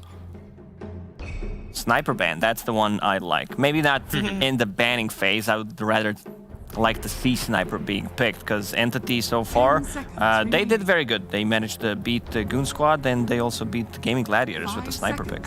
Yeah, they looked really good with it. And Zeus and Beastmaster can sometimes suffer to get into the back. So they can see the back lines, but getting onto it, it's going to take itemization, especially for the Beast. So. We are 5 for 5, by the way, in terms of bans. we kind of figured, you know. All right, Chen. I've been seeing more and more teams do this when they're playing versus Beastmaster. Either you take a Chen or you take a Night Stalker, and then the Beast has to kind of deviate from the Helm of the Overlord build because you know they just buy Shard, they just eat it or take over in this case. Yep. And this is kind of a cool pick. And you look and you're like, man, Poppy's probably like, man, I want to play Chen. Now that he picked it, like, oh. I mean, Chen and Enigma and Enchantress is 3 signature heroes. Enchantress still in the pool. Who knows? Maybe it's like, You don't want to play that war. You get a creep, they Eidolon it, they devour it, they take it over. It's like a lot of different. But at least you take a creep from Chen. Chen's creeps stay forever, and at least if they take it back, it's gone. True. It's gonna get eliminated. A lot of push coming out from Entity. Yeah. A lot of summons. They have like Zeus. I don't think that depends where this Zeus is gonna go. But yeah, that's a good response. Having a CK. Because you know that you have a kill opportunity in the lane against Enigma, and also you have the sustain. Like, you know there's going to be a lot of harassment from the Eidolons, like 1-2 crits, and you're back to full HP. Yeah, later game, Midnight Pulse can start to become a bit of a problem, but early game, you're able to just, you know, get on top of him and also just sustain well in the lane. A lot of vision aspects. Team Secret's playing with a Hoodwink, another vision aspect being put in. And even though I know I mentioned the Chen versus Beast about the Shard, but it's also, of course, about Boar in lane, but most of these Beasts are just skipping Boar. But that does mean that we have seen the last of the core bans, because I don't think that anybody can go anywhere else other than... Like, we kind of know the lanes for Team Secret. The only thing we don't know is Nisha's hero, and obviously there can still be variation with Zeus and Hoodwink and... It's a good mid-Zeus game. Yeah, considering what he's playing against, like, they don't have heroes that can rotate easily on Zeus. Like, even if we're talking about the Chen, he has the Heavenly Jump, so he's pretty good. Now they need to figure out which hero is going to be paired up most likely against the Zeus. Yeah, you're like bringing Zeus so much. Like, other thing about Chen is, when we're talking overwhelming damage of Zeus, Chen can offset that really nicely. Like Hand of God versus Thunder God's Wrath. And it's even better now because it keeps going, the heal. It's not just, okay, this is probably going to be their mid hero. Like you hit level 6. You can always find the real CK as well during the Phantasm, so that's really nice. You can, I don't know, kill the Boar. One of the heroes that gets a BKB potentially forces Beastmaster to roar him, and they don't have that much damage during the BKB timing, because your build is going to be on a wind range of like 1 damage item into BKB, and they don't have that much damage that goes through until CK gets level 20, so that's really like, we're talking about late game pretty much. And they're going to have a ton of auras, right? That's the thing that you always have to factor in when you're playing with Chen. Like even like look even with the Zeus, with the CK, everything. Like you can have plus armor auras. You can have even Centaur coursers for magic resistance on your team. So looking to tank up a bit on Entity and try to avoid some of that damage that's going to be coming out. This doesn't strike me as Entity draft. If you showed me this draft, I think that would be the last team. That looks like Secret. Pretty much, yeah. Right? We sure it's not flipped? Yeah. I think the bans make us know that it's not. That is very true. What do they not want to play against here? Zayach has his game outfit on. Yeah. It's the same as last time. It's like he washed it specifically. It's like, I'm gonna wear that on the camera. Now that's his jersey. Yeah, I mean, I like it. It's good. It fits with his background too. You know, it's like, it's got the whole vibe going. And important to point out, he's not at boot camp with them, right? So they haven't, if it is going to be a long-term thing with Yapsor, they haven't had him. So a little bit of, you know, when you're not all together, it can be a little bit of a difference, of course. For sure. There we go, Chris. He's already addressed 5 bans. Now they'll have to deviate a bit. Holy heck, Yeah. Rose are owning. So we got Templar Assassin banned out on the side of Team Secret. Most likely we are looking for a hero for Pure on the side of Entity. And for Team Secret, again, how does Zeus do against Wind Ranger? Because you guys said good things about Wind Ranger, but if it's laned up against a Zeus, is that okay? I don't know if they want to run Zeus as 5. I'm not sure like how much he does against Enigma. Probably not as much, because Eidolons have too much magic resistance for Zeus to be able to deal with them. I think you just put Zeus on a mid lane and get the position 5. Something that could potentially deal like with the Wind Ranger later on. And we still have Clockwork in the pool. We saw Poppy play that a bunch. Or is it no longer a good Clockwork game? Just worried a little because of the Chen, you know, these creeps and everything. You see Puppy hit some hook shots also onto some creeps the other day, but it can just always be problematic playing some of these like catching heroes. But it is good versus the Enigma. They have tons of ways to play around information and scouting already with their lineup. If they want to ruin Enigma even more, get something like Silencer, maybe, you know, time to bring it out. I mean, you take that back right now. It's a meme. I think, is Grimstroke available? Yes. Yeah, I think Grimstroke might be the good pairing because they have even more kill threat. You have the double roar, synergizes nicely with the Zeus, and you just have a really strong killer lane that you can punish Enigma with. I thought you were going to say the Warlock, actually. I actually thought you were going to say Warlock when you said When I was, you know, thinking about Silencer Warlock, I'm like, you know, I'll just throw in Silencer, but might not be bad. Do they need more region in that lane, considering they have CK already? Maybe not, but Warlock is like Zeus, Warlock. The damage you do in team fights and versus Enigma, you're never getting Black Hole off if the Warlock is careful. But I don't know if we'll see it. I mean, it's a hero that has been picked by some teams, but they banned out the Pudge. Pretty funny. Just in case. Just in case. You don't know. Yeah. They go for Kunkka, so it will be a support Zeus then, or a support Hoodwink. Sorry, it will be, both supports, that is. Yes, my bad. Wow. Kunkka mid.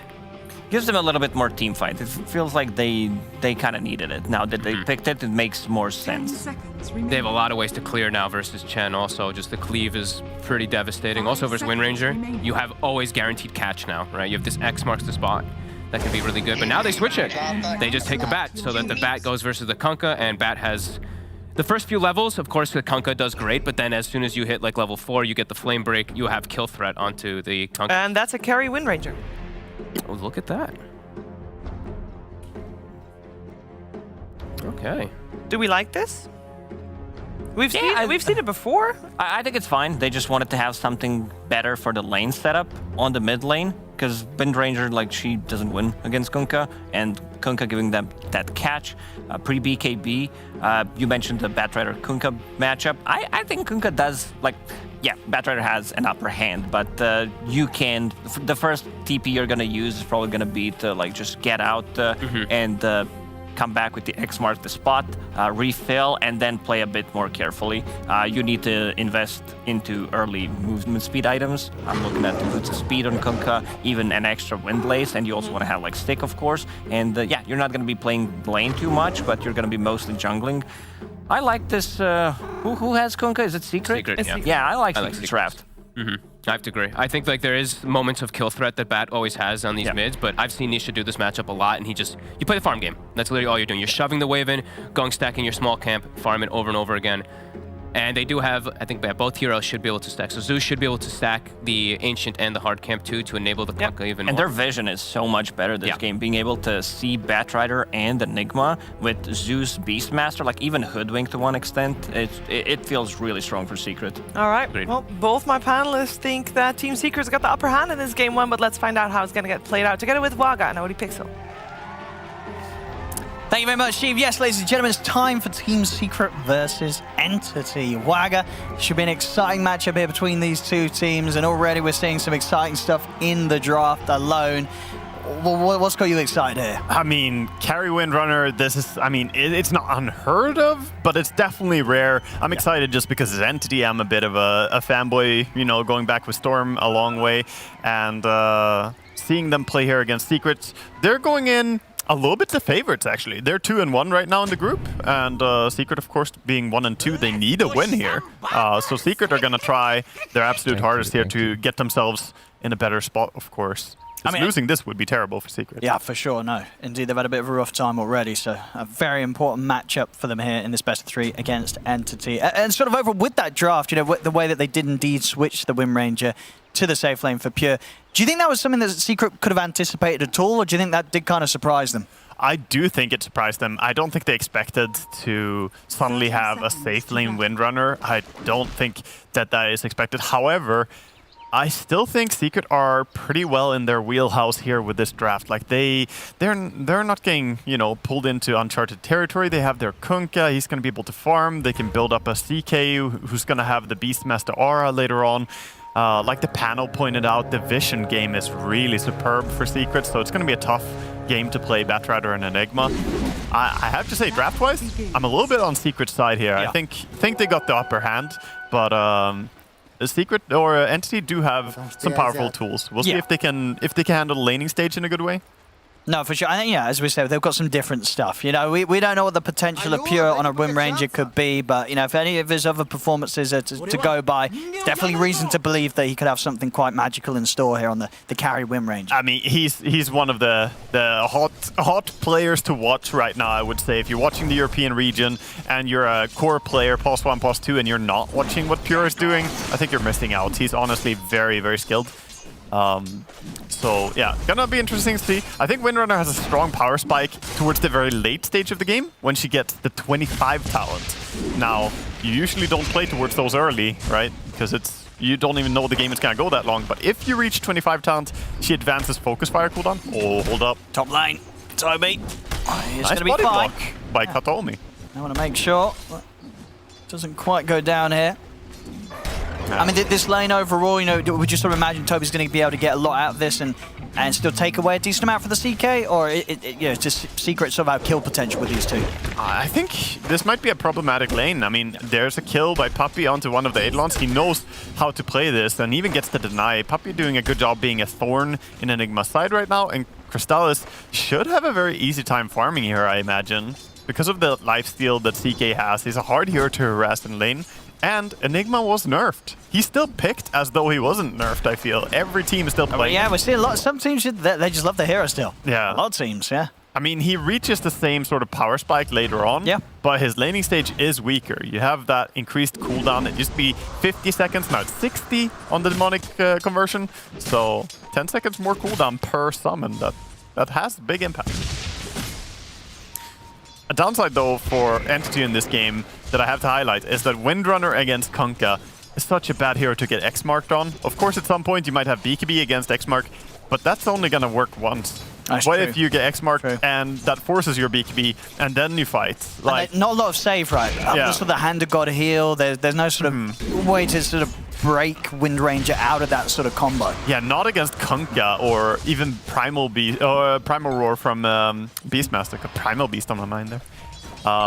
So yeah, I think there are some concerning kill potentials on Team Secret. They definitely have the ability to bring people down. Let's see, so far in the mid lane. Top lane, we have an attempt on Enigma. If they can get him this time round. Toby turns with the Malefice onto Crystallis, holds him back a little bit. Puppey won't get the kill, but he'll get the courier. Yeah, The poor victim. Courier dies instead. A little bit of gold, 30. I mean, that's almost like one last hit to your entire team, getting a courier kill. Nice, that's a decent amount of money. And look at these lanes, what's at mid lane. Is this sort of expected? I mean, Nisha, to start this lane off, he's having absolutely no trouble at all with this bat. Storm was not able to cause any issues for this Kunkka. I honestly don't think bat pressures Kunkka. Yeah. I really don't, because you just buy Magic Stick, and Kunkka is very, very thick. Top lane, Entity, they will finally be able to take down Puppey. He's been poking at them, been very annoying. They finally punish him for getting a little too close. I think Entity needed that. That lane was going a little bit tough for them, but finally they get a kill up there. So the first blood is going to help Doom get him off to a good start here. But yeah, on the mid lane, I imagine that Nisha is just going to have a pretty good old time on Kunkka. Yeah, he's loving it. You know, he's chilling, of course, with that maxed out 1 charges 20. So yeah, no chance of going on him. He's very tanky. Yeah. And indeed, I guess this is something you imagine Entity knew was going to happen, so it's more just a case of just taking the Wind Ranger out of this matchup rather than thinking, oh, we're going to pick the bat and be annoying for the Kunkka. I think so. Yeah. I wonder if Batrider was really the best fit, though. I'm not 100% sold on it, because Batrider against CK as well later on in the game, or Batrider against Beastmaster. I mean, obviously the vision is going to be problematic for getting lassos. But CK is also an illusion type carry, and Lasso is not great against multiple units, right? It's a single target thing, so it would be better against one carry that's one unit. But if CK pops Phantasm, how much does it do if you Lasso him afterwards? No, that's for sure. Yeah, we'll have to see what sort of Stormer has got in store this game, because as you say, yeah, it's quite clear that the matchup alone is not a reason to pick the bat in this situation. Nisha be able to TP away. Stormer making a move, but with the 1 charges and the TP at the ready, Nisha's able to keep himself safe, and still, yeah, the CS, he's maxing it out, cleaning out some small camps as well. 34 last hits here, 5 minutes in. Yeah, good farm. He's a little bit low HP now, though, because he didn't go bottle, and he TP'd to his tier 2 tower, so now he has to be a little bit careful not to get in the same situation again of getting stacked up a lot, but he should be fine just regenning up slowly. Top lane, we do see, of course, that whilst they're obviously denying a little bit away from Crystalis, not getting a lot of farm on the Enigma. Toby right now, 11 and 9, he's struggling to get the CS top. Yeah, I mean, the combined CS, even if you add in Doom as well, it's not really adding up to what CK is able to pull off, and we do see a kill here for Pure from bottom lane. In the mid, we'll see an attempt now with the lasso. Zayats will be here to help out, but he'll have the boat buff. Doesn't matter. Too low as Stormer finds an opportunity to take down Nisha. He's going to look to try and chase down Zayats as well. It doesn't quite have the duration on Firefly, but he wants to commit. Coming in from the side. Oh, yeah, a little bit of help from the Doom coming in, throwing a boulder with a hurl boulder for... Oh, lots of tips going the way of Zayats there from Entity. Yeah. A little bit of spice. Oh, indeed, yeah, heating up. I mean, this is not necessarily a grudge match to say, but Secret did poach Entity's carry player. They did do that, you know? Like, they got Crystalis joining them, so this is kind of a fun matchup to watch now, because for Entity, they have a lot to prove. Absolutely. That yo, you left the better team. Yeah. Whereas Crystalis, he has to justify his leave. Of course, Team Secret established huge team, huge names, and you know, an organization that you can't really just say no if you're in the spot. No, for sure, you know. But there's still, it has that element of fun to it, indeed, where you know both teams they're really going to have it out for each other here today. Oh, for sure. This match means more than just the placement in the league. Yeah. This goes beyond that for the players. 4-0 at the moment here for Entity. 1k lead as well. I mean, that mid kill there was a big kill. You know, we saw Stormer, as I said, wasn't able to slow down Nisha in the lane, but finding that opportunity to make that move on him, huge for him as the bat. Yeah, and he gets a D-ward mid thanks to the sentry by Doom as well, so he cleared out the dire vision there. And looking at Windrunner's carry build here, she went for the power treads. She went gloves first, by the way, for some easier last hit than harass, and then full power treads, which is something we've seen Thompson do a lot on Windrunner as well, though he played it mostly mid. And now going into Maelstrom afterwards, so nothing too strange. I don't think so. See top lane Stormer. He's making the moves. They're just going to run straight past Puppey and go for the big kill. Set up with the lasso, drag back in Crystalis. Not a chance for him. Good priority there. Easy to get greedy and try and get both kills there, but just get the kill on the carry. I think that's the wise choice. Puppey gonna run away and be happy though. Raw setup onto pure bottom. Now he's already given the focus fire on Zayats. Will still keep to the side. Has to be a little careful as he's been already nuked quite low from the two of them, between the axes and the lightning. Yeah, you want to be careful not to kill these mud golems as well, because if Fishman's mud golems die here, he's going to have 4 extra boulders coming out of nowhere. So Zayats is kind of low. He has got the heavenly jump up in a second. But he can't quite find the right direction. He's dead. Couldn't make it down into the river. Oh, if they tipped him before, he has to be really feeling bad now. I mean, that's a painful one there. I mean, I guess it's always a little bit tricky, right? Because you got this whole thing like you have to be moving in the direction when you press it, otherwise you're just going to stand and jump in place. Yes. But as it were, he had no further way to move up. It's coming off cooldown, but right as he did, I mean, the mud golem body blocks him there. So it's actually the mud golem taking the spot that he wanted to go towards. Honestly, in that position that he was in, there was no way to get the jump going off because he couldn't go any further. He was stuck in position. Either jumps in position or jumps down. If he clicked it correctly, he would have been fine. But honestly, Fishman did bring the mud golem behind him there, so still good micro by Fishman. No, I think good play from Fishman on the Chen. Yeah. He made it difficult and made a possibility of this misplay happening, and it happened. So you gotta set yourself up for success, right? Dire's middle tower is under 80 CS right now on this Kunkka, by the way. He's absolutely huge. Got a lot of farm. Scary little army hurling the boulders. Be able to steal Ice's Hellbent Smasher there as well, Fishman. Meanwhile, we have Ancient Stack being farmed by Batrider. Got a lot of stacks on it with Firefly. And perhaps they go and Doom. Let's see if they can kill him. Chaos Bolt. The bushwhack, but that's all it's going to be. Not enough damage to take down Kato. I mean, he's fine. Still got 1 charge and a Fairy Fire. I really wanted Doom to die because I love when he dies when he has the shard split from the mud golems. He gets a mini tiny dooms. Oh, yeah, that is pretty high. There's a small dooms. Yeah, he's got that ready. Not to be, you know, hating Kazomi, but I kind of want you to die so we can see these little small dooms. Secret. I want to try and amp up the pressure down bottom. It's only Fishman on his own holding this tower. Ooh. And they'll find him. Tried to go for the TP out, but a good deep torrent thrown blindly in there from Nisha catches him. Yeah, this is what you want to do when you have Beastmaster in your team. You want to find a good time to rotate your mid-hero down and join the Beastmaster and take a tower. This is such a textbook play that's going to happen sooner or later. Entity, they did only leave a support down there to defend the tower, so you didn't lose a carry, but you did lose a hero and you're going to lose the tower. Meanwhile, a grab on the CK on mid lane. They're looking to try and get him in. Crystallis was farming close to the mid lane. An Entity, they're able to get in and take him down. We'll see Nisha come up with a setup over towards Pure. Roar as well will mean that it's a guaranteed takedown onto the Wind Ranger. They'll get the trade here. And Doom. Doom? Wait. There we go, over here. He's found Zayats. Katomi, he'll commit him for this one. I mean, he's going to be able to TP out. Oh, no, he's not. Bushwhack to the ready, Puppy.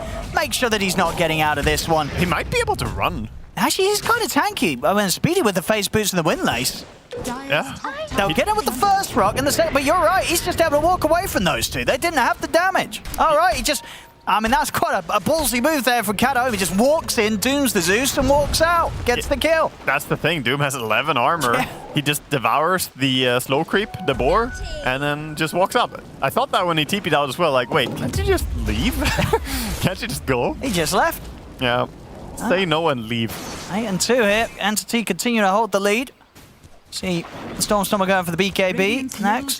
They have the lead, but at the same time, there's this, you know, strong farm going on by Secret. There is across their 3 cores. Yeah, Entity, they're leading the kills and they're making some plays, but they are only now starting to chip down this tower finally top. They have not taken a tier 1, and farm-wise, it is Team Secret that are, you know, ahead in farm. Finally they get the tower though. The Eidolons actually do get it. Big stacks. Get some stacks done here for... I mean, who's going to be clearing these? Sort of Pure with the Maelstrom? And they don't really have the easiest of clear, do they? Probably Bat again. Just let the Bat take them? Just let Bat get closer to BKB, because BKB on him is so crucial this game against the Kunkka, Hoodwink. I mean, Zeus and CK, you just need it. So probably going to see him take it. Windrunner takes too long to clear it. Let's see what they can get this move. They're going to go into the jungle. Secret. Not interested in bumping into Entity around this point. I like Doom's movement this game. He's somehow not died a single time, but it feels like he's been all over the place, right? He's been all over the top jungle. He's gone to the triangle. and, you know, solo Doom and run down Zeus there. Katomi has some good movement. Fishman, Stormer, they're going to see if they can get out of the jungle here, but Zayats quite heavily jumped to the side. I mean, he's got the Firefly out. Stormer's going to look to chase this.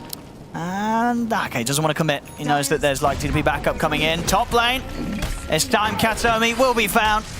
They've got the Hand of God. I mean, they're throwing out everything to take him out, and it will work. They'll get the kill. And also with the drag back from Nisha, they'll catch Toby. They'll get the two of them, Secret. Oh, Chen might be jumped as well. Is he gonna be fine? He gets away, pushes himself away. Clever, using the Wild Wing Ripper there. Yeah, in the end, Storm was scared to chase into Fog of War there because he didn't know and he was chasing for quite a while. But meanwhile, Secret made a move instead of stabbing on the other side of the map. So while he disengaged bottom and let Zeus run away, Secret instead went and got 2 kills top. Very good play by Secret. Yeah, smart stuff from Secret. And they do have the full Shadow Blade on Kunkka as his first item. There are many different builds you can go on Kunkka. The armlet sometimes, the first item BKBs, you know. But can be the Shadow Blade this game for setting up. Yeah, this is really nice, right? Especially when you consider how strong the X-Mark setup is against the carry of Entity. You know, you get Pure in that X-Mark at this stage, pre-BKB. If there's a +1, sometimes if you're on your own, very likely you're going to cause a lot of trouble for the Wind Ranger. Yeah, even just the damage. I mean, the item is great, of course, for invisibility, but just, you know, 20 damage, some attack speed. It's a good value item overall. With Tidebringer as well, you do some really big splash hit. And not too far away from the Helm of the Overlord on Beastmaster, just kind of silently farming towards it. Yeah, he's having a great time down here, Ice. Pretty much complete free farm. Yeah, he only died that one time, but he's kind of left alone down here. I'm going to try and make moves over again. Entity. I think they recognize that Beast is a tempo hero. If you shut down Beast, then you can slow down the tempo of Team Secret overall. But it's hard, man. Like, all the Secret heroes right now are just enjoying the farm. Every bit of time that goes by, I feel like Secret are pulling ahead more. And yeah, unlikely you're ever just going to be able to run straight at Ice, especially when he has the Primal Roar. We have a smoke by Secret as well. 2 heroes are smoked out. It's Puppy and Nisha coming with the Kunkka Hoodwink here.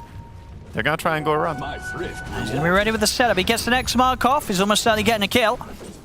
And here we go, Fishman. He'll be the one to tank the gank. Oh, no, with the Whirlwind Wing Ripper, he'll buy himself a bit of distance. But he still goes down, Zayats, with the kill secure. That was really a secure. But yeah, that's a lot of damage. You can't really ask a Chen to survive there. Normally you would say, oh, you know, it's just a +5, it's just a support. But when you're Chen, it kind of hurts to die. If your entire army also dies, which happened here, you gotta rebuild, man. You get back. You gotta find some good candidates. Absolutely, yeah. You're effectively out of the game longer than that respawn timer. A little bit, yeah. The way you've got to sort of set yourself back up.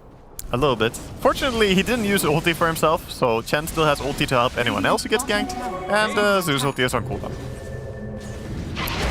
I think Entity are just waiting for this timing of Storm's BKB. He's very close now, 400 more gold.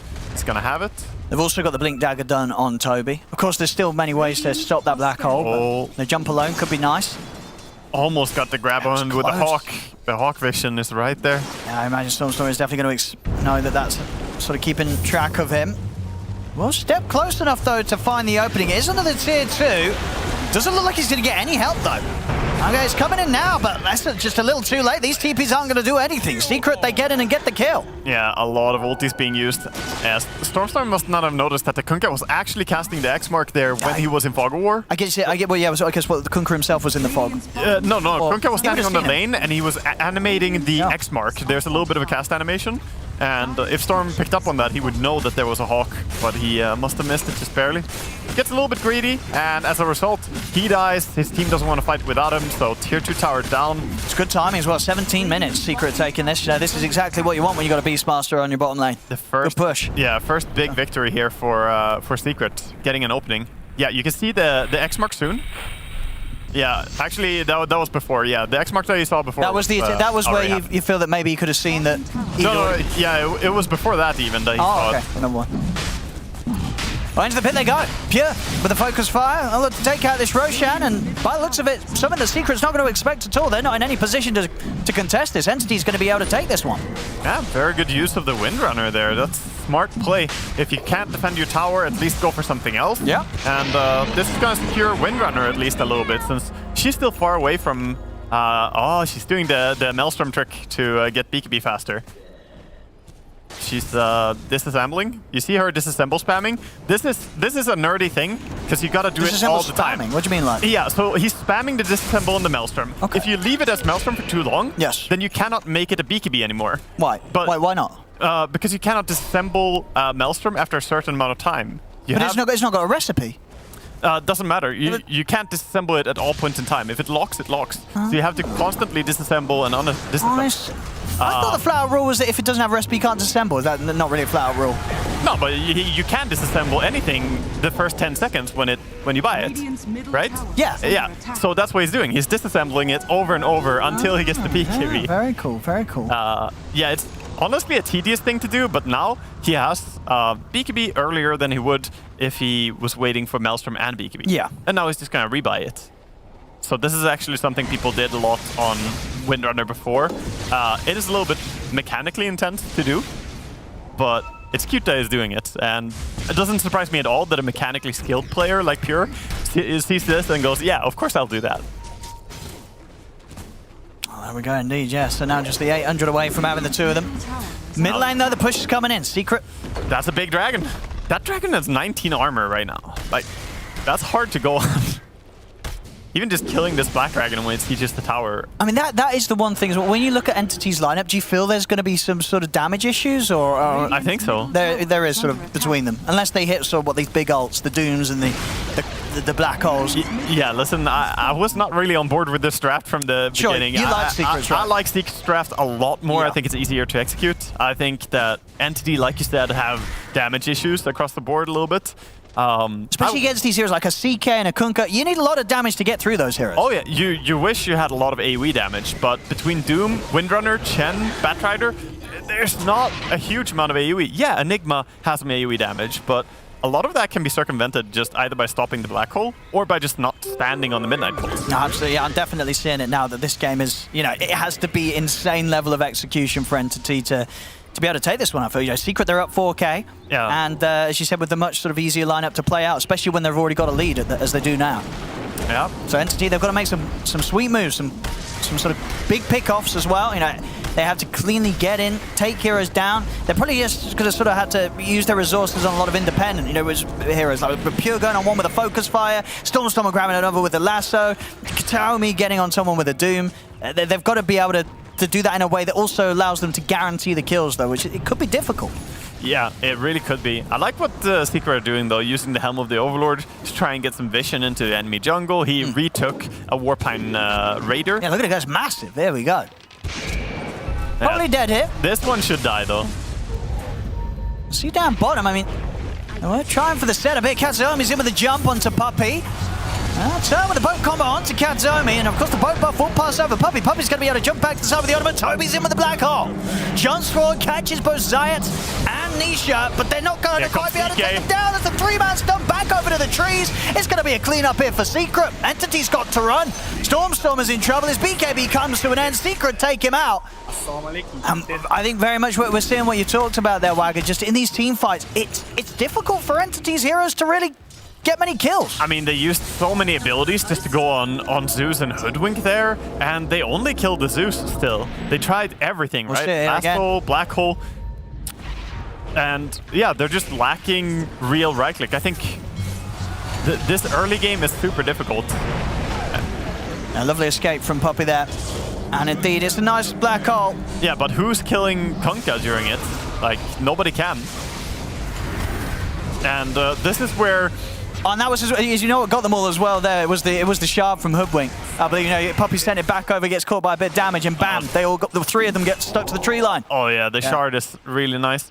This is where I think a carry Windrunner becomes difficult to execute, because at this stage of the game, it's really lackluster. Once you're 25, you're golden. Okay. It's good again, because you can spam ulti on everyone and just pick off one by one. but you gotta can't get do that right now. You still you got gotta... what, 9? Well, 8 levels to go. And those are the tough 8 levels. They I mean, are. the last few levels, Takes a lot you're of not time. even halfway right now. You know, we're only 22 minutes into this game, and top lane. Yeah, Secret, it really does feel like they're just taking over this early game into this big game. 9k lead. It's exactly where they want to be with their heroes, and it very much feels like if they start just coming back, barreling down these lanes, I don't know how Entity can stop them. Yeah, Storm gets roared up, gonna get clubbed by the CK. Actually dies during BKB as well. That feels awful for him. Just this is getting rough. Yeah, I think the ball has been dropped right now. Oh, and I'm not sure how you pick it back up again. With it feels like they're in a very peculiar situation of not having a real hard carry and being behind in the early game. Normally that spells disaster. I see Pure will be able to turn and take down Puppey with a focus fire.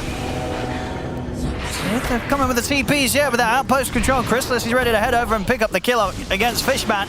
The big thing that Entity can hope for right now, since they're so far behind, what's the is comeback that move? This Blink Dagger they just purchased on Pure's Windrunner, and hoping that they can find some pick-off on Secret. Okay. But Secret, though, they don't need to show that often alone. They can send like Phantasms to push out lanes. They can use the Boar, the Helm of the Overlord creep.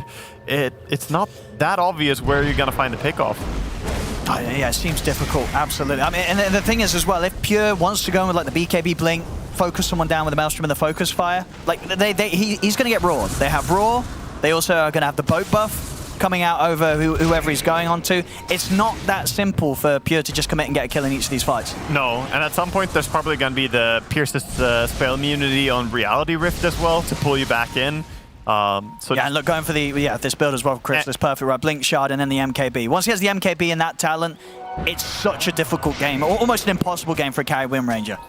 Yeah, we have a smoke here. Black Hole is up. Entity, they're going to try and bait it a little bit. Oh, they're in. Anisha was very, very quick there with the BKB reaction. They'll have to drop the Doom down for him. They'll try and walk him out, but he should die here. Yeah, he's dead. Question is, can he get more? They've put the Roar on the Thunder God's Wrath. They'll try and turn. Big hit as well to the side. They'll drop the Black Hole. But already Chrysalis got the BKB off, so follow-up damage, it's not there. Entity, they've got to run. Oh my god, you know what? Nisha doesn't die. Wait, the Dragon Scale HP regen kept him alive. Damn. He actually lived with 18 HP there, so if he had another neutral item that wasn't 5 HP regen per second, he would have died. Oh, there you go. I mean, he looked dead for sure, but being able to walk out, I mean, that's extra salt in the wounds there for Entity. They get nothing out of that team fight. Yeah, this is just spelling disaster now. They're coming up high ground, no Black Hole, no Lasso, no Doom, no nothing. I think Secret, they smell blood in the water. It's just go in and do the damage.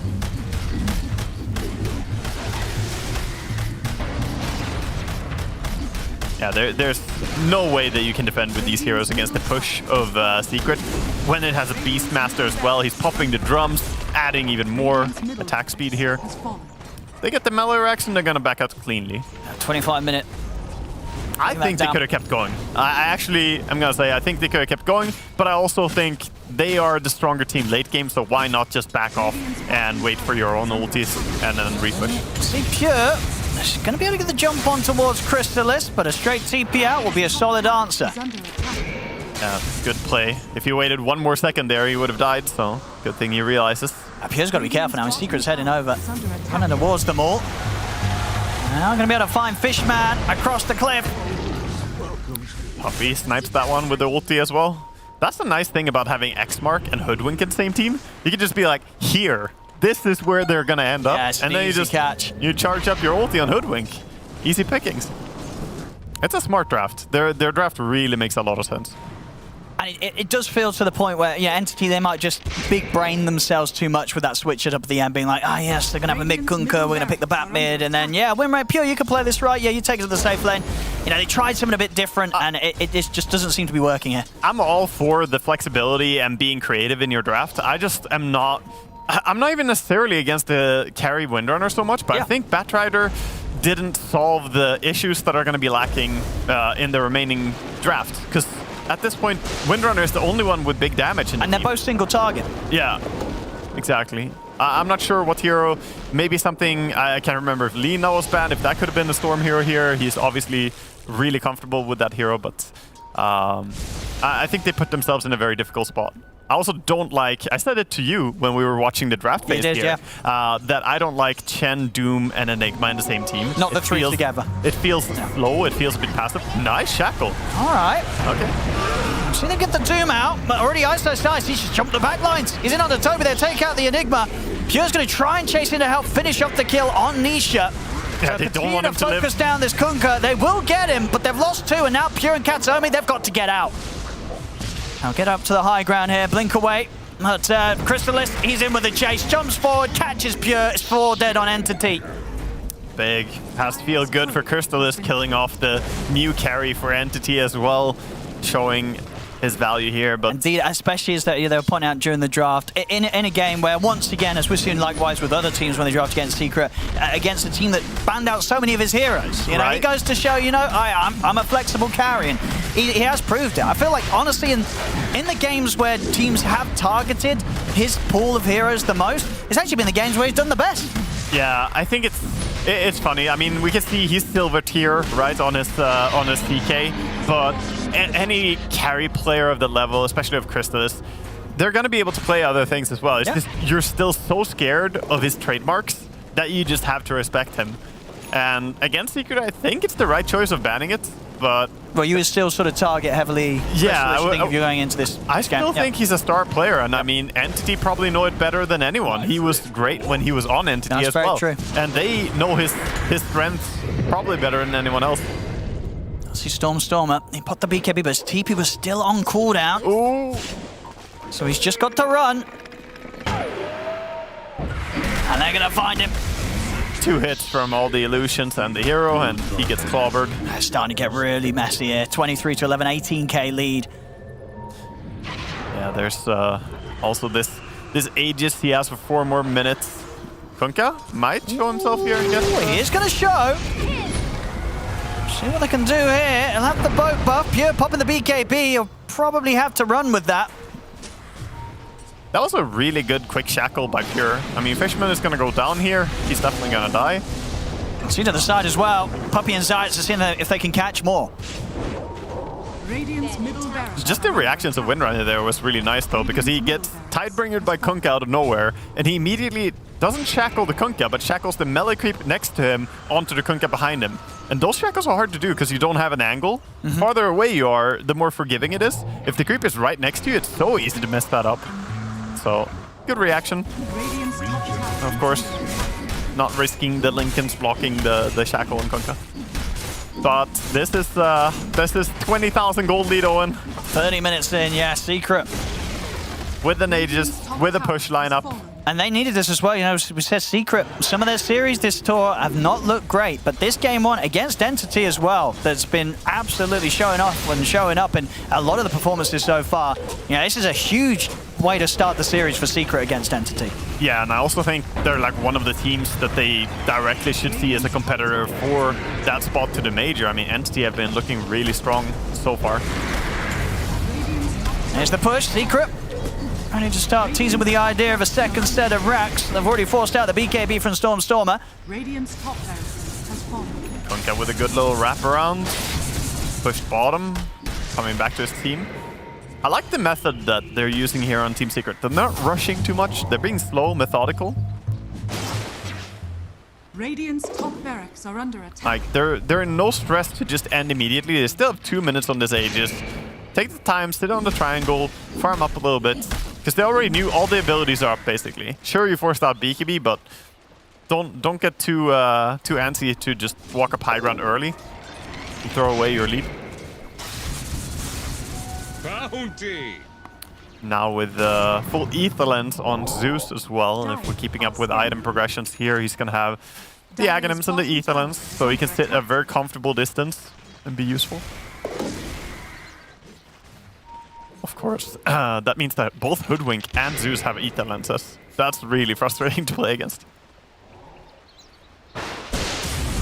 Alright, feels that there might be something off. Use the Zeus ulti to scout any smoke. But no, Entity, we're just sitting in base. Very hard for Entity to get out on the map right now. With how much lead Secret have and the way that they are keeping all 3 lanes shoved in right at them. Yeah, right now, I mean, you can't get out of base that easily. You don't have an illusion carry or something that can just push out side lanes and also join the gank. If Windrunner is gonna join in, then she will not be shoving the lanes. So it's super obvious if Entity make a rotation. And then, of course, like we saw, the Zeus can just pop ulti as well and scout it as well. See how much they've got left. They've got 40 seconds left on the Aegis. Overwhelming blink. He's gonna go and look for something. Oh, he's straight in. He's gonna be able to catch up Stormstormer. That was a really fast, good stun there. Now, Stormstormer's not got buyback, of course. Dead for 70 seconds. He's short on the money. That was nice. They used the Nimbus to do a setup stun and then threw the CK Bolt as well. And Nisha, of course, ready to make some aggressive moves off the back of the self-X mark. I mean, Crystallis jumping in. Fishman, he's going to live it. They have to use the Malefice to hold back the illusion from taking down the Chen. Using everything just to survive against an illusion. Radiant's bottom barracks are under. Let's see what they can do. Pure is going to try and start things, but the Phantasm for Crystallis Katomi looking to jump the back lines. We'll get the Doom in, but immediately dies for having to get as close as he needed to do so to get his ultimate off. Was he Pure put the BKB trying to stand ground with Crystallis. Crystallis, he'll just casually walk it off. And of course, whilst all that was happening, the Rax went down on the bottom lane. Yeah, they're waiting out the Doom. Now they're ready to fight again. They can just go. And that Tidebringer hit for Nisha takes Fishman out in one slice. Yeah, no tapping by Entity, but they're going to go for the final lane of Rax. No mercy here by Team Secret. We see a buyback by Chen, but I don't know how many people have ever been scared when they hear the Chen buyback. Like, oh no. I mean, Pure, he went for one final attempt there on Puppy's life. But Nisha was ready to keep him covered with the X mark, and there it is. GG, it's cool. This game one proving to be very easy for Secret. They certainly made it look that way. 32k lead at the end of it all, and it really does feel that ultimately, especially considering what we know Entity can bring out, that they may have just shot themselves in the foot with this draft. They tried for the Wind Ranger and the Bat, and as a duo, maybe one of them would have worked or fitted in, but together it felt like it just left their overall draft lacking a lot of things, Wada. Yeah, we have to review the draft at what it ended up being, the 5 heroes that you have at the end of the day, and how well do they function together, and how well do they function against the enemy team. I would say already at just synergy between themselves, it's not great. Sure, and against the enemy team, I wouldn't even say it's that much better, because CK against these single targets, I think he's a pretty good type of carry. He also has like ways to sustain against the Doom. I think Secret just came more well prepared here in the first draft. Yeah, not just in draft as well, right? This was great play from Secret. They knew exactly how to shut down this game and leave no opportunities for Entities to make any moves with the heroes they had. And I said this is a big entrance for them into the series because, considering what we had score-wise from both teams so far, this looked to be a tough matchup for Secret, but they've just come in and blown Entity away in this game one. We'll see how things go as the series persists, but a fantastic start with Secret taking this first game very dominantly. 1-0 at the moment between them and Entity.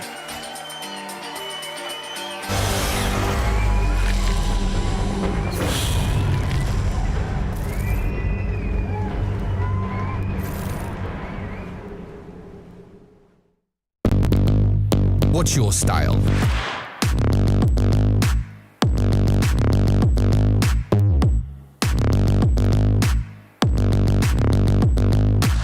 Get your merch at shop.eslgaming.com.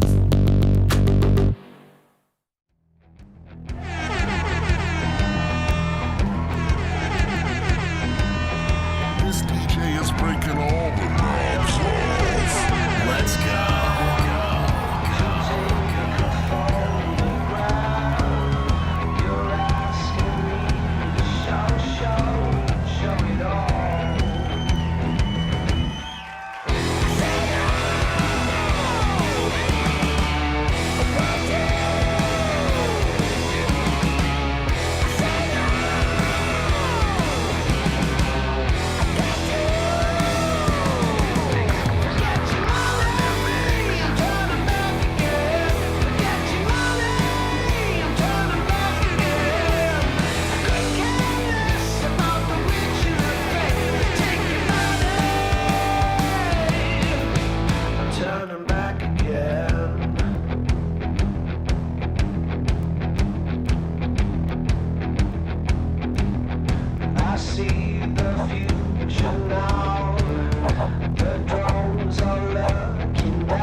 I'm in the rough.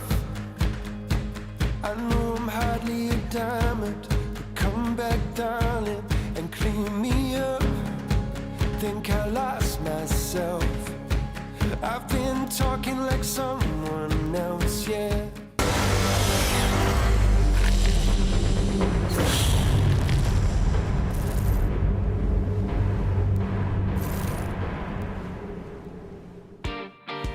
Game 1 of this best of 3 series between Team Secret and Entity goes the way of Team Secret. The start wasn't too smooth for them, but as we heard other players say about Team Secret as well, this is a team that if they need to stall, if they need to delay, they are very good at avoiding fights and just waiting for their timing, waiting for their moment, for everything to come online and to start fighting when they are completely ready for it. And that's exactly what happened this game as well. I'm joined by Fogged and Lacoste, and it felt at the end, especially Lacoste, like a smooth game for Team Secret, as if everything went as intended.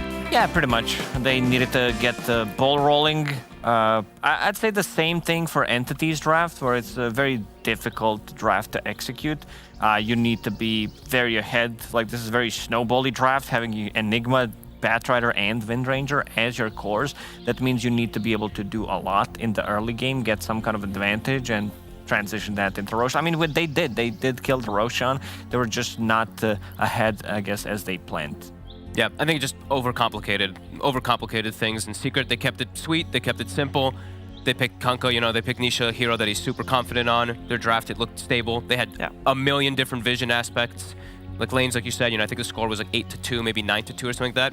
They only got 2 more kills in the game, I think it was, for the side of Entity. Secret just played the map, played the farm game, played aggressive with Nisha. I like the Shadowblade build. I think playing Chen, I think this actually was just like the perfect pick for him too. It's like a very comfortable hero for him. Made them maybe move this Windranger out of the mid lane, and then also like he's able to be this menace around the map, and playing Chen versus Kunkka is, it's tough. You send your creeps in, all gone. You have to go re-get your army over and over again. I think Entity overthought a little bit there with this, we need to...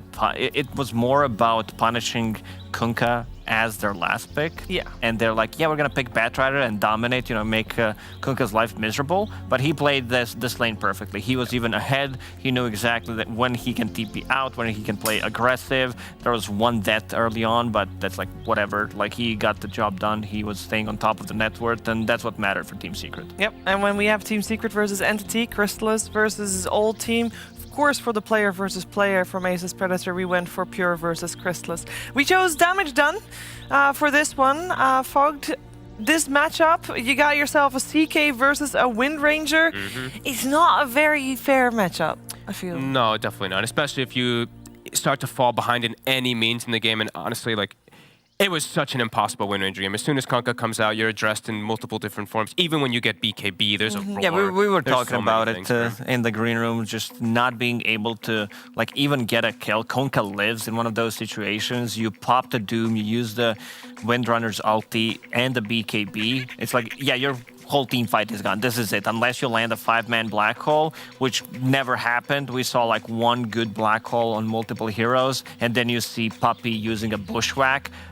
It looked like a better black hole. It really did. Yeah, it was a clean, straightforward draft, and like for me, like we keep mentioning the Enigma win rate, and I kind of want to. We didn't really talk about Toby so much this one, but I just feel like he gets to the point where he's playing a lot slower, and when I see like Beastmaster, like this hero's just busted. Like you're constantly threatening on the map. You get just Overlord timing that lets you like play really good with your team. You have a BKB piercing disable. You have Hawks that stun. Like it just feels like you do everything as hero. And I'm not saying Enigma is just not a good hero. I just think the priority of it feels like it's starting to maybe shift a little bit, even though it's still getting picked so often in the first 2. We have seen a lot of games that Entity has played so far where last pick in the draft, it's Toby's hero and he crushes with it and Entity wins the game. And obviously this was a very different story. Maybe he'll be set up for success a little bit better in game number 2, which is right around the corner.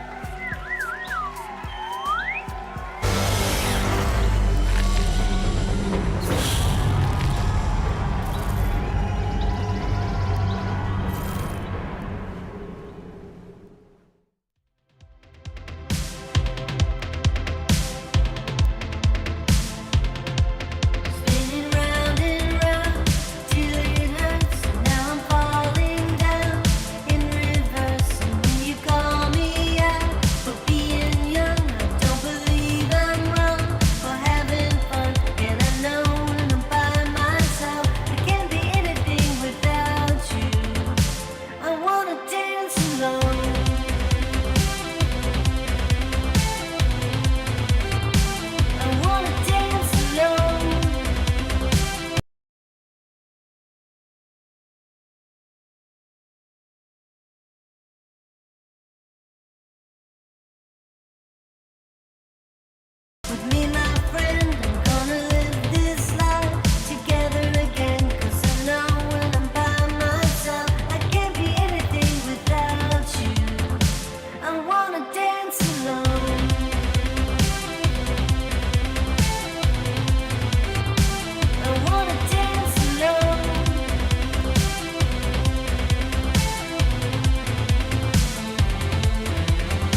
A second game will be played between Team Secret and Entity. You are watching DreamLeague Season 18, powered by Intel, and this best of 3 is especially important because both teams kinda dwindling in the middle of the pack here for Division 1 of the Western European DPC League, and this series can push them over the edge to be a little higher than what they were before. So far, Team Secret won game 1 of the series, and of course Entity is looking to strike back in game number 2, especially because they're up against their former teammate Chrysalis, who left to visit greener pastures, or at least that's what he thought. So far, proves to be correct with game 1, but let's find out what's happening in game number 2.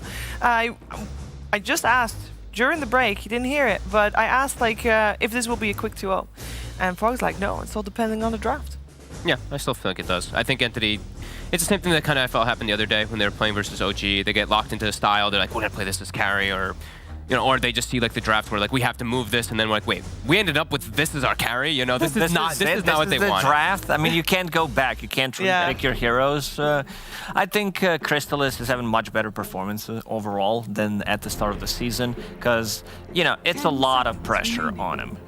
You see your old teammates from Creep Wave doing really good. They just won the major. Entity was off to a good start. You joined Team Secret. There's a lot of expectation coming from you. You're playing with the pup. You know the team always does well, and they were picking him Razor most of the time. I think just for him to feel comfortable, because it's one of his better heroes. And now I feel, you know, he's in the zone. He's ready to go.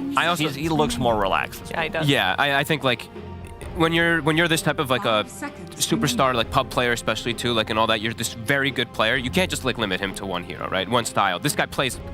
We always make the joke. He has like 3 heroes. He made the joke himself before we always like started saying it. But he plays everything. Like he has a massive hero pool. So I don't like ever seeing like a player get stuck. And it's like, oh, he played 5 games as Razor and he lost. Like, blah, blah. It's like, look now, you know. Yeah.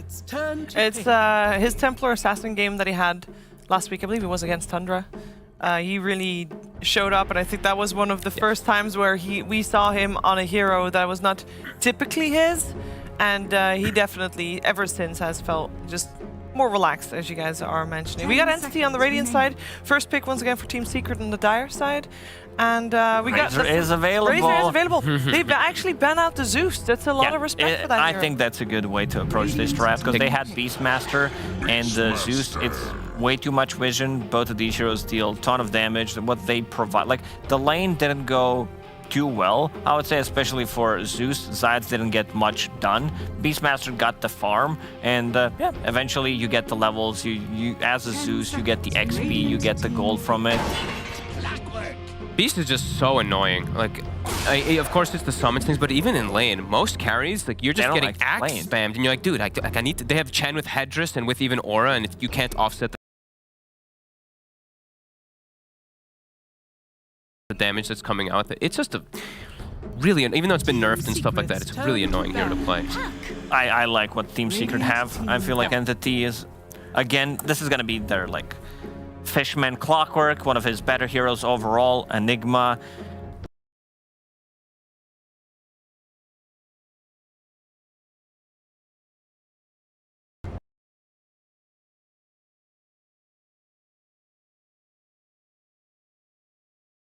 Play with Enigma has been different, and now you have Beastmaster, so you're always going to have something against the Enigma's Black Hole, and also Puck. Like, you have no real lockdown for Puck.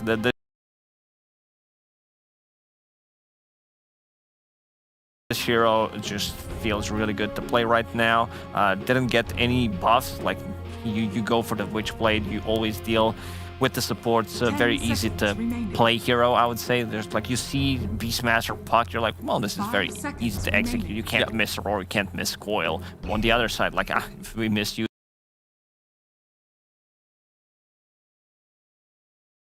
use a clockwork hook shot or miss a black hole, fights get much more difficult. Yeah, absolutely agreed. I love Puck. I think this Did hero you is say just crazy. absolutely? Yeah, absolutely. Absolutely agreed. No, yeah, Puck just... Whenever you see a hero like Clockwork where you just have, you know, you can just be elusive, it always goes up. The stonks go up for Puck. I haven't seen people try, again, to bring out the Lion. I think in SEA they're bringing out Lion a couple more games because people are trying to find the solution because Shadow Shaman did get some slight nerfs, but I always want some forms of instant disable. Yes. When I said Yapsword, you know, he fortunately is not here with the team. We wish him speedy recovery. Maybe it's a good Rubik game as well. Like against Clockwork, you can save people. You can lift. I mean, you can have something against Enigma later on. So feels really good. Have another layer of not allowing Enigma to play the game is my kind of a thing. You know, I like it. Just make his life miserable. Even though I have seen most of the Rubiks, like it makes the game a little complicated sometimes, but if you have heroes that can start fights that allow Rubik to play his game, great. But if you have Rubik as your only disabled, then I'm always like... But yeah, they already have double initiators, which allows Rubik to sit back if they want to go down that route, even though they don't have, of course, Yappy. Is there anything we can learn from the bans that we see Team Secret banning out the Sniper, the Tiny, and the Visage? I think Entity is one of the better Visage teams. They flex it as well too. I mean, as we've seen in 3 different roles, of course, even though we didn't like it so much as the carry in the one. And I think Stormstormer is a very good Tiny player, and Pure has shown his sniper skills. It makes a lot of sense as well, because this is how meta is forming. Puck becomes more popular. Tiny was popular already before, but it's one of the heroes that lanes really nice into Puck, and you always have a kill threat on it. So they go with a pretty similar draft, what they had in the previous one, again with the Doom. Okay. This time around, I would say they have a bit of better catch, especially with the Clockwork. You need to have good chase potential to be able to get the most out of your Doom. Want to lock into a target, kill it immediately. 10 seconds remaining. Can be quite cooldown reliant already, though, of course. The Doom and the Enigma together. 5 seconds. Is there anything in particular that lanes well against the Puck that is still in the pool? In the mid lane? Dragonite. You know, this is not reliable stun. That's a good way to approach what they got as well. Just to have a little bit more sustain, allow people to potentially get out of Doom with the heal and the Grave. Was it Tundra that pulled it out against Secret the other day? They did, yeah. Dazzle's another hero that's on the rise for sure. 10 seconds Feels good. remaining. Feels good to play. You're super annoying. And yeah, Doom hates playing versus 5 this. seconds remaining. Amps up whatever carry you have too. Even the Juju stacks with Beastmaster, you already have like this kind of steroid for whatever core you do pick up in a way. Well, also the other support could be Snapfire. I wouldn't mind seeing that besides Rubik. Just to be able to like get out of Clockwork, you have like another way of saving people, lanes nicely. With the Beastmaster, you don't have to go for like pull shenanigans. You can actually play the lane. Yeah, those CK worked last time versus the lane. They liked it, so why not stick with that? But yeah, I like the snap is definitely nice. This is also from Tundra's book. Dazzle plus CK, they picked it twice. Looks super strong. Clockwork goes onto him. He pops Phantasm, eats the Clockwork instantly. In a lot of situations, can be very difficult to play Clock unless you get the backline. I still like the snap suggestion though. I want a little more damage, at least on Secret in the early game. You have good setup with Coil, with the Beastmaster ulti. Pretty easy to execute, and a bit of a long distance. So you don't have to get close. Like you have pretty good front line with the Beast, you have a good vision, and CK with the illusions. I think CK is one of the heroes that just feels completely different if you're the one initiating, if you're getting the ulti off and then locking onto a hero. But if Entity gets the Doom off on him, then the fight's a bit different. Okay, that's another good hero. Good one against Puck. Yeah, in the laning phase. In the mid game, we have seen a lot of times these Embers, they're forced to rush BKB first item because they get coiled, they get stuck, but still could be something that poses threat and at least gets this aggression that isn't super cooldown reliant, which is last time I saw, you know, he's playing the bat, but I was like, the only way he makes plays is with Lasso. It's every time Lasso is on cooldown, everyone on Secrets is farming and there's no threat on the map. It's like we need to fight every 2 minutes. Yeah. The last couple of times we saw an Ember Spirit though, you know, he did okay in the lanes, went for BKB, and then BKB is nerfed, and then he just falls off a cliff. Yeah, that has been a little bit why I've been a little worried, at least for Ember Spirit. And right now they're banning the good Clockwork pairings, right? Medusa's gone. Still a Razor in the pool, but Razor can sometimes be a bit iffy versus something like CK.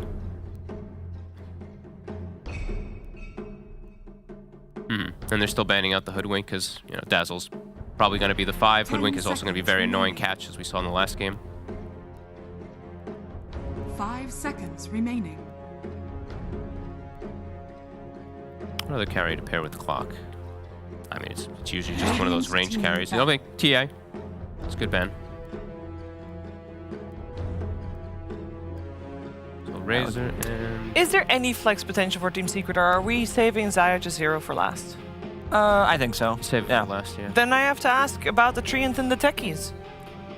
Techies is always a possibility. You know, he played it the other day. That one didn't go so well. We might even see also Terrorblade come out, right? For Entity? Yeah. Yeah, because he's versus the Beastmaster. Can be a decent matchup in the mid game and late game, later stages versus the CK. So I think TB is probably one, but then yeah, you have to be careful of getting Techies, probably, because it's one of the better ones. Overall last pick is going to Entity. So they can overall pick whatever they think is best once they see the lane. What happened to Gyro? This hero just fell off a cliff. Gone. I think there's possibility for Gyro to come back. He might need no as a core. He might need a bit of a steroid. Yeah. I would say maybe if he do IO Gyro again, but against certain heroes like he can work. Yeah, I think he needs an IO, he needs a Bloodlust, he needs some, or like a Beastmaster, like Inner Beast, he needs something, or he's slow. He's a very slow hero. Entity ban Hoodwink and Chen, which are both puppy heroes. Would you like to see Dazzle 4 or 5? I was kind of assuming it was going to be a 5, but now Entity is making me doubt it. I think 5. Just lanes better with CK. CK already strong laner, and yeah, makes top lane very difficult for Enigma and Doom.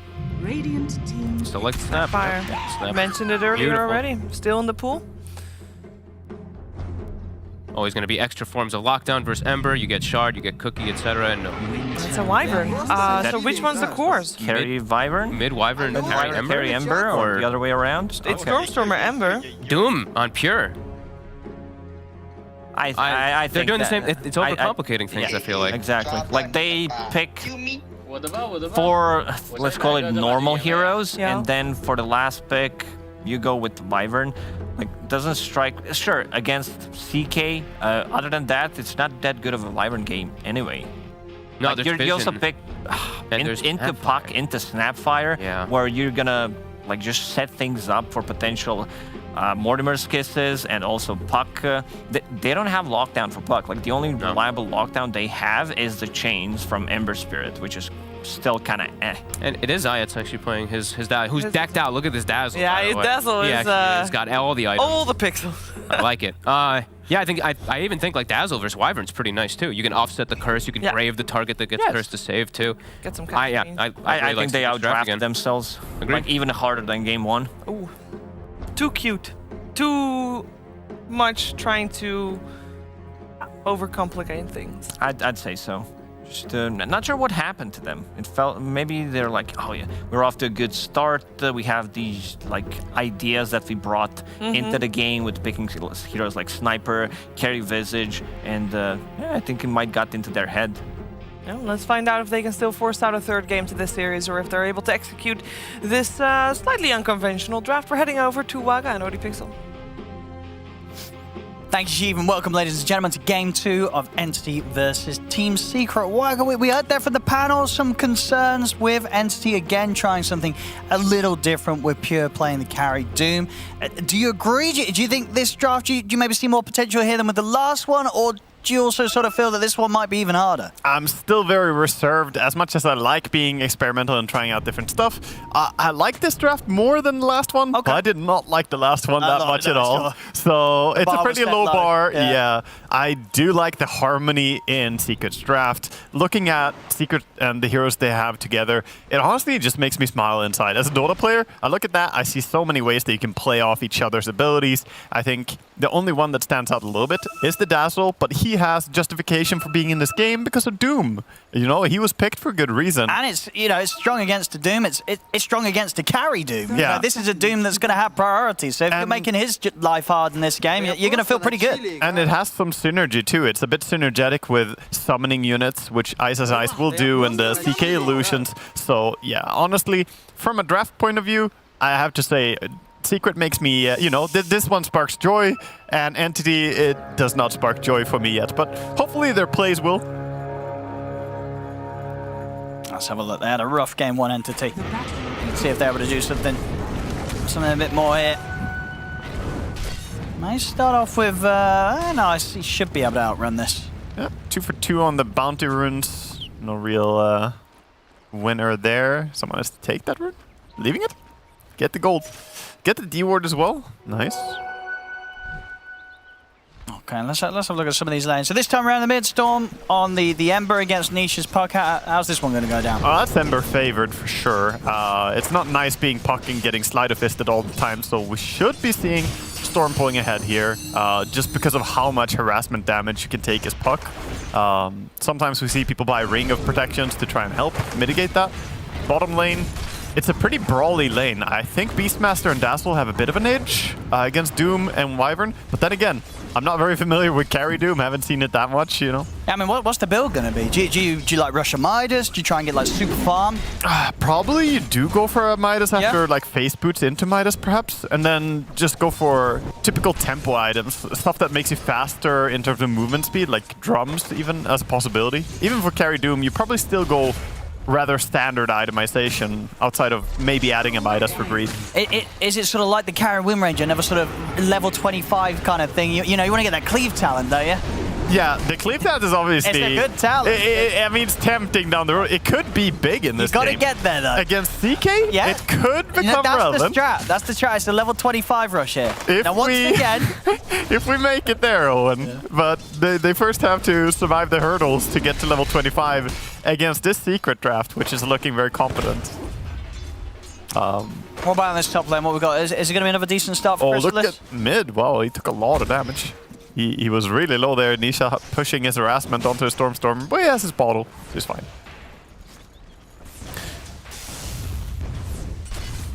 Let's have a look so far.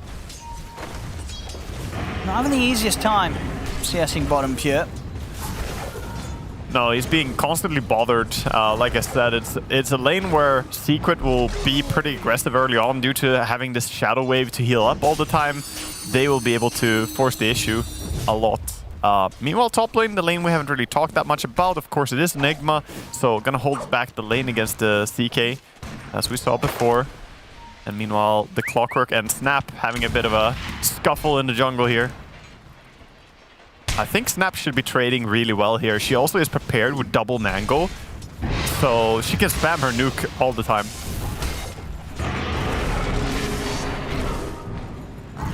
Dude, this lightning creep is doing work, though. It's going to help get them the kill. Another round of that along with a Splinter Blast, and that'll be first blood for the safe lane of Entity. Kataomi takes that. I mean, it's 140 damage for 50 mana to the initial target. So, cost and cooldown value, it's on a 4-second cooldown with a great cast range. It's a good ability for killing someone, but you used up a lot of mana to do this once. Beastmaster immediately back to the lane, full HP, full mana. Not sure how far back he'll be set by this. Oh, it's in the mid. Nisha, again, just really keeping Storm on his toes. He's out of bottle charges and he's going for more. Tangos. Look at Nisha's play here. It's so nice. He's walking on a tower. Stormstormer tried to aggro pull the creeps away from the tower to make it so he takes tower hits. Top lane.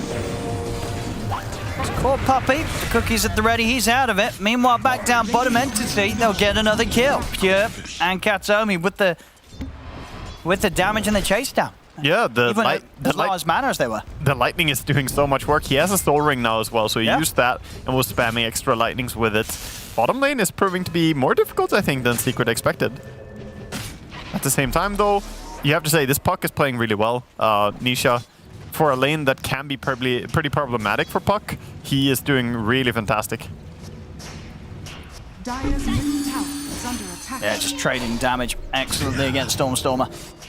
Yeah, and look at him, always so confident in just going up, hitting, attacking, and securing area. Another one, bottom, another two!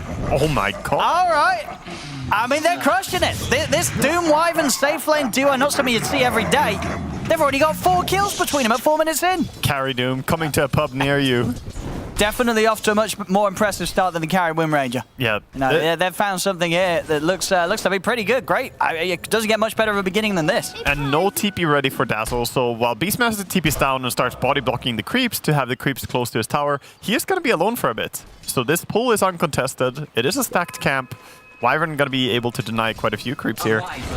Yeah, bottom lane definitely going the way of Entity. Top lane, kind of a draw, but 15 denies on Enigma. It does have impact. Yeah. All these creeps he's taken away from CK. And we saw, you know, last game, Toby had a slow start in the lane. You know, it was not an easy start for him. He didn't get a lot of farm, so this is much better for him. Much better this time around, yeah. Oh yeah. Still though, the CK is not really crying. He does have 20 CS.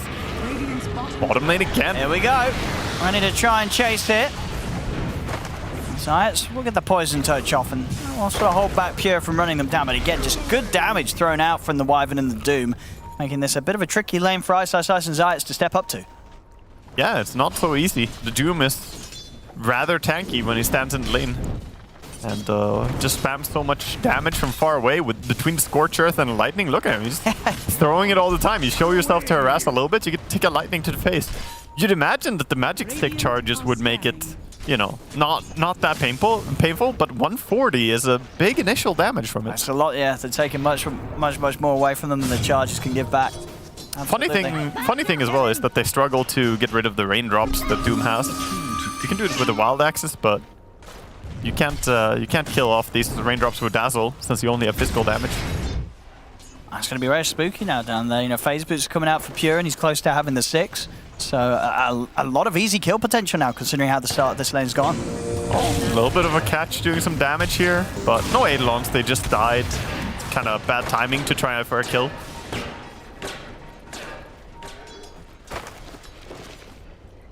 CK though has the full power tread, so he's gonna get his life back quite easily. Nice Arcane Rune for Ember.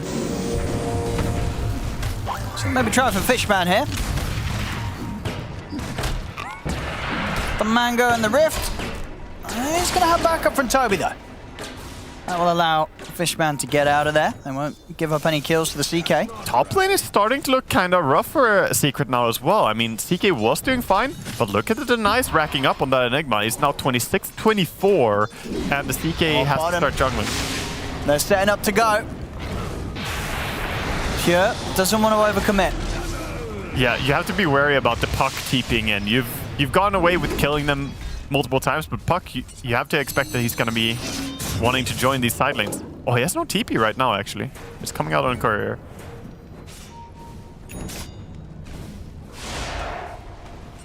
Yeah, top lane is starting to look more and more dominant for Entity as well. They're starting to get away a little bit with an advantage here, laning stage-wise. Radiant's top tower. The only lane that is going really well for Secret is on the back of Nisha playing extraordinary in a hard lane. This lane, I would say, is probably meant to be like 55-45 advantage for Ember. Not a huge advantage, but Nisha managing to play well and get himself to level 8 already and 65 CS.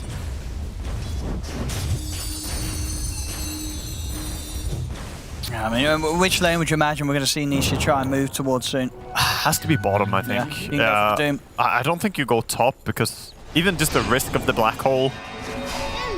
We're going to set up in mid, and with the support rotation, they've got the cookie locked down, but a great curse from Katsuomi will allow them the chance to turn, get the kill, and for Stormstorm and a Remnant out to safety. More turn up as Fishman's in with the cogs. Nisha will be able to jump over.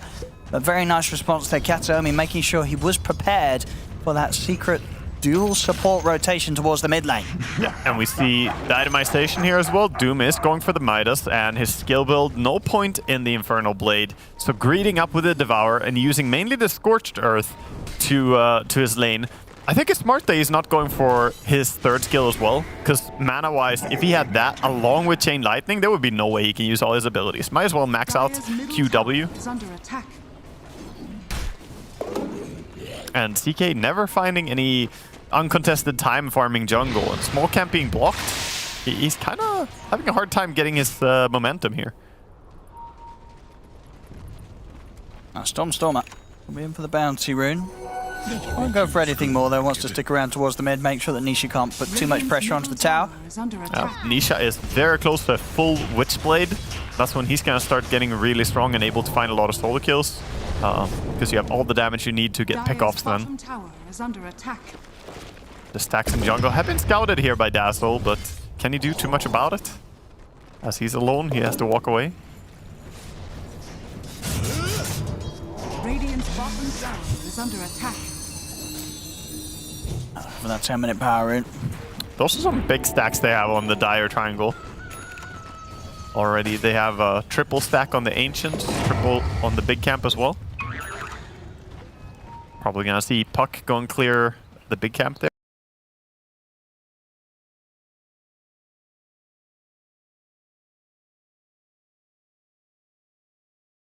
Possibly.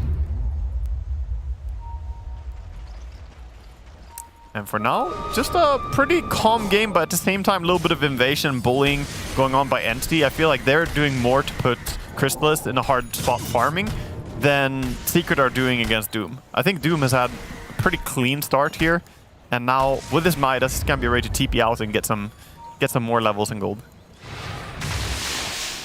Here's the first big move of the game. They're smoking down to bottom.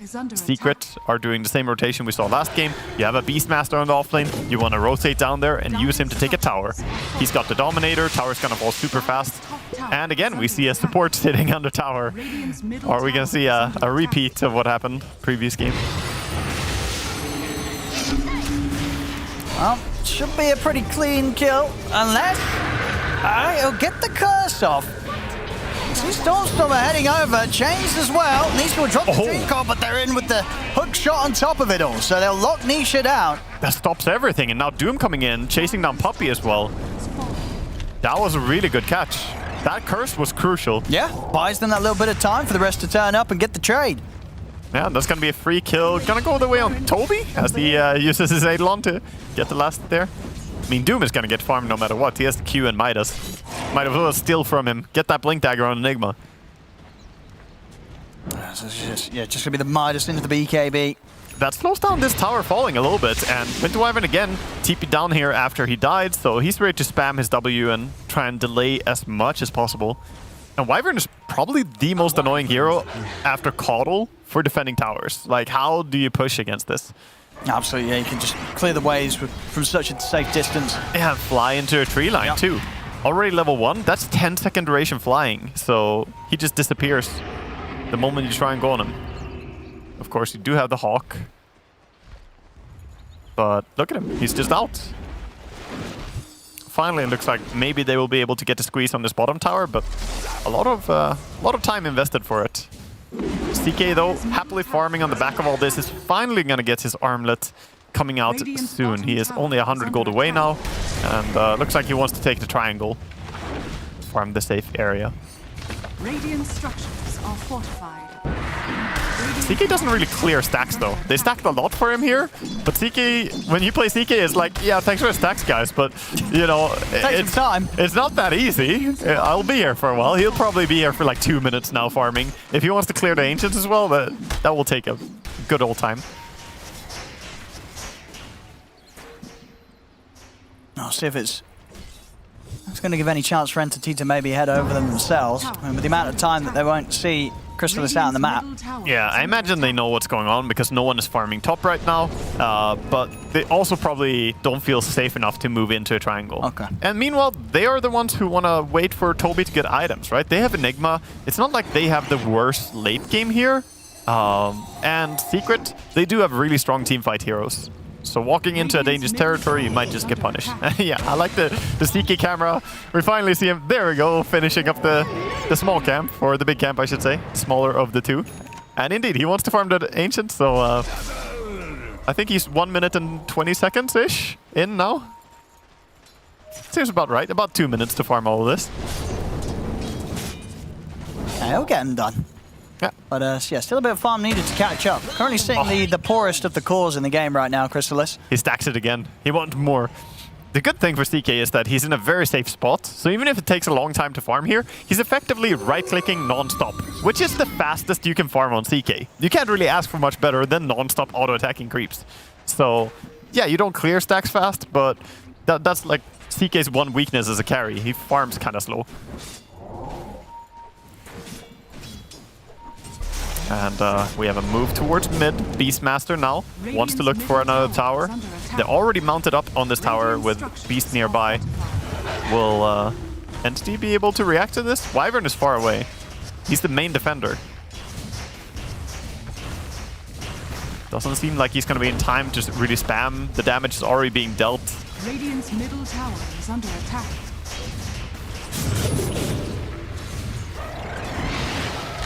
No deny. Could maybe have gone to deny there between those boar attacks, but 2 towers down. Feels like Secret now with a slight map advantage.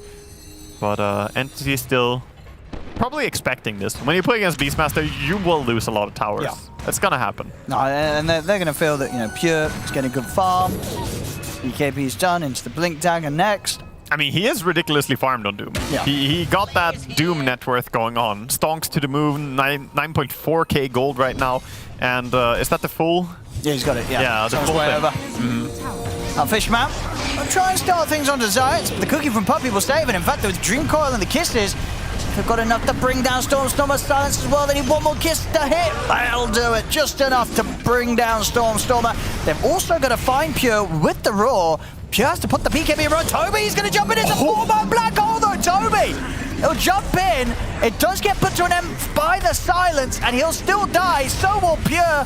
I mean, it was a great black hole, but it wasn't enough. Nisha able to get in, put a stop to it, and make sure the Secret, they'll still take the fight. Absolute massacre going down there. In the end, Secret gonna be very happy. I like the bait there towards the end, letting Toby get a 4-man black hole. That was a big one. Yeah, that was absolutely huge. I'll see it again here. Yeah, this combo though, the coil into snap kisses. Stormstormer has no way to survive. He was so close to BKB, but doesn't have it. And we'll see it again here. You know, Pure, he needs backup. He does get it. But as it was, Nisha already orbed over and had that ability to jump back in with the Waning Rift and the Black Hole a little bit early and make sure that they could still get the ultimate cleanup there, Secret. If he didn't end that Black Hole a little bit early... It was close to a 5-man. It could have been 4 heroes going down just there. And still, the Doom got a double kill, so he's solidifying himself still as the top farmer, about to hit the 5 digits here, going into 10k net worth. But Black Hole on cooldown for a bit. This leaves an opening. Secret should be aggressive during this time. And look for more. Always try and extend your advantage when playing against big cooldowns like this. And because of that, I think we see Beastmaster just shoving bottom lane pretty hard. And they have got the Blink Dagger now on Katomi, so some good potential for a curse. And in fact, they'll try and use it for the setup on mid. Yeah, and perfectly chained into the searing chains here. He's still got the backup of Zayats, and indeed with the phase shift can buy time to blink out of there, so not enough lockdown, even with the use of that ult. They did change it, you know, what is it now, like close to a year or something, that you can phase shift, but you cannot jaunt when you're rooted. And that's an interesting change. He still does have a way to survive against the searing chain combo. And Secret immediately with the smoke after backing out and surviving that attempt.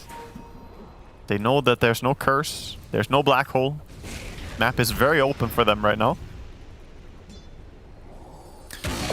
But Team Entity, they're going for, you know, something you can call the Golden City. They have 2 BKBs already. They're working on the 3rd one. Once Enigma has BKB as well, Secret's team is not fantastic against it. Yeah, you have Roar, that's good. You probably want to use that to cancel the black hole if you can. But the rest of them, you know, Snapfire doesn't do anything. Puck hardly does anything. And even CK, well, yeah, you get the pull against the spell immunity. That's still a long way down the road. Smoke time from Entity. Oh, smoke reveal. Oh yeah, that Invis rune is going to indeed give them the indication that Entity's charging over. I'm going to go for Zayats with the hook shot. He should get left behind here. Oh, not a chance to buy any time for himself either. They take him out, but the rest is Secret. They'll be able to get away, and in fact, amongst it all, the tower does still end up going down. So tier 2 out in 19 minutes, Secret still hitting the timings they'd hoped for. Yeah, good play by Nisha going behind the tower there and laying in a little bit of extra right clicks, making sure it goes down. And Dazzle, by the way, having this shard. This shard feels so good now. It's a 2-second hex. like, that's just so nice. An AoE 2-second disable on your Poison Touch really makes it way better. There used to be the time where the Poison Touch had a built-in stun, right? And ever since it lost that, I think you need the shard to really make Poison Touch a good ability. Yeah, for sure. And was it very much justified in its straight that you do want to be just getting this as your first item as a support dazzle over sort of any other kind of finished item? Probably. Yep. I say this with low confidence due to there's not many support dazzles anymore. Oh, nice coil. He's going to have to put the BKB for this one, Stormer. They'll jump in, looking for Nisha, and they've got him with the Doom. Okay. So if they can get him out of here, off to the side, the kisses, over towards Toby. Ooh, one more will bring him down. They get him. I mean, Pure tried to come in to finish off the puck, but the heals are there. Nisha, does he still die in this situation? No. He finally dies. It was enough damage to kill him. Cold Embrace will try and save Pure, but the burst is there with the Scatter Blast. Secret, they may have lost Nisha, but they make sure they get quite a lot for it. Chrysalis, as he is, very, very low. His armlet's at the ready. He'll turn it. In fact, he'll get himself back in onto Stormer. They'll take out a Force Secret. Entity only having Katomi left alive. He'll be able to blink out, TP away. But Secret able to turn that fight round masterfully there as Entity. Now, Pure himself had to spend a lot of time trying to commit to actually guarantee that kill against Nisha. And even then, he only just gets it. And that sort of split up of the fight just gave Secret free reign to sort of go kill to kill and tackle him head on. That's also where you feel like Doom as a carry hero is a bit awkward because you're committing on one hero, running after him, and your main source of damage is still your ulti. You're not a right-click based carry at this point. You're just using your ulti, and you could have done that if you're a +4 as well. So it is a little bit awkward, but his idea is to just scale and get a lot of items, get big and tanky. Meanwhile, though, the CK is a growing threat. Yeah, we saw that last fight. Chrysalis being able to keep himself alive as he did, very impressive. And he's going to go for this armlet BKB to make sure that he can really continue to get stuck in on these fights. Another disassemble here, as we see a lot of disassemble tricks in this matchup. Of course, the Echo Saber turning into BKB. Gonna go back for it with a Blink Dagger as well after. Yeah, I think Doom getting that kill was so very close as well. Puck was down to like 5 HP and then a last kick just killed him. I think it was literally the last one. It was, yeah. I was paying very close attention to it. I thought he was going to live at first. Yeah, so lucky really they even got that out of that. It was very close to it. Imagine 4-for-nothing trade. Yeah, imagine if you didn't get anything at all. But the big timing for Entity is going to be when the BKB comes up. We might even have it on the replay here. Yeah, you can see. Look at that HP. Look at the tick. It was the last tick. Yeah, because you see Doom end, and he dies on the tick that it ends on. I see top Pure. Some of the jump on Zayat. Zayat's by some time. In fact, with a great TP. Won't make it out of there. Fishman even throwing in a hook shot. Yeah, Doom has the Aghanim Shard, so trying to TP out against him is just not gonna work, really. Just keep slapping you. Stormstormer having to put the BKB here. I've got the curse. Good curse. BKB is at the ready for Chrysalis if he can get it off. He's pushed to the side by the Cox. He's able to put the BKB. Chrysalis is going to be able to buy time for himself. Over to the side. Pure once again was able to get the Doom down onto Nisha. Nisha will be denied by Puppey. See them try and chase for Chrysalis, but once again, I mean, he only just got the BKB off the armlet, but he's back on, but he's caught by the black hole. Toby able to get him with the jump onto the two of them, catches Chrysalis, catches Ice, and with the Malefice, Ice cannot run. He'll get cut down as well. Entity, they're able to take the 3, maybe more. They'll look towards Puppey. Glimmer Cape and Shallow Grave will allow to step back, and Pure doesn't want to charge back in as low HP as he was. But this time around, Entity able to find the fight they were hunting for. Puppey did have ulti there when backing off, but he didn't want to try for it. I guess Doom has so much movement speed, he doesn't even want to attempt to catch him there. Because he was, 2 kisses away from dying, but Puppey doesn't go for it. Very good fight there for Entity. And on the back of Winter Wyvern with just an amazing curse. I mean, that curse set everything up. CK almost got away and survived, but in the end, Toby ran him down. Oh, well played by Entity. And, they're showing this wonky draft working out to a degree here, and he could have to be a little bit worried because I don't necessarily think you automatically have the stronger late game here. Wyvern scales great into late game. Enigma, also one of the best late gamers in Dota, And Doom is a very powerful ability. The longer you go into the game, especially with Refresher, which is now queuing up, you can just remove 2 heroes from the fight. So I think Entity are still dangerous.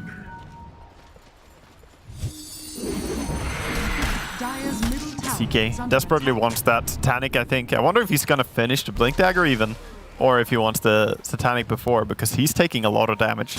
Radiant's top tower is under attack. Secret back on with the pressure. Teal on top, of course. Roshan still ready for the taking. Looks like they're going to look to try and take this one. Entity, they'll scout it out immediately with the rocket flare. Can they commit for this? I wonder. They have a lot of minus armor. They kill it rather fast, but they're on the way. Entity are running. There's no black hole, but there's a curse and a hook shot. They can disrupt this if they're quick enough. Okay, Stormstormer walks up, but he walks straight into a roar. He's dead. He was not ready for that one at all. They'll come out with a cold embrace on Toby, but Chrysalis is already on top of him. There's no chance for escape. Toby also gets taken out. It's a double kill for Chrysalis, on top of finishing the Roshan, getting the Aegis. A bit of an awkward attempt there from Entity to put a stop to that. I mean, Stormstormer, he was just trying to walk in. Ice just said no and roared him. He didn't have many charges on the Remnants there. I think he should have tried to just haste run and throw it from far away there. So he walks in. Ice was standing in the Fog of War to the side and just gets the roar. That was very stressed by Entity. They were a little bit too late to contest the Roche, and as a result, they couldn't set up by the time they got there, so they just walk in. If they didn't, they would be just waiting for ages to go in the hands of Secret, but yeah, that was not the play. Oh yeah, quite the win there for Secret. Roshan, Aegis, more kills for Chrysalis, and another tier 2 taken away from Entity. It has to feel good now for Secret, getting a little bit of control, finally being able to hold the enemy triangle. And once you get in this spot as Beastmaster, it's really comfortable because you can set up these hawks on the high ground, just make sure that the enemy cannot walk up and contest. You can protect your wards very easily. See, he has a hawk on the left side as well, like he's covering the triangle, making sure that they cannot go in there. We'll see what they've got now. Toby has got the BKB done. Yeah, and Roars is ready. Yeah, they have all the ultis. Yep. Oh, they're going. They want to do it. Pure's in with the jump. The Doom drop down onto Nisha. Hook shot over as well. See Toby get in position with the BKB. He's holding back on the black hole for now because it's not needed. The curse comes in from Kataomi, locks down the 3 of them. They'll get the 3 kills. Aegis will bring back Chrysalis for another chance. Off to the side, Toby. He'll just opt to drop the black hole to lock down Ice. Take the Beastmaster out of the fight. See if they can try for Chrysalis a second time. Doesn't look like they will. They'll be happy with what they got. They don't want to try and take too much. You know, Puckbot back. That's why they're trying to back out now and disengage. Maybe Chrysalis can catch. Oh, the Dream Coil's gonna miss. He was already out with the Remnant. Nisha not able to catch Stormstormer. And with the Dream Coil now dropped, Entity, they'll maybe see if they can get in to take out Chrysalis. They're in, but the BKB's there in response. Turns with the stun with the sliding fist, dodges the Chaos Bolt. They take down Chrysalis. Puppy also in trouble, throws himself in with the cookie. Nisha's trying to help out, but there's no saving the Snapfire. As Puppy taken down. Hookshot is up in 5 seconds. He pulled back for this Nisha. He's got to run. He has hookshot very soon. Clockwork is They can line it up. Pure, he's in with the setup. Hookshot, not going to quite catch him, but Pure's still in on top of Nisha. Another orb out will save him. He'll get back. He's the only one who survives, but he bought back for this. Sure, there was a buyback as well by Clockwork into this fight, but that was a fantastic fight going the way of Entity. And look at Toby in that fight. Look at the decision not to go use his black hole there. That's such an experienced decision. Look, this looks juicy. It was one of the best non-black holes we've seen. The call to say, you know what, we don't need it. Curse has already been used. I'm holding it. I'm looking for something more important. I'm looking for more. I'm looking for Ice. Yeah, Ice also had ulti, so this is a value black hole onto the primal or onto a primal roar that wasn't used because now he can't just roar and run away. He also goes down. Well played team fight there from Entity. Yeah, this is what I want to see from them. I mean, they have so much potential as players between each other, and seeing this crazy draft, it makes you not really believe in it, and then they make you believe in it. Because now, as we're 28 minutes in here against Secret, who did just kind of slap them in game 1, they just go back and pick a carry Doom. And somehow it's looking kind of legit. It is. We'll start to see some of the counters come out. You know, Nisha's got his Lincolns, so Pure's going to have to be a bit more careful about how he... Refresher, though. He goes for it, but indeed he's going to have 2 chances to drop it down and also has that mana burn still. Yeah, he has that mana burn, so he has the 2 mana regen aura. It's very convenient to have. He could, of course, go for something else, but I think you want every bit of mana you can when you have the refresher. And you want to up. break that mana, but you can prop the Lincolns right with the mana burn. Yeah, you can do that as well, which is just super handy creep to have overall. At this point, I mean, Secret have to be careful. They don't have the farm on CK that they want to have. He just feels, even though he's number 2 in net worth, he feels like he needs a full item on top of what he already has. He now has the Blink Dagger coming out, but he almost needs more. Nisha. Catch him in the coil, but he has his BKB ready, Stormstormer, and the rest of the team are smoking up and heading over. I'll back off for now from the Phantasm. Yeah, both teams chilling a bit. Pure's got an Arcane Rune ready to play. It'll be very nice in this next fight with his Refresher and Doom. I like how Stormstormer identifies his role as a lockdown hero, so instead of going for a Sleight of Fist hero damage, he goes for a Searing Chain target. Okay. Probably pretty good against CK Phantasm as well, just a higher chance of catching the real one if you go into a Phantasm with a Sleight. Oh, Fishman. Set up there, but the orb's back up. Does he want to try and chase this? He does. He actually jumps in. Oh, he hits a creep. Gets the BKB off in time, so nothing to follow up after the roar. Chrysalis did manage to make his way around to the backlines, and a good pick off there. Taking out Katomi, removing the threat of the curse. Toby also feeling threatened there to put the BKB to get out to safety. I like how his read was really good on where to jump and use the Infernal Blade, but there happened to be a creep right there as well by Beastmaster, so he misses the puck. Dire's middle tower. But for now, Secret are very competitive here, trying to hold on to this triangle, and it was never dewarded. A full life Observer Ward on this cliff has been so much value to them. Even though not all fights have been going their way lately, the fact that they've had this vision and not been dewarded is really big.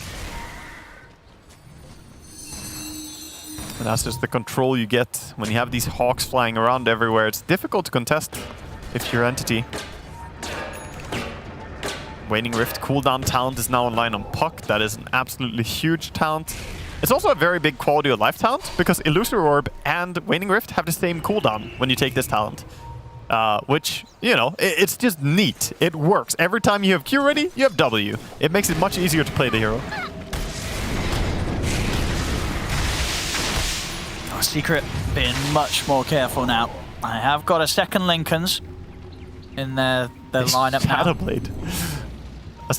Such a cool build for a support Wyvern, the Shadowblade Blink Dagger. He just doesn't want to get found by Chrysalis. Yeah, longer time of being able to sit Invis. Yep. You know, he could have gone Glimmer to save people, but Glimmer doesn't realistically protect you in this game. And this just allows him to be sneaky. We'll see as well Ice getting the Ether Lens out, giving him that better opportunity to cancel the Black Hole from a distance. It also is not easy to play Puck against a Shadowbladed Winter Wyvern who can W into ulti, right? If you ever walk around in the forest, you have to worry if he's nearby. Oh, yeah, talking about the threat of the Roar, Toby has his own Lincolns done, so there's definitely potential for some very, very nice Black Holes to come out in these fights. Yeah, and Doom is closing in on Shivas, expecting him not to be holding buyback once he wants to purchase this here. You think he can go all in? I think so. He's closing in on the 25. I mean, so jokes aside, you know, will he be taking the Cleave Talent? Or do you I don't think so. Nah, I actually, no. He doesn't have enough attack speed. If he went Assault Cuirass, I would be convinced he will do it. But when you've not got any sort of okay, we see the win rate though. 100%. Yeah, 100%. That doesn't sound fun though, and that sounds too easy. Yeah, exactly. You want to be keep it interesting. A challenge.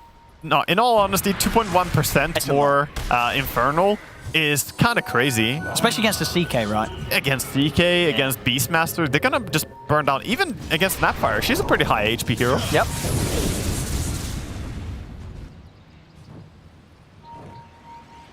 Yeah, Doom just having those spider legs as well, by the way, is amazing for Doom. The movement speed is great, and being able to run up on cliffs and juke. Yeah, and of course, if he doesn't find anything better, that luxury of getting rid of the phase boots, getting yourself another item slotted in. Especially when you've got as much money as you're getting into as a Doom. Honestly, a lot of nice neutral drops in this game. I mean, CK got this Paladin Sword with Quiver on the Puck. There's a lot of really big ones, just nice things. Even something like Mindbreaker on Snapfire when you pop E. It's lovely. Yeah. A lot of extra damage. A little bit surprised that Puck doesn't want the quickening over the quiver even, but perhaps he'll want CDR later in the game. For now, he just wants damage. Both teams now making moves, double smokes here. Who's gonna run into who and how? Now Pure wants to charge. He's leading his team. Nisha's already out. Hook shot. Fishman will catch out Zayat. Yeah, gonna be the only one going down. The only expense was hook shot used, only 40 seconds cooldown, ticking down quickly. And they get the D ward in the area. Meanwhile though, the Dragon is split pushing bottom, making sure that his bottom lane is pushing all the time. So good use by Beastmaster, just annoying people and forcing them down here.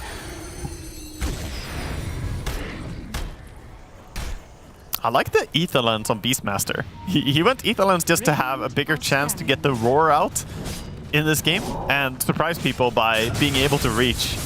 It's a little bit weird, but between Blink and Roar, you're getting a lot of value. Being able to blink in and then roar from really long distance. And yeah, this refresher as well, of course, incredibly necessary considering the Lincolns in play on Toby. They just don't have any of a single point target to pop the Lincolns for a BKB. Yeah, they need the two of them to stop a black hole. Yeah, they're hitting that mid-game timing where Enigma is just a monster. If he gets refresher as well on Enigma, it's hard to play against. Like he will get the black holes off every fight. Then. Yeah, at that point you just have to somehow endure that, but that's difficult to do. You're relying on Graves, you're relying on your team to sustain it.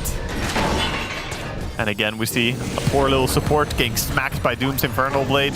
Yeah, Clockwork. And sort of the slowdown of pace. You know, Secret, they're not quite going at Entity as hard as they were earlier. He's gonna hit. He's finding these little pickoffs here and there, and they're getting themselves back in advantage. And you can't help but feel that Entity do feel a bit more comfortable than Secret now at this stage of the game. Yeah, way more.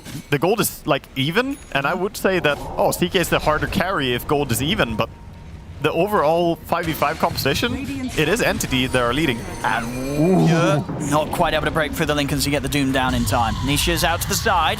He's going to still try and run towards them under the tier 2. See the coil drop to force out the BKB reaction from Pure. A pick off though onto the Clockwork. And they have the Roar. BKB's going to come to an end soon. He has got Refresher in a second. BKB is going to try it. Refresher into the BKB, turns with the Doom, drop down onto Chrysalis, but Chrysalis, he doesn't care too much. Pure, he's the one that has to run. They'll use the curse to hold back Chrysalis, but Nisha jumping forward, trying to finish off Pure. He's got quite enough damage. He's ticking down low. They need to hit him once more. They'll catch him. Nisha in with the chase, takes out Pure. A little bit of a misplay by Pure there. Doesn't catch the puck initially, and then he gets greedy for more. Meanwhile, his team is trying to back him up, but they get caught out. He also had to refresh without using the first Doom there, just to get the BKB out immediately. So Secret catch a really nice break there. Yeah, and that second Doom, of course, not really doing much at all. Chrysalis was more than happy to tank through that. Couldn't happen at a better time as well with Roshan being up. They're now gonna go in and start the Rosh. Having Aegis hard to steal this. Yeah, having Aegis would be a huge solution to this black hole that currently is difficult to deal with. Are we going to see anyone sort of try for a steal? I mean, Fishman is close with a hook shot. Toby does have the BKB black hole. You want to try, it would be but risky, though. It's so scary. All the vision around. Look at Puck on patrol duty, Beastmaster controlling it. I think you just accept it. Yeah, kind of impossible for Fishman to get an angle past the summons and stuff. He wants it. He's going to hook a... He's going to try. He tried to jump forward there with the tumblers to get some sort of angle, but it wasn't going to happen. They were ready for him. They take him out. They're even willing to throw out the Roar to guarantee that kill. Yeah, I think it's fair that you tried with Clockwork, because if you get it, it's massive. But Ember not going there and attempting, I think it's the correct choice. Because if you die, it's not fine. If that's dies, the thing, isn't it? Who cares? Because even if you're getting it, you're dying twice. Yeah. Oh, for sure. Oh, and timeless. Yeah, they're happy with that one, Nisha. That is a dream item on Puck, of course. Absolutely amazing. Together with the Kaya and Sanch now as well, he is looking at some serious damage. I'll see what Secret can do with the Aegis. See if they can get things back on track for themselves. Look toward pushing the high ground. Wyvern talking about that high ground defense. Cat's home, he's got his Aghanims. That's crazy. He's so farmed. How is he this farmed? I guess he has defended against a lot of the Beastmaster pushes. Look at his farm. He got 108 last hits on him. Yeah, he really is sharing with Enigma. Enigma doesn't have necessarily the refresher and all the big items, but for what he's missing, Wyvern is adding up. And look at the mana drain of the Aghanims on Wyvern. It's not that severe. you can keep flying all the time almost. Like, you're slowly losing mana, but not that quickly. The high ground defense, it's going to be quite something here from Entity. You know, if you're Secret attempting to push into these big ultimates and this long range sort of wave clear, it's not going to be easy. No, you want to enjoy the 3 minutes that you have until Aegis starts ticking down. There's no way that Secret should be going high ground this early, I think. I really expect them to look for pickoffs on the map and play the map. Yeah. Did you see this as well? Did you like this Storm of this game opting for the additional, you know, the quicker remnant restore time rather than the slight charges? For sure, I think so. He has Aghanims, so just because of that. Oh no, Pure. Oh, and Toby's in with the black hole. He's caught Crystallis. See if they can finish him off here. We'll see the jump to the side. Doom's at the ready. Drop down the ultimate onto Crystallis. He's going to be out the once. See Stormstormer full committing onto the back lines with the BKB refresher popped by Pure. He's looking for his next target. They'll take down Ice Ice. Oh, no. Yeah. Ice Ice is down. The second Doom again thrown down onto Crystallis, but he was able to get the BKB off. Turns towards Pure. Pure's able to TP out with the remainder of his BKB. And Nisha did manage to jump towards the back lines, take down Toby. At the end of the day, those CKs are alive. Oh. That'll be an extra bit of a bonus at the end of the fight there with that curse. Katsuomi sets up onto Zayat. Will get set up upon himself, and Ice is actually going to commit with the buyback here. They want to see if they can get more out of the success of this fight, Secret, as they'll clean up Katsuomi. Does mean it's just Pure and Stormstormer left alive. Pure with an attempt to cancel the travel in there. Not gonna do it though. Going in and devouring. And that was a little bit of politeness there earlier. We just see Ice, I believe, apologizing for accidentally tipping Stormstormer. Oh yeah. Being a gentleman there, making sure that it wasn't anything toxic. As he points out wrongly after he tipped Stormstormer. Yep. It does happen. It happens when you're trying to like ult ping something and you ult ping something near the top of the screen and then you catch the tip button. Oh, look at CK. He feels big and bad. He's going in. This poor Clockwork. And they're just diving in now. Fishman's out. So Secret really pushing it here with this window. Both the supports are gone, so it's pretty open here. Only core heroes at home, and honestly, without supports, it's difficult to fight, you know? Full set of racks down bottom. I mean, they could definitely look for a little bit more here. This is tough for Entity to stop. I mean, how are the ultimates looking? Because they commit both in the last fight. Yeah, still 60 seconds until a Doom, 60 seconds until a Black Hole. Yeah, they're going to try and defend with Ember. So if they can get Crystallis, but the BKB's back up. And Ember, Stormstormer, he's caught in the Dream Coil. He's trying to escape this, but they've got the damage. He might have to buy back. Ice is in with the Roar, and there indeed the buyback comes out. Katsuomi once again, though. Excellent curse, but the Grave is there from the side. See if he's able to live after this. He's trying his best to stay here as the CK, but Crystallis will still go down. Puppey commits it to try and take down Toby, but Toby was finally able to get just far enough away. A couple of kisses as Puppey kissed us goodbye here. Yeah, chasing them still. Doom running after him. He has Blink ready. Wants to dazzle. I mean, Katsuomi's in with the setup Pure. He's in with the follow-up. That's going to be Zayat's taken out. I mean, without a doubt there, Katsuomi with these curses. Oh, he gets the stun on him. And with the hookshot follow-up, they're going to be able to take Nisha out as well. They will defend. They'll push back Secret and keep their mid-racks alive. And they get an Arcane Rune as well that they can bottle up here. And that was, you know, without okay, they just take it. You know, Doom's back online. I think that was a bit of a mistake, just taking the Arcane Rune immediately on Doom. They had bottle to like store this. I'm probably just got a little bit too excited after that last defense. Probably. Yeah, Pure was just in go, go, go mode. Oh yeah, they're definitely super happy about this. That was well played. I'm surprised they caught the puck with his Infernal Blade, just slapping him there. That little bit of attack speed from the Midas, I suppose, is helping getting that Infernal Blade landing. I'll see here, they're trying to cut the creep waves. Oh yeah, that's so annoying. The Helm of the Overlord. But it's gonna go down. And we'll get it. So they'll be able to get the push back on here, Entity. Yeah, huge defense. And Katsuomi doing some big moves there. I mean, they had heroes taken out. Of course, Stormstormer did have to buy back. But Puck bought out his Octarine. And if they realize this during the fight, they probably know that he doesn't have buyback right now. Because normally, if you buy out a big item like this, then you do not have buyback, most likely. That could hurt. That's a full minute. Yeah. No Nisha. This could really be big. If he gets a chance to overwhelming Blink in on Doom. They have the Blink Doom, they have the Blink Black Hole. Yeah, I think they're at least gonna go push top, find themselves a little treasure here in the form of Bounty Runes. Bit of gold. 1,000 gold, basically, laying around. So they take the tier 2. How confident do they feel, their Entity? I think they're just gonna back up. They don't want to 30 seconds. 30 seconds is not really enough for their lineup to do high ground damage. Sure. Just look at Entity's draft. The only high ground damage they have is kind of Eidolons, I guess. I mean, he has the Eidolon damage talent. That's something. But in all seriousness, their tower damage is very lacking. One of the weaknesses of the draft. Yeah, Stormstorm as well. His build. I mean, the refreshers are out on all 3 cores now. Of course, we've had Pure having his for a while. Toby's just picked this up, and so is Stormstormer. So he's going to have remnants for days. That's a lot of damage to follow up on some of these ultimate setups that his teammates have. Of course, the Spell Prism and then the Refresher Aghanims, that's so nice for him. And meanwhile, we have Aeon Disc prepared on Doom, so he can disassemble it whenever he wants. Oh, Puppy. Gonna start the fight off onto him. Stormstormer's being careful. I see Pure jump to the back lines. He's going to look towards Chrysalis. Oh my god, he got him. He's in with the Doom. Make sure to get him before the BKB's off. There's Toby in with the Black Hole. He's caught the 3 of them. They'll look for the cleanup. Entity Chains catch on to Chrysalis, and Ice is 3 dead.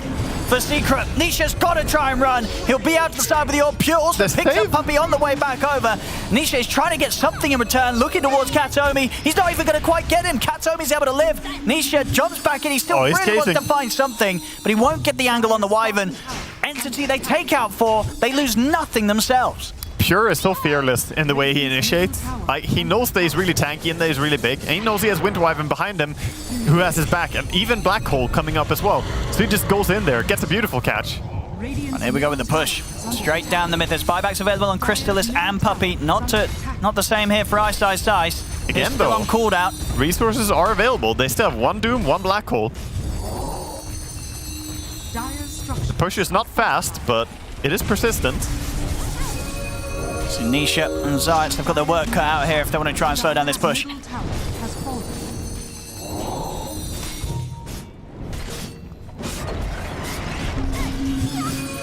Constant poke here being done, and of course they did mess with the creeps a little bit there. That should probably... it's going to slow them down a lot, because whilst these heroes, they certainly do kill, they bring team fight, they don't necessarily bring building push. No, and no Beastmaster for a long time though, so it's just Doom and Ember kind of clapping down the racks slowly. They will get it, but certainly takes their time and means that Secret, they'll have the happiness of knowing their other lanes are safe, but still, that mid lane taken out. Entity pushing back very nicely, all sort of after that tough defense that they pulled together down the mid lane. So structure-wise, it's equalized now. They took that, but on the other hand, Roche is up 20 seconds for Beast. Are we gonna see an insta-smoke here? Do they have smoke?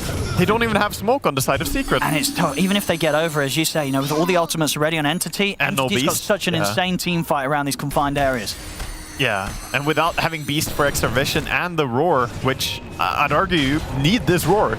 You really do. And even that's it's going to be so hard to try and stop Toby and Pure getting off their ultimates, with them both having the Eon Disc on top of the Refresher. Like, they're almost guaranteed to get the ults off every team fight with these items. Clockwork just powered up a lot. He got an Aghanims. Okay. Oh, look at Pure. Again, chasing. He's just starting the fight on his own. Puppy will try his best with the Jukes. He's into the trees, but they'll find him. Yeah, it's a feed again. He's dead. No way out. No way to safety. This is looking like Entity are running away with it. 21,000 gold advantage now. What was the gold advantage just like 2 minutes ago? I think Secret up by like a few thousand. Yeah, they were behind just at minute 40. This is crazy. It really was from that base defense in the mid lane onwards that Entity have just completely taken over the last few fights. Bottom, they're looking for Stormstormer. They want to burst him. That's a hard catch. It ain't easy. He has 8. Have that much, and Wyvern was making up for what he didn't have, but now he's got everything he needs. Enigma is done. Like, outside of this is just luxury. If you get Octarine, great, that feels nice. Travels, of course, I wouldn't mind it, but he has everything he needs to be, a powerful Enigma in the team fights. He even has the Aghanim Shard. Yeah, this team fight that is looming right now, that's about to come, I don't know how Team Secret are gonna position themselves and how they're gonna approach it. Normally you talk about before a fight happens, who are gonna focus first, who has to die first. If I'm Team Secret right now, I don't know. I have no clue who to kill first Who are you going on? Wyvern, I guess, if you can. But it's, you can't burst Doom. He has Aeon Disc. You can't burst the Enigma. He has Aeon Disc. Or Fishman. It's gone a little deep here. Okay. Get taken out. Toby's in with the black hole. He's got the two of them and then the big ones as well. Chrysalis and Nisha caught in the ultimate. Nisha will be able to jump out to the side. The Grave came out in time for Zayats to save, and Chrysalis is now ready to look to turn. Takes out Kataomi. Secret, they're able to survive through that first black hole. Buybacks coming out from both Kataomi and Fishman. Chrysalis getting low. Pure stands his ground. There's the second black hole. Toby's in again. Catches both Chrysalis and Zayats this time round. Jump forward to red. Chrysalis is getting low. They're following up with the root. They've caught Chrysalis out. They'll take him down, but he's in with the buyback. Slider Fist finishes off Zayats, but Secret, they're going to be determined here to hold themselves around the tier 2. They're backing onto Pure. Pure going down. He'll try and run, but they've got the detection. They kill off the Doom. Yeah, Secret huge. able to hold there. Does cost them the 2 big buybacks of both Nisha and Chrysalis. Yeah, those are the pause 1 and 2 buybacks. Of course, Doom has his buyback ready now, but he doesn't have ultis. Maybe Secret can make a play during this death time. You definitely want to now. Yeah, you want to force the buyback, but even then, he buys backs and what? There's no black hole. There's no Doom. For 2 minutes. I think right now is your chance to win, Secret. If you want to go, I don't think in 2 minutes you're just going to lose the next fight. You're going to lose the game. Yeah. You have to go now. Yeah, this is go time. Let's see what they can do with this push, Secret. They are running down mid. They realize that they have to. This is the window. Yeah, I think Secret can do it, but it's gonna come down to picking someone off. Aegis on the Ember. Look at all those A-lons, by the way. He has the talent. That's before they split. That's a lot of food if you can kill them all. There's a lot of money. Yeah.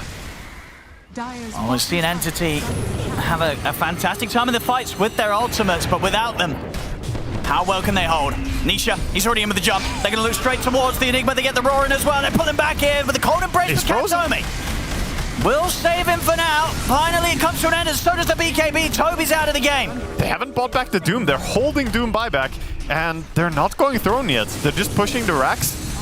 So Doom will not be forced to buy back here. If they lose mid racks, I don't think Entity cares. Secret, they're playing scared, but indeed these big ultimates, they're Look on at cooldown. Wyvern. Look at Wyvern. He's positioning on the right. Sure, the Curse is still the big threat. I mean, he's done it before Kataomi on the defense. Last time they came down the mid, that great Curse turned things around. And Secret, they're going to be very careful about it. They'll take the mid racks, but it doesn't look like they'll try and push for more. Doom is back up in 20 seconds, ultimate. And 30 seconds until the 2 black holes are ready as well. So they'll settle for just the mid racks. So still keeping the game in a position where, as you say, Entity, they're going to be happy. Yeah, we shouldn't sleep on Kataomi, by the way. At this stage of the game, he has 3 Splinter Blast talents. He has the 1.5 second stun, he has the extra damage, and he has the extra radius, and he has the shard, which also plays into that by adding Splinter Blast when the heal ends. So this Wyvern can be very disruptive. The 1.5 second stun from the blast is super obnoxious. Talking about supports having a great time as well. Look at Puppy, he's got himself a Satanic. Yeah, he does. I guess.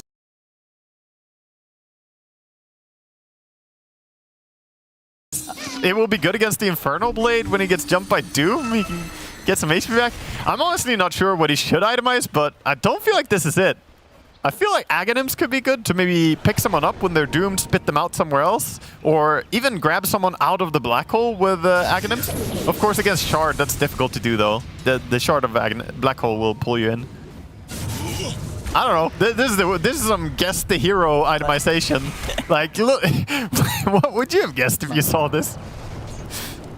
Oh, let's see how it works out for him. Yeah? Can you lifesteal off your teammates? If a Curse comes in, can he pop Satanic, walk in range, and lifesteal? No, I don't think you lifesteal from teammates, actually. Oh, we have Storm going in. Just giving vision here. Pure. He's going to jump forward, but Chrysalis responds with a BKB. To the side, Fishman, he's headed in. Puppy could be in trouble, though. Jump forward, Ice locks down Pure first with the roar. They're getting low, but Toby's in with the black hole. He's caught Puppy. He's bringing in Chrysalis as well for the side. Nisha's able to jump off. He's trying to escape. Phase shift here. As the orb's out, he'll jump to the other side, but Toby is second black hole. They're locking down Chrysalis. They'll take him out. That's the CK gone for 2 minutes. As Pure pots the refresher, another Infernal Blade slammed down onto Zayats. Puppy's trying his best with the kisses from the side. The second roll from Ice will be thrown the way at Toby. Oh, this one Puppy! Someone's getting low. Puppy's trying to finish him off. They kill each other with him. Puppy is able to trade himself for Stormstormer. The Doom, it's caught out Nisha. They're trying to save him with the Shallow Grave. Toby, as low as he is, he's going to be saved by the Cold Embrace. That's Nisha out for good, down for 2 minutes. The Stormstormer is trying to chase for more. It's only Zayats left in the game here for Secret. Yeah, they're not even using the beast buyback. I think they already know. I think they realize this is over. He's microing his dragon down on the mid lane, but this feels like they have a creep wave. They're just gonna go down mid. It should be enough to allow them to push for the end. That's what we knew. If they couldn't end on that one push mid, that was their one chance. How do you fight into those double black holes, double dooms? It's just such devastating control. And they clean up the counter push. Just no base racing going on. It's just Dazzle and Beast against the world right now. Glyph does kill the creep wave. Next creep wave is pretty far. They have picked up the Death on Stormer, but even with that, I don't know if these three heroes can fight through backdoor protection when it kicks in. Yeah, Kataomi needs to get this creep wave going. Look at Zayak. He wants to go and cut this wave. He has Blink Force, but I think he's going to get caught, but he can maybe delay the creep wave. They're buying themselves a chance. Yeah, hit the creep wave. Pull the... He's got it. No, he disjointed it. And the creep also gets taken down, so the wave is going. 28 seconds for CK, though. He's kind of respawning. He will respawn before the throne falls. I think they'll have another fight in them. Or will he? I don't know. These Eidolons. Is he going to die pretty quickly? Oh, there's a lot of Eidolons. Yeah, the tier 4. Oh no, it's actually going to fall. Ancient's exposed. Ice. He's going to try and stop it here with a roar. But there's this Ancient, it doesn't stand a chance, surely. They're going to look to focus to finish it off, and there it is. GG, Entity will take this game too. Entity, man. What an enjoyable team to watch, though. I was not a believer in the draft there, but they showed they play in such a innovative way, and the way they drafted. Imagine going against Team Secret, losing with a carry Windrunner, and then just going into the game too. Okay, we lost with carry Windrunner, we got silly. Let's make carry Doom, obviously. Let's just do that instead. It looked pretty darn good in the end. 15, 4, and 21 there from Pure on the carry Doom. And we really did see that the Dooms that he was able to drop, he was getting them off every time. Pretty much all fights, all around these Lincolns as well. He was always finding the opportunity to get both of his Dooms successfully off in the chaos of these team fights. He was doing great, but also the thing that I want to highlight here is just that this was really a team effort. Every single player on that team popped off and did a lot of good things. Kataomi on his Winter Wyvern was going crazy. I think he kept the game alive at a certain point. I think Kataomi might be the MVP for me in that game. I'd say so. But I mean, this was a battle. Secret fought hard, and we have a game 3 on our hands. We do. Soon. We do. So I think everyone's going to be happy about that one, especially after quite a spectacle there in game 2. A lot of back and forth, but indeed Entity's overwhelming team fights, the triple refreshers. It was exactly what shut the game down and didn't give Secret a chance to pick themselves back up towards the end. There we go. Game 3, ladies and gentlemen. Can't wait for it. I hope you can't either. It'll be right round the corner as the series now stands 1-1 between Team Secret and Entity.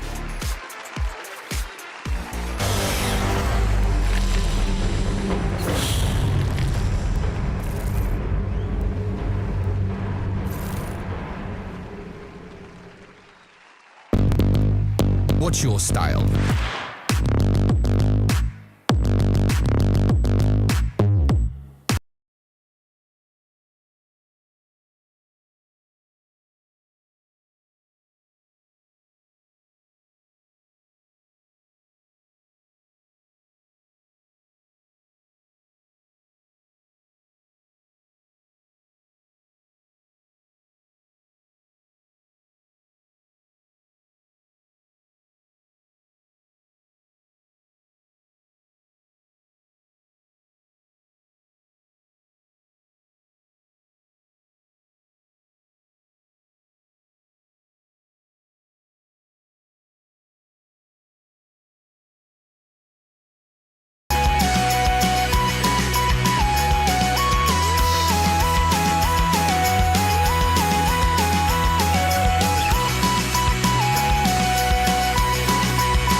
Skellington bar homes and your terrible pros. The bicycle thief, the boy I used to be, stuck in between your skin, with all your veins choking in. Oh. Bring your heart back, change your mind. Bring your heart back, change your mind. Bring your heart back, change your mind. Bring your heart back.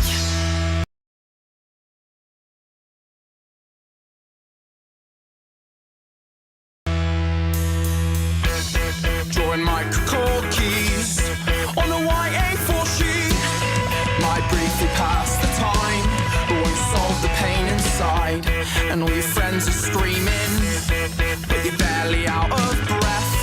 The kids all seem to hate you, but you haven't started yet. It's time to bring your heart back. It's time to bring your heart back. It's time to bring your heart back. It's time to bring your heart back. It's time to bring your heart back. It's time to bring your heart back. It's time to bring your heart back. It's time to bring your heart back.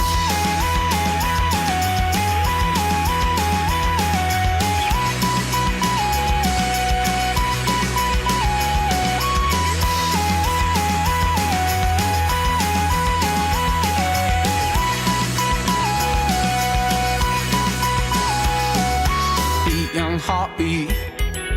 Beat young heartbeat. Beat young heartbeat. Beat young heartbeat. Beat young.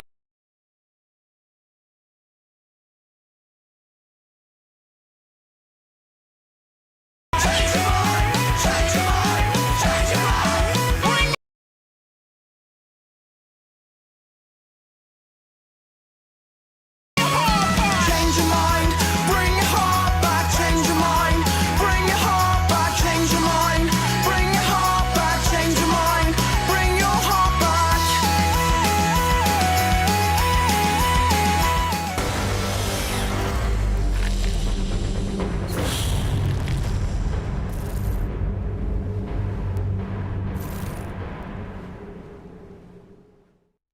We are going the distance, and that's good because we got all the food. As T-Gov has been busy on the barbecue, and what better to enjoy Dota 2 with some nice food and some nice Dota 2. And this was definitely a version of a nice Dota 2. We got a couple of highlights coming up as well because there is so much to talk about. This game was incredibly back and forth.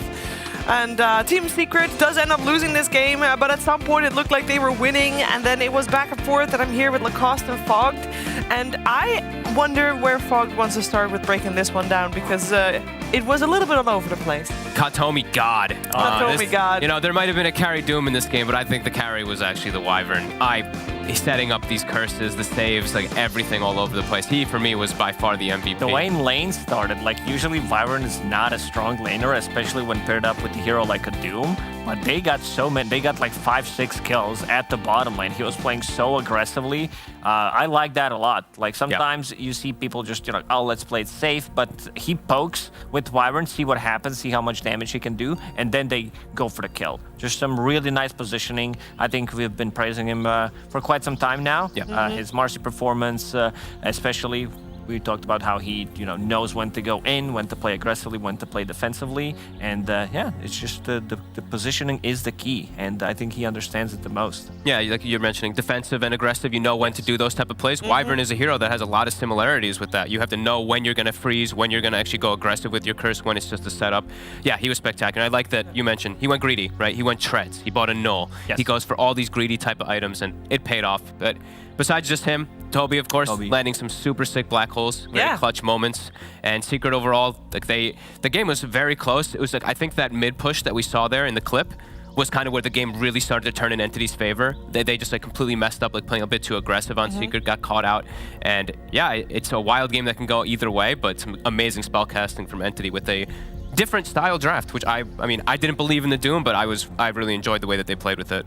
Do we have to mention the bottom lane a little bit as well? Because obviously Katomi was very good on that lane, but was it just him being good? It felt a little bit rough for Team Secret. I don't know, it's just... I think they might got surprised by how much damage Wyvern does, and because he was pretty much zoning both of them out with a single spell and then dropping them low. They're trying to reset, had a headdress on Dazzle with the heals, just didn't happen. And I think also to point out itemization on Toby this time around. No shenanigans, no Spirit Vessel, even though he's playing against Dazzle CK with Satanic. He went for like pretty standard, the old school Enigma build, going for Blink BKB Lincoln's Refresher build. I think this is what also won them the game. Because you go for Wraith Pact or like Spirit Vessel, sure, it's good in certain games, but it's not just like I need to buy it every single time. I think in this one, this was the perfect item build.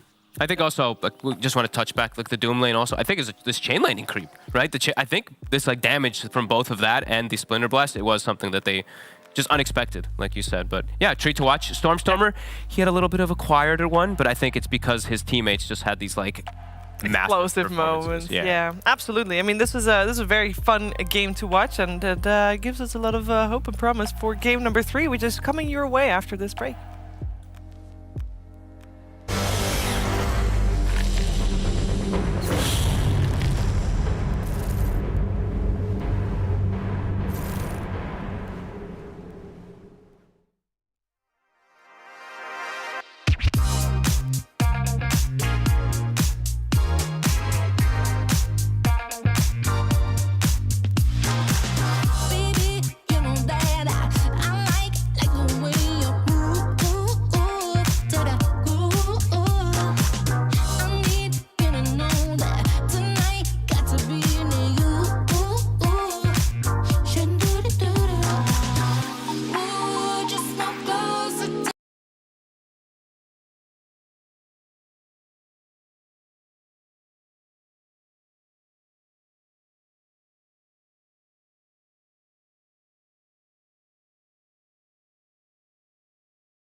The hopes are set on this third game to deliver as well. We got Team Secret and Entity in a best of 3. If Team Secret win, then both teams will be tied as a 2-2 in the overall rankings, so they will be in the middle of the pack. If Entity take this one, they will be 3-1 and therefore edging very close to the top echelon of the Division 1 Western European DPC League. And that will be a big win for them for sure towards their journey towards the major, potentially. I'm joined by Lacoste and Fogged, and we got ourselves the third game, of course, watching DreamLeague, Season 18, powered by Intel. You know it all.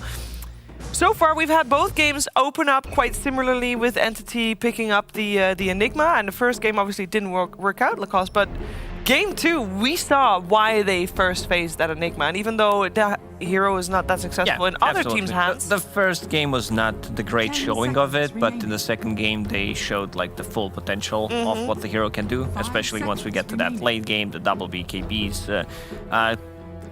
Fights do tend to get pretty chaotic, and this is where Enigma shines. Like he's waiting for the perfect moment because everyone has so many items, and that means that like the fights are gonna last a little bit longer with Eon Disc and everything. So you have a pretty good setup. Beastmaster still in the pool. Yep. For Entity, you mentioned that Enigma. I would not be surprised if they just open up with it. Good clockwork. Okay. We saw Clockwork, of course, in the previous game. They opened with the Clockwork that time around as well. Well, they opened with it even though they were second pick. I think the adjustment Team Secret does is just like try to get Wyvern. I think this hero does shine, especially in the series as they progress, especially once we get to like game 3s. The hero gets either like banned or gets immediately snatched. He seems to be a very good solution to Beastmaster as well too. But they're gonna switch it up.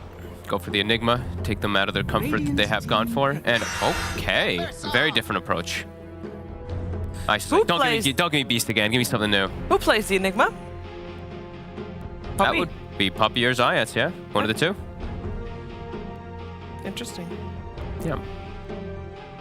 So you have a lot of options. I mean, if you want to just counter Timbersaw straight away, Monkey King is available. I don't think Monkey survives the second banning stage.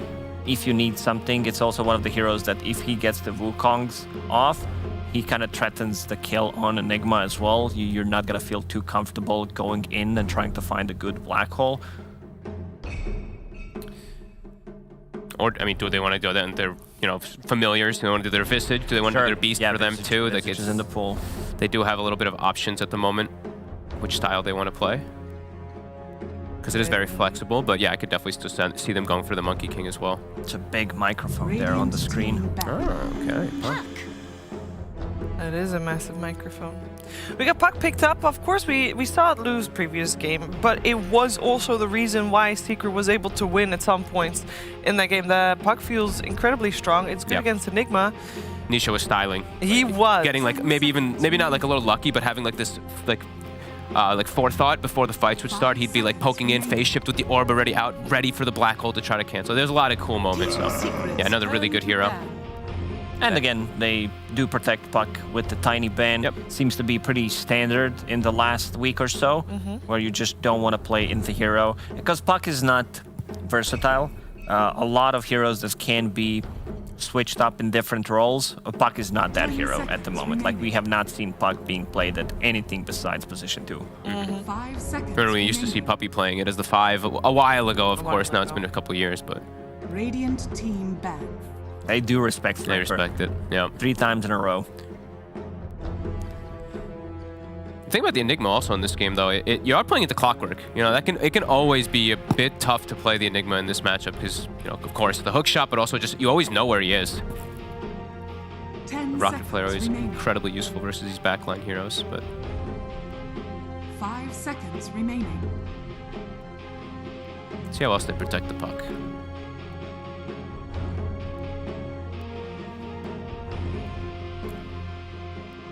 Yeah, they're taking their time. What did we see Team Secret, what did we see Team Secret ban out against the Puck? It was the Tiny, the Visage, and the Sniper. I think they'll still ban the Visage on the side of Secret. I think it's still a threat. Clockwork Visage is 2 of the heroes that dish out the most damage at level 1 in the game.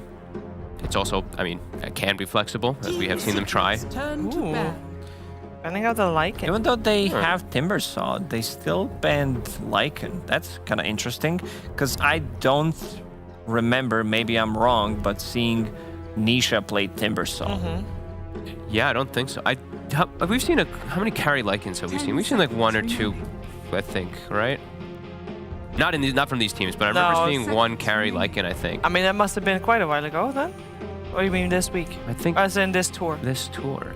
I did not see it in Western Europe. Okay. Might be different regions. This hero is not picked, I believe, and it got banned. This might be the first ban of OD. It feels like it could fit well now that you see it. It makes some sense. I think it's a pure hero. I think he plays it quite a bit, if I'm not mistaken. I mean, not that we've seen, obviously, because it has been picked, but I think that's like one of his I thought you're gonna say it has pure damage. That as well, too.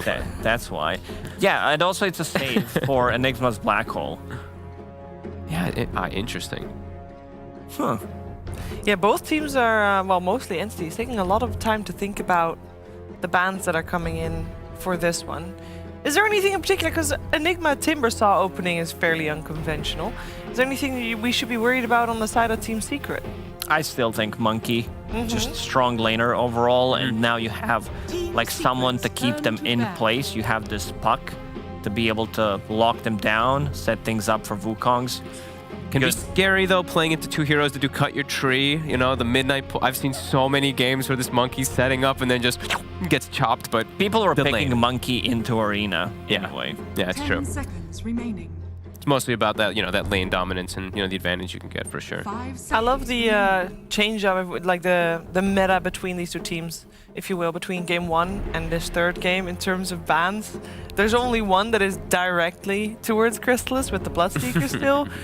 Game 1, we saw at this point 5 heroes banned out against him specifically, so they're no longer that worried, or they've come to realize he's just got a very big hero pool and he's gonna get a nice hero anyway. I like when Dota we see the aggression is so weird. Like now you have Sniper OD banned out in the second phase. OD literally unpicked, but like the Timber is there, so you understand why, kind of in a way, even though it's not played and it feels like a pretty weak hero. Yeah, it's.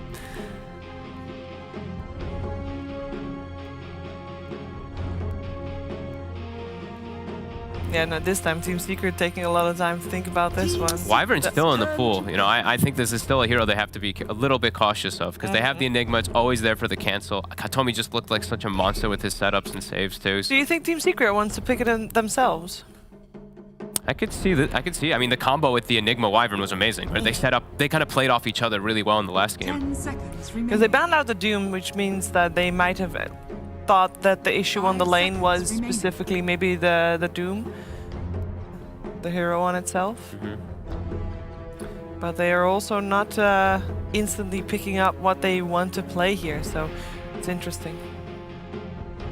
Some kind of lockdown for this Puck. We see Pucks popping off in these fights, like even in the previous game, like you get to, if there's like only single target abilities, you get Lincoln Sphere, and yeah, Nisha, he did not have many deaths on the Puck, like a lot of those deaths were relatively late when you're eventually gonna die or we're gonna overextend, but yeah, just this is a good approach, I would say. Not the best one against the Clockwork and Puck in terms of like, because these two heroes can catch you relatively easy in the trees, but having this bushwhack feels really nice, and we saw what Team Secret can do with the hero in the previous game. Yeah, the puppy looks pretty comfortable on it too, if he does want to be the one to play it. And with first Clockwork, you have ways around it, right? You ult immediately and you push yourself out of the cogs.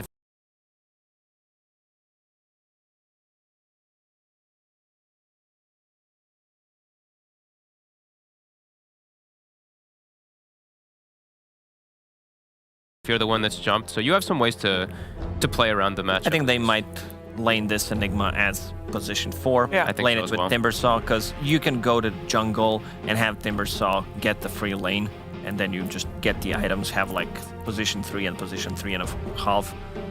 Previous time Team Secret played the Enigma, it was played by Yapsor, obviously, and Zaya just stand-in, but I would imagine he would be indeed the one to play it. We got Leshrac coming out. That could be pure, right? Versus the Timber. The matchup is quite good. Edict, of course, now even better versus the Timber. And a lot Why of tower is that? push. Because it's the player. Yeah. And say it. It's pure. Pure damage.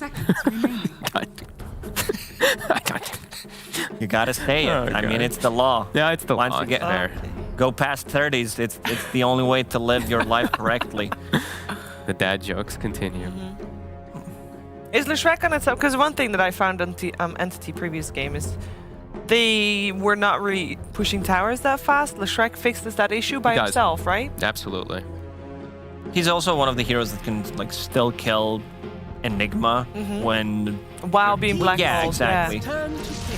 Entity, they just like draft out of nowhere. There's a bunch of stuff that they have prepared, and it's very difficult to guess what they're gonna play. There was one interview, I think, at the start of the tour, but they talked about the addition of Pure and his hero pool. Yeah. And someone said like, oh yeah, he wants to go for 20 different heroes in 20 different games. Sure. Yep, he did say that. Stormstormer said that indeed. I mean, it's working out. I mean, we also like Team Secret's draft better after the draft in game 2. Yeah. And they went for the Enigma even though they lost with it the game before that. They didn't lose their confidence in it, and they just go for what they think is good. They just have very interesting reads and very good ideas, like maybe to how to predict further like stages in the draft. Like this Brew, he's got a lot of different functions that he can do in this game. Just control, but also maybe he's trying to deal with the carry. Yeah, trying to deal with the carry for later on, prepping for the Chrysalis pick that's going to be coming out too. Brew is a very annoying hero to play against. Although it's been having some trouble in a lot of games, this hero is really annoying. It's hit or miss type of a hero, I would say. They also don't have any silences whatsoever against the Brewmaster. There is burst potential from Timbersaw and Hoodwink. Like they also have a setup with the Ember Spirit as well. But yeah, I feel like Brewmaster could be off to a good start. We still don't know the matchup, but seeing these 4 heroes, it's a possibility. I feel like, you know, Brewmaster could pop off. This hero has just always had insane like high skill cap, of course, because of the micro, but even versus something like Ember, you know, someone gets slight chained, you can just dispel the chains off of them, you can dispel the flame guard off of the Ember in a lot of situations too. Super disruptive hero, and of course now with the new Cinder Brew kind of thing, you're very survivable. Not so much versus the pure damage, of course, as Timber, but versus most other things. We got the Winter Wyvern ban out still, as it looks like we are still looking for a hero for Kataomi. And it's back to banning out cores for Entity with the Huskar and the Alchemist. I wouldn't mind seeing the Rubik. Just a good way to play the lane with the Brewmaster. I like someone that can ignite people immediately. And against Timbersaw, very good spells to steal. Against Enigma as well, because you have pure damage against Timber. They are really targeting those last 3 bans. Right? Sure, it's Pure who played the Doom, but it's Kataomi, right? All 3 his super popular heroes. He's got maybe even 4 or 5 bans. The Dawnbreaker could be basically be his. The Marcy. Yep. He's attracting a lot of attention from Secret. 10 seconds remaining. I did he? remember. Oh, okay. He did. Rings a bell. It's a good Fiends group game. I mean, look, there's like not really the most abilities actually to cancel it from a distance. Right? Sure, Hoodwink can, but besides that, like Enigma has to like blink in and Malefice or something. They also have ways to disrupt the fight pretty hard with Brewmaster Cyclone, 1 Nightmare. It's pretty much 3 versus 5 by casting these 2 abilities, and there's nothing you can do about it. You might have to unsleep someone, but it's still gonna be 3 versus 5. They go for the Razor. Well, previous time they overall last picked the Razor. They did win. Of course, the overall win rate so far for Team Secret this tour on the Razor is not that high, but then again, they mostly for first phase did. Okay, cool. They have ways to protect, I guess, in a way versus Link, right? You can sleep and they can reset away, but this could be a pretty hard lane for Brewmaster. Playing into Razor is quite difficult, to Hoodwink as well.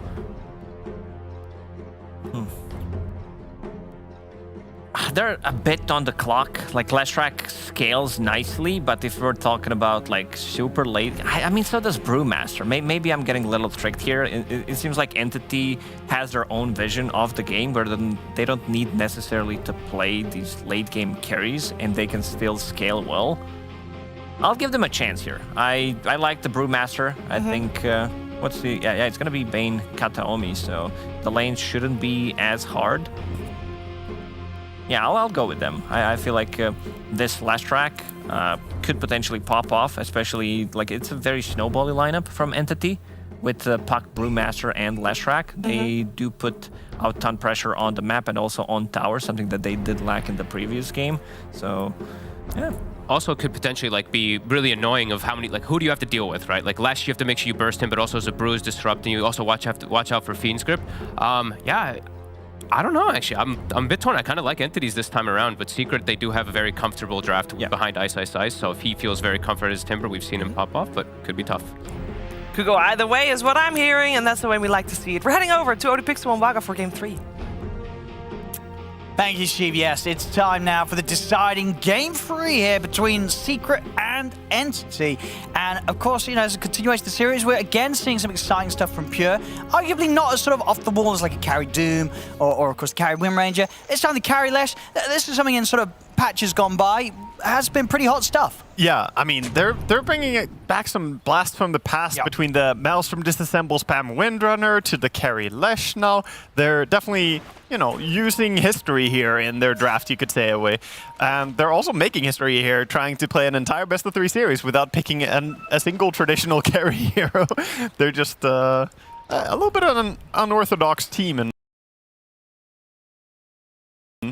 definitely a unique team to play against. No, for sure, and a fun one to watch. I mean, is it going into this one as well, sort of the reasons for why Carry Lesh was a strong hero in the past, do they sort of stand here in this game? I mean, what do you think they've seen about this that's made them feel that it's going to be nice to have the Lesh in that position 1?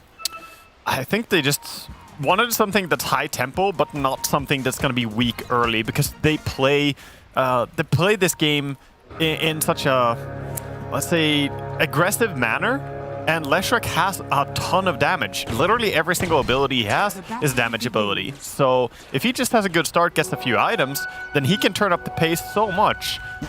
Similar to what they did with Doom. I mean, Doom also, they enabled him really well in last game. Also, I want to give a little bit of a shout out here to the fact that they didn't pick Fishman's Grandmaster Bane, but instead they have a Master Tier Bane on Kataomi. It's not like this guy doesn't play Bane. No, dude, we just saw on the load-up, I think he had about 400 wins on Bane, 200 losses. This guy's got at least 600 games on Bane. That's funny. A lot. Yeah, it's funny when you have two players who are so exceptional on the same hero. Who said you could stroll So, right? yeah, obviously, if Fishman is not going to play it, he's like, yeah, I can take it for a game. Happily. I like what they did here, by the way. Let's talk a little bit about top lane. The Quelling Blade Bane, cutting all these trees here, making it harder for Puppey to play the lane. This is a little bit of an investment in gold, of course, getting the Quelling Blade as you're not last hitting. But it's also going to allow you to cut people out of the Hoodwink's snare. You can stop the stun early, as he gets caught himself, but he's just running up. Even with no HP, he wants to trade. Yeah, he knows he's got the Nightmare in a second, so yeah, shouldn't be under threat. Yeah, has to be a little bit careful not to lose all his HP. He's gonna back up himself. Top lane, no. Looks pretty solid for Entity, the start they should have here. And it's going to be interesting to see how well they do with Chrysalis back on the Razor. Of course, this was something they were doing time and time again. They love having him on it. I mean, understandable in the past. This was sort of his hero when he's been on previous teams they would crush games with. But I'll be honest, when you look at this game, I feel like Entity, they've got a lot of heroes that in the later on in the game, they're not going to be caring about getting linked at all, right? You know, it's probably one of the least worries for a Carry Lesh. Who cares if you take the right click? Yeah, nobody cares about preserving their right click. It's more about whether or not Razor starts hitting really hard. Okay. But it's not about you losing your damage. Sure. They don't care about that. He's going to have targets that are going to be in his face, so he's going to get the full links off. And you could say that, in a way, Leshrac is happy to take that static link because he's going to run next to you with Edict and with Pulse Nova as well. So you're going to have to trade your life for getting that steal. Bit of harassment from the Bane, just laying in the auto attacks.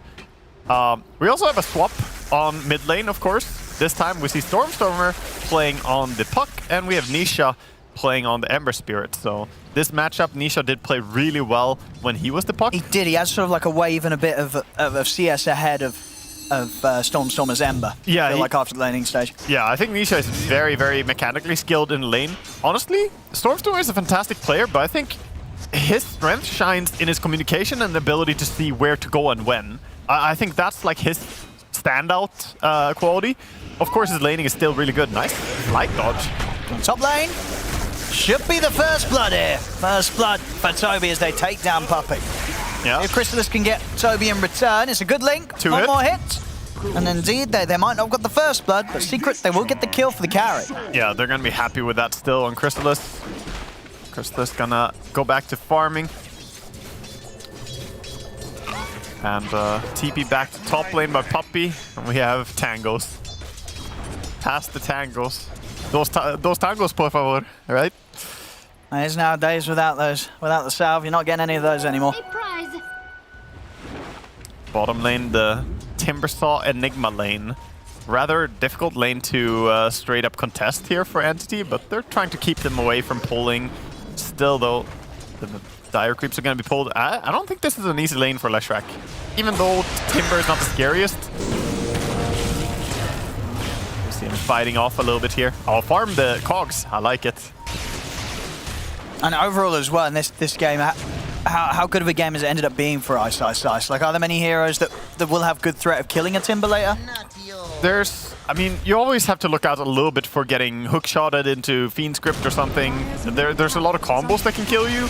But at the same time, I think his damage could be pretty good in this game. Being able to cut down the clockwork quite fast, having the ability to burst the Brewmaster a little bit more. I think it's not the worst Timber game, but it's not free.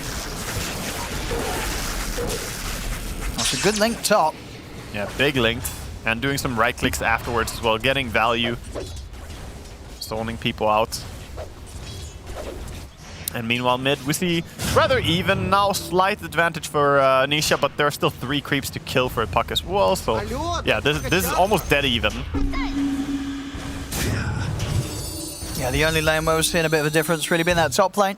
And Toby a little bit further behind, but of course he did get the first blood to offset that sort of lack of CS. So yeah, really close laning stage here, first 5 minutes. Yeah, this is where we could see Ember start taking a lead though, because he has level 3 Sleight of Fist, and he has the Blightstone. Look at the Puck's HP, it just so much disappears. damage, Yeah, this is where I honestly don't know how Nisha played this matchup so well as Puck. I almost want to go back and just watch that replay purely for the mid. Sure. Because at this point, 3-inch Light as a Puck, you're just taking too much damage to stick around. Yeah, it becomes difficult around this point. And we see, for that reason, he's running back to base on Stormstormer, So I think there's a bit to learn there, perhaps, from the last game.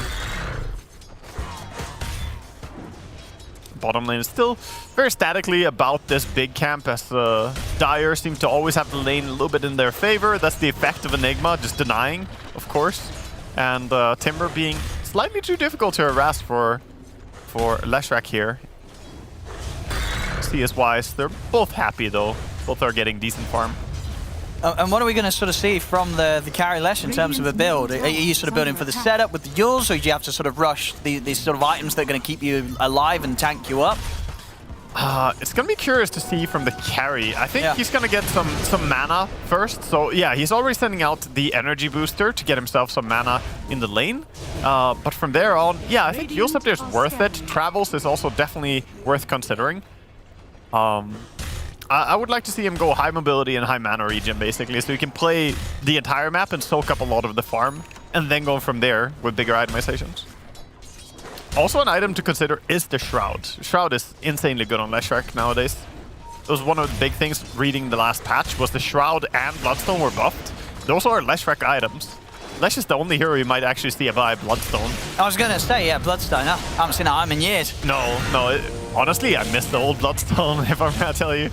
I miss the one where you just build up charges. The charges, yeah. It made it exciting to kill a hero and, you know, collect their soul in your stone. There's something about it.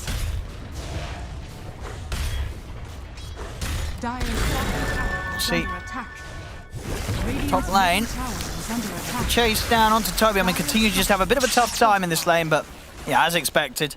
And Chrysalis crushing it up here, 40 for 13. Very hard for Toby as a Brew to really do much to slow down a Razor in this matchup. Yeah, very difficult. Mid lane, Nisha gets stuck behind the creeps. He has a DD rune, so he's chasing and dealing a lot of damage here on the Puck. But you see, Puck cannot even really go up on the lane, and all the creeps being denied right now. Coil? Doesn't really have a kill though. You would need help to bring him down there. Kataomi is nearby, but not close enough. Yeah, so far only 1 for 1 in this game. Quite the calm start as an Ocean Heart drops. An item that we heard in interviews. People are really happy about. So Fishman, just going to mess around the power rune spawn. It is going to end up being top.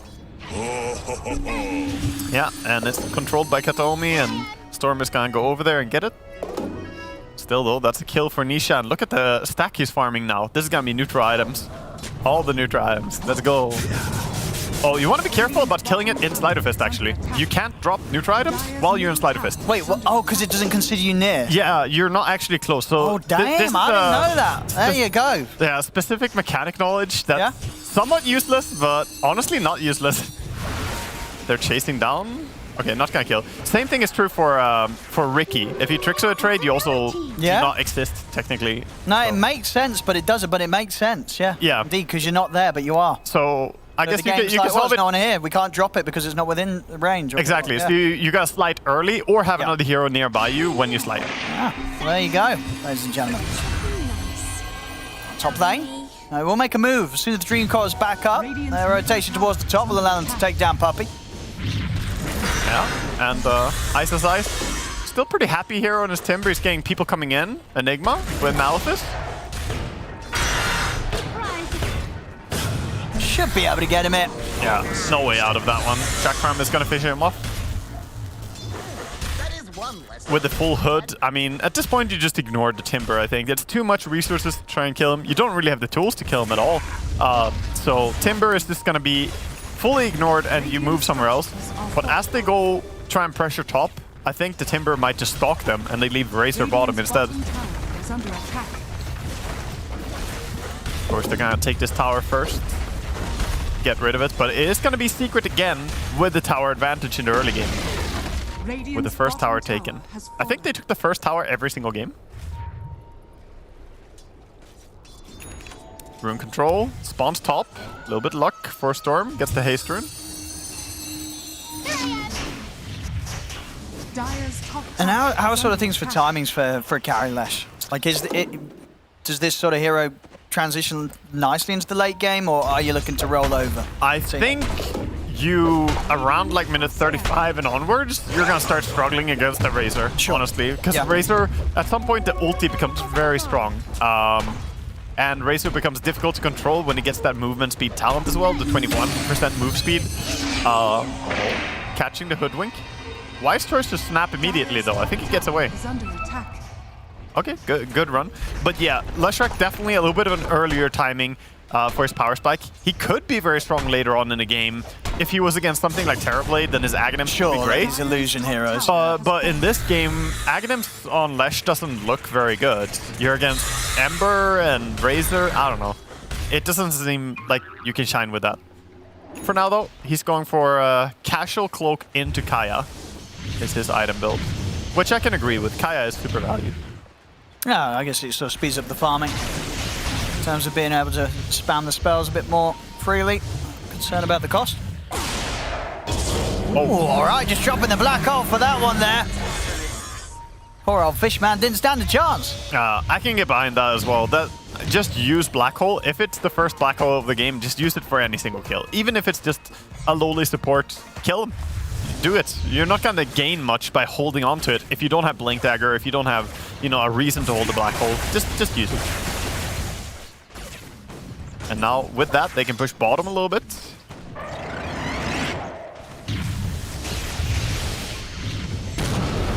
Trying for some Eidolons. Only gonna get the one.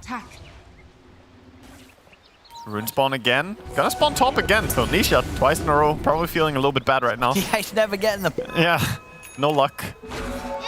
Never lucky. I think Storm should be happy that he's getting these runes because he was struggling a little bit. Now though, he is looking at 100 CS pretty much and staying even with Ember.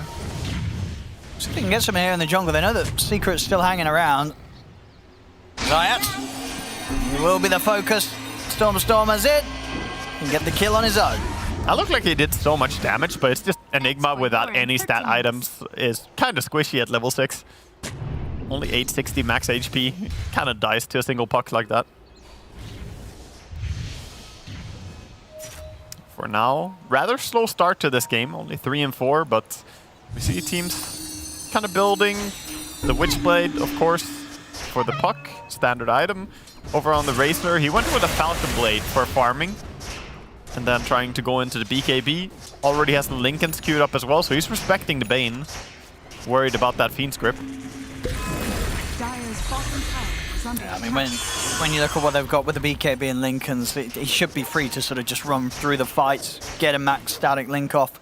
Yeah, and survive through the duration. They're trying to hit the timing of having both the Ember and Razor BKB at the same time. The Ember is going for a first item BKB, so no Maelstrom, no nothing, is what he's looking at right now. Of course, might still change his mind, but unlikely. Against that lineup, against Puck, Leshrac, you just need to have a BKB. no way around it. Even if it's nerfed, the item is necessary sometimes. Absolutely, especially when you feel that Entity as a lineup are probably going to be coming running at you sooner than later. So having that ability to just survive through any of the early attempts means that you're going to be more likely to get through to the later portion of a game in a better condition. Should be said that that's, you know, a minor... Oh, nice hook onto Enigma. Well, they'll have him for sure here.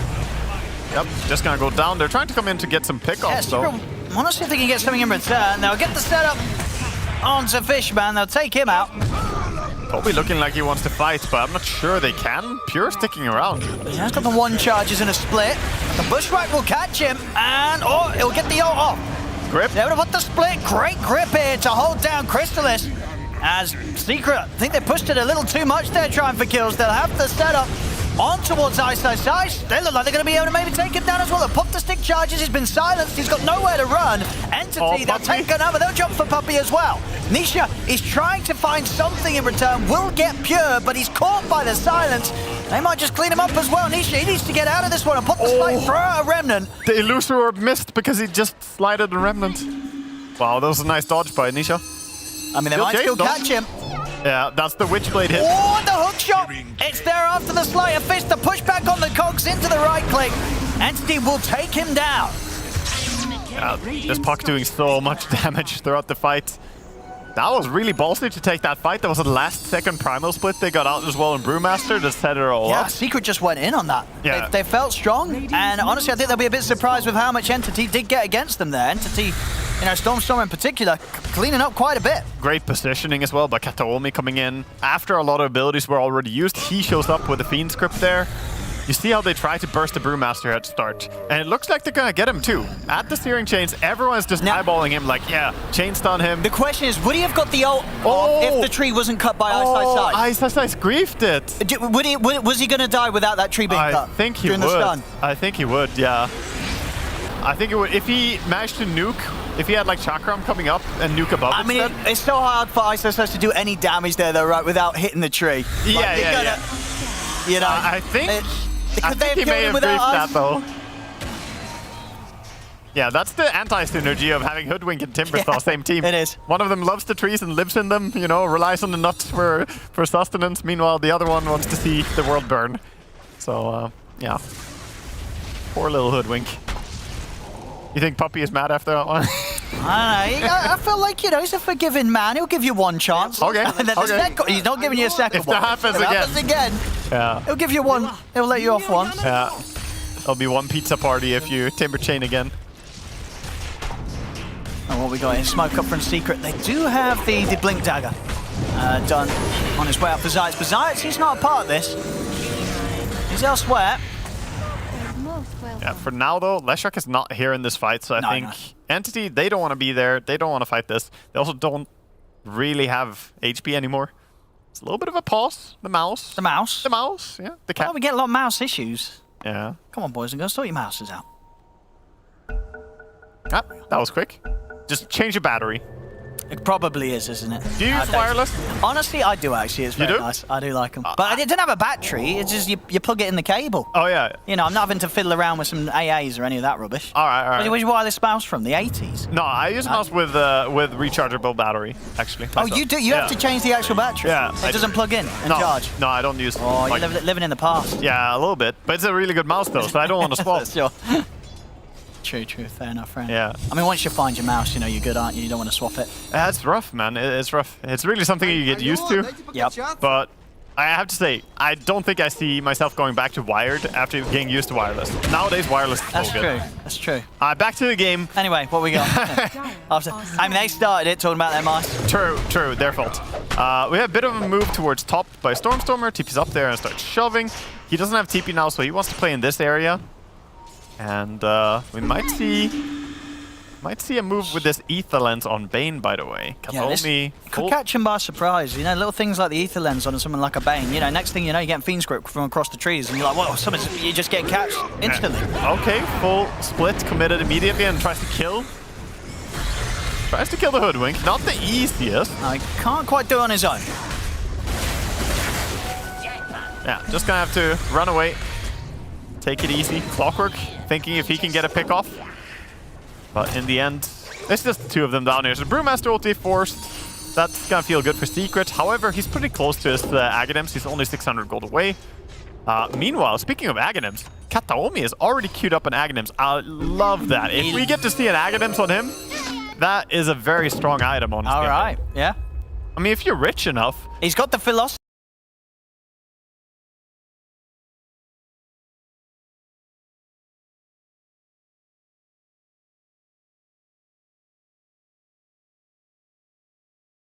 It's not that easy to stop it. Yeah, and it's a great game for the grip, right? You've got all these heroes, a lot of them mobile heroes. Yeah, Panel pointed it out that this is a very clean Bane game. This was from last pick Bane, I believe, right? It was. So yeah. It was indeed. Nice hook shot here to safety from Fishman. Yeah, of course. Secret are trying to you know, mark that they are the strongest right now. They have the Black Hole ready, they have double BKB, they have Blink Enigma. Everything is kind of online for them. Meanwhile, on the side of Entity, they do have BKB on Leshrac, but they're not quite as strong in fighting shape now. 5v5 would be difficult. They're waiting for that Aghanim's on Brewmaster, and he, of course, got forced to use ulti, so you just kind of concede bottom tower pressure. Not the highest amount of tower damage, though, on the side of Secret this time. The Eidolons, they will help. And of course, Timber can tank it near indefinitely here. And that's finally the Aghanim's complete for Brew. Sends it out immediately. And as we've seen, it's not too difficult for Toby to get the Primal Split off this game, right? They haven't got a huge amount that can stop him. Yeah, and it's going to be more and more difficult like as the game progresses. But yeah, already quite hard. The Shard is up on the Hoodwink, making use of it to scout. But this means that they currently have both the outposts on Team Secret. As they took the tier 2 tower, they now have a big map control advantage, having this bottom outpost claimed already and not being able to lose the top one. So they're passively going to gain a little bit more experience. It's not a huge deal, but more the map control that you have now. Yeah, I feel like we're going to see Entity try and get aggressive now. They've got the BKB, the Kaya Stange done. Surely. Top lane though, Stormer has been found, but he is out. Yeah, manages to avoid the ulti of Hoodwink as well. Gets back to safety. And he's queuing up an E-Blade. I like the idea of getting E-Blade here in his team. If you have Leshrac on your team, I mean, just amp up that magic damage. Some chain on chain action there. Hook shot in, Timber chain out. Yeah, the Shard just standing there looking juicy. Nuke me. No takers. What's next on the item list for Pure? He's not got anything queued up. Oh, actually in the mid, Kataomi. He's got the grip. Nisha, BKB will be there in time, so he'll manage to get out. They didn't quite have enough lockdown, nothing to follow up that Fiend's grip. We'll see back on their half of the map. Movement over towards Fishman. Chrysalis is ready to try and chase down Pure as well with the BKB. Pure has to pop his own. Keep himself safe. Now Chrysalis could be in trouble. They can lift him. This BKB comes to an end. Toby will be in with the stun. Pure still not quite safe enough to head straight towards him. He'll turn for the easier kill, go for Puppey instead. They catch him in the stun after the Nightmare setup. Stormer, he's coming from the side. Puppey's going to buy back. They want to try and save Chrysalis. As Chrysalis getting low now, and with the BKB already used, he's running out of options. Let's slow off with the plasma field, but another stone gets thrown in by Toby. A few more hits should do it. He's got the kill. Ember coming in now, finally. Double damage here with the Slider Fist. To take down the kill. Now see if they can get the Brute. He's been caught by the Hex. The ult hit comes in from Puppey. And Secret, they will manage to take some kills off the back of that fight. Did have to use the buyback from Puppey. And you know, for all Pure, he was able to play it safe. He pretty much checked out of the fight quite early. He did. They also didn't have Nisha fighting there from the start of the fight. He was just kind of pushing mid. And Secret didn't need to use Black Hole. So yeah, you used your BKBs, you used the buyback, but I still think Secret are happy with this. Since they still have the Black Hole available now and can make a play. And who cares about a support using buyback, right? It's just a support. So yeah, Pure indeed will go for the Aghanim's next. And at that point, he'll hit sort of a peak where they'll really want to go. With the Ags, Kaya Stange, BKB, that's almost certainly going to be go time from Entity. Yeah, the Aghanims will protect him against the Razor trying to do damage to him. So even if he gets linked by Razor, he's gonna of course ghost form himself. And if Razor doesn't have BKB ready, he can ghost form him too. Do extra damage to him. But yeah, this smoke the Enigma used, not really gonna find anyone. We're just trying to wait and see. The cheese taunt. That's a good call from Ice as well. And he wants to get the Hex out as soon as he can. Katomi went back for a casual Shadow Amulet, which I think might stay casual, by the way. It's really big value to have that. Being able to go faded all the time, fading while you're casting ulti is really nice for any targeted abilities. And I think just keeping it like that and not even making it glimmer can be really big value. I can't remember who it was I was talking to about that. I think T-Gov maybe was talking about how OP it actually is.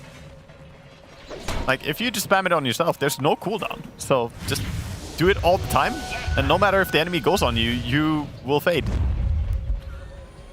This is what OpenAI would abuse if it was Shadow Amulet on all 5 heroes. I mean, it would have if it, you know, if it bought Invis and stuff. Because there's no reason not to spam it on yourself.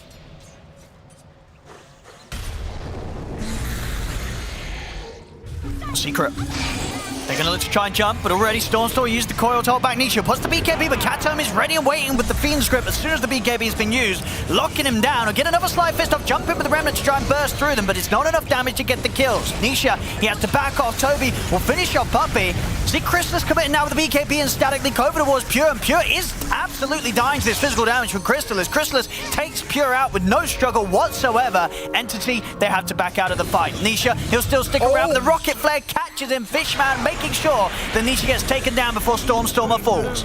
Yeah, I think he calculated that he would live against the puck there, but then the rocket comes in as well, throwing him off, and he dies. So in the end, not too terrible for Entity, even though they did lose, of course, the Brewmaster and the Leshrac, and nearly the puck. If they use grip like that on a BKB and they don't get the kill, it's really rough, especially as Razor, when there's no grip, will just run in and chase whoever he wants. So I mean, that's the thing is we're seeing it there in that last fight. At this stage of the game, it really does feel like if Crystallis pops his BKB, presses all his buttons, and Pure pops his BKB, presses all his buttons, Crystallis will kill this Leshrac. Yes, he will. So that's why I think right now it's the job of either Clockwork or Bane to control this. I mean, they've got to hold back the Razor during these BKBs. They have tools. They can hookshot him. They can still put down the cogs, so he has to walk around them or stay and hit them. And you can Fiend Script him. These are all tools you can use during the BKB, and potentially you could Nightmare him before he gets the BKB off. So there are ways to stop him. As we see here, the high damage build on Nisha. Oh, smoke time. You know, they've realized the secret with these fights, Crystallis, as long as his BKB is good to go, he can just run in. And at this stage, Pure hasn't got any answers for him. No, not quite yet. He is very close though. He's 200 gold away from the Aghanims. He farmed that really fast. Surprised he already got it. It feels like he just started. There it is. It's flying out on the Courier now. All right. I mean, that will definitely change things. If he can live through the duration of the BKB, then look to turn things around with that form that he can enforce on Crystallis, then he will probably kill Crystallis in the long run. He can click it early as well and just turn himself into a ghost. Sure. But yeah, it looks like they're super confident now, Entity, with this. They want to take the fight. They put down wards. Well, they've got the high ground. Crystallis is going to be caught by the hook shot. Into the stun. And straight on top of him. He gets destroyed this time around by the magical damage output from Pure. Nisha, he'll have to run. BKB out, and with the Remnants will try and escape. Toby's on the chase, though. BKB comes to an end. Perfectly timed silence there from Stormstormer, catching him as the BKB came to a finish. Nisha will put the Sleight of Fist, continue to retreat. He'll get back over to the safety of Puppey. Entity, turn that attention over towards Ice. Good hit from the ultimate, comes the way of Stormstormer. He'll jump over to safety. Pure, he's able to stay in on target on top of Ice. He cleans up a second core kill. Nisha, Remnant out to safety, the high ground. He has to get away from the Leshrac. Pure kicking out too much damage. Zayas to the side, BKB, he has to use it to just try and escape. He'll go for the TP out during the BKB, and it will save him. Trying to high-five him as well, and almost landing a hook shot there. Very close. Man, even that Hex on Ice, he nearly killed the Stormstormer, hexing the puck there with Timbersaw, but did not quite get him. And again, Entity with a huge catch on the Razor. I think that was the dream. if they find Razor, go on him first. There's not that much to worry about. Just don't stack up for the black hole and you're good. Some very clutch getaway as well by Nisha. He, again, barely dodged the illusory orb by sleight of fisting, and it passed by as he was sleight of fisting. The fights will definitely prove to be more difficult with that BKB duration of Crystallis getting lower.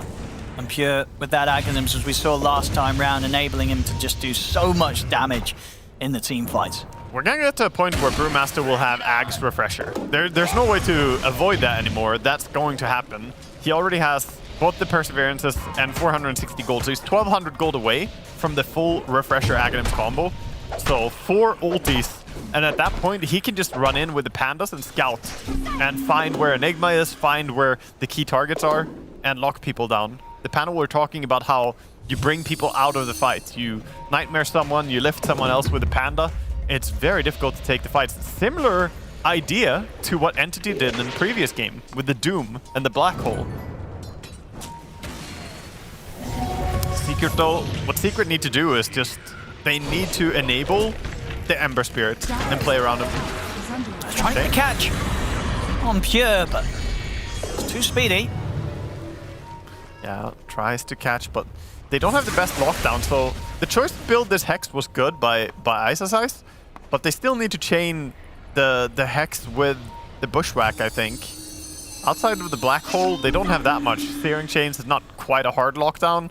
You can always BKB and walk away from it. Stormstormer now with an Aeon Disc as well, locked, so Puck shouldn't be bursted in this next fight. Secret being very careful here. The coil to the side will catch Puppey. He's out of the fight before it begins.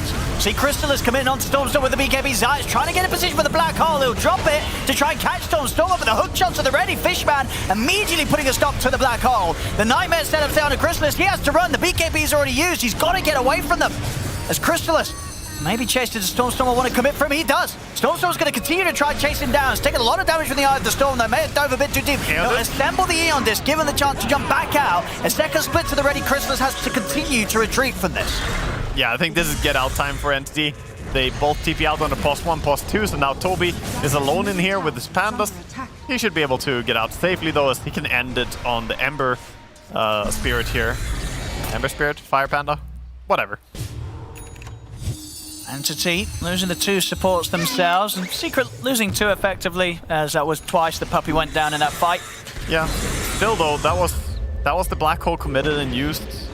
Soon the Brewmaster will have his Refresher completed, and then they can just play very high pace and punish the Black Hole's long cooldown. Yeah, we'll see here. When they started, they really wanted, Zayas wanted to make sure he could lock down Stormstormer, but Fishman, he was so ready. I think he wanted both, but Pure just kept running in deeper. Because just a Black Hole on the Puck with Aeon Disc alone is a terrible Black Hole, even if it connects. You won't be able to burst him. But he wanted both. However, Pure is just a mad lad. He just goes in. He didn't run back. He ran deeper. Yeah, a fantastic escape there from Stormstormer, of course. Assembling the Aeon Disc only when it was needed and not a moment before. Yeah, it was clutch. He waited very long. He had me nervous with that one. Yeah, he did leave it to that last second. Yeah, I like the build that Leshrac is doing now. Pure going for that blink into Hex. He knows that they need more lockdown. Oh, he might get hexed himself, though. See if they can burst him. There's going to be backup. Down with the hook shot. Pure, he's going to be able to get the BKB off. The grip's there. They're locking down Nisha. Gives them the chance for Pure to take down Ice. Crystallis is in with the link, though. This time round, will manage to get him in return. It's actually going to be a buyback coming out from Pure. He wants to get back over to join this fight because he knows that the rest of his team are going to be able to chase. With Toby having the control on Crystallis, Puppey's had to bail out to the side. Crystallis left behind here. As he'll look to hide in the trees, but he's not getting away from them. They'll almost, they're definitely going to be able to take him out. So they'll get the 2 of them this time round. It looks like he is trying to hide, but he's really just picking his grave, where do I want to die? Because there's no way out of that. Immediate buyback. It was, and in the end, wasn't necessary. They were going to get the kill regardless. They need to get this rush. They've got to get something here for using the buyback on Lesh. This is the entire reason he bought back, because they want something. They knew this fight is going to be consequential, that there's going to be stuff happening based on who wins it. They win it handily, they take Roche, and they can even look to take some towers. 50 seconds dead on the Razor. This could be a tier 2 tower if they want to go top. Yeah, absolutely. Yeah, you've taken the Roche, you've taken the Aegis, the buyback feels perfectly fine thanks to that. Looks like they want to go mid and open up that tier 1 tower, get the closest tower to the Roche pit removed, preparing for the next Roche even. Dire's structures are fortified.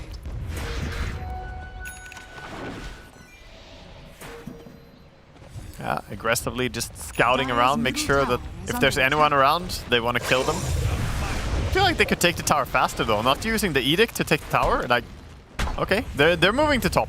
I think they're calling the tier 2 tower is more important. So instead of taking the mid tower, which would reset the glyph, they take this tower first. It's the smarter choice. Radiant's bottom tower is under attack. How much are they going to want to push it with this Aegis? Are we going to see them try for an attempt on the high ground? He gets hexed, so this Aegis is going to be perhaps forced. But of course he has friends still. They're going to chase. They'll settle for...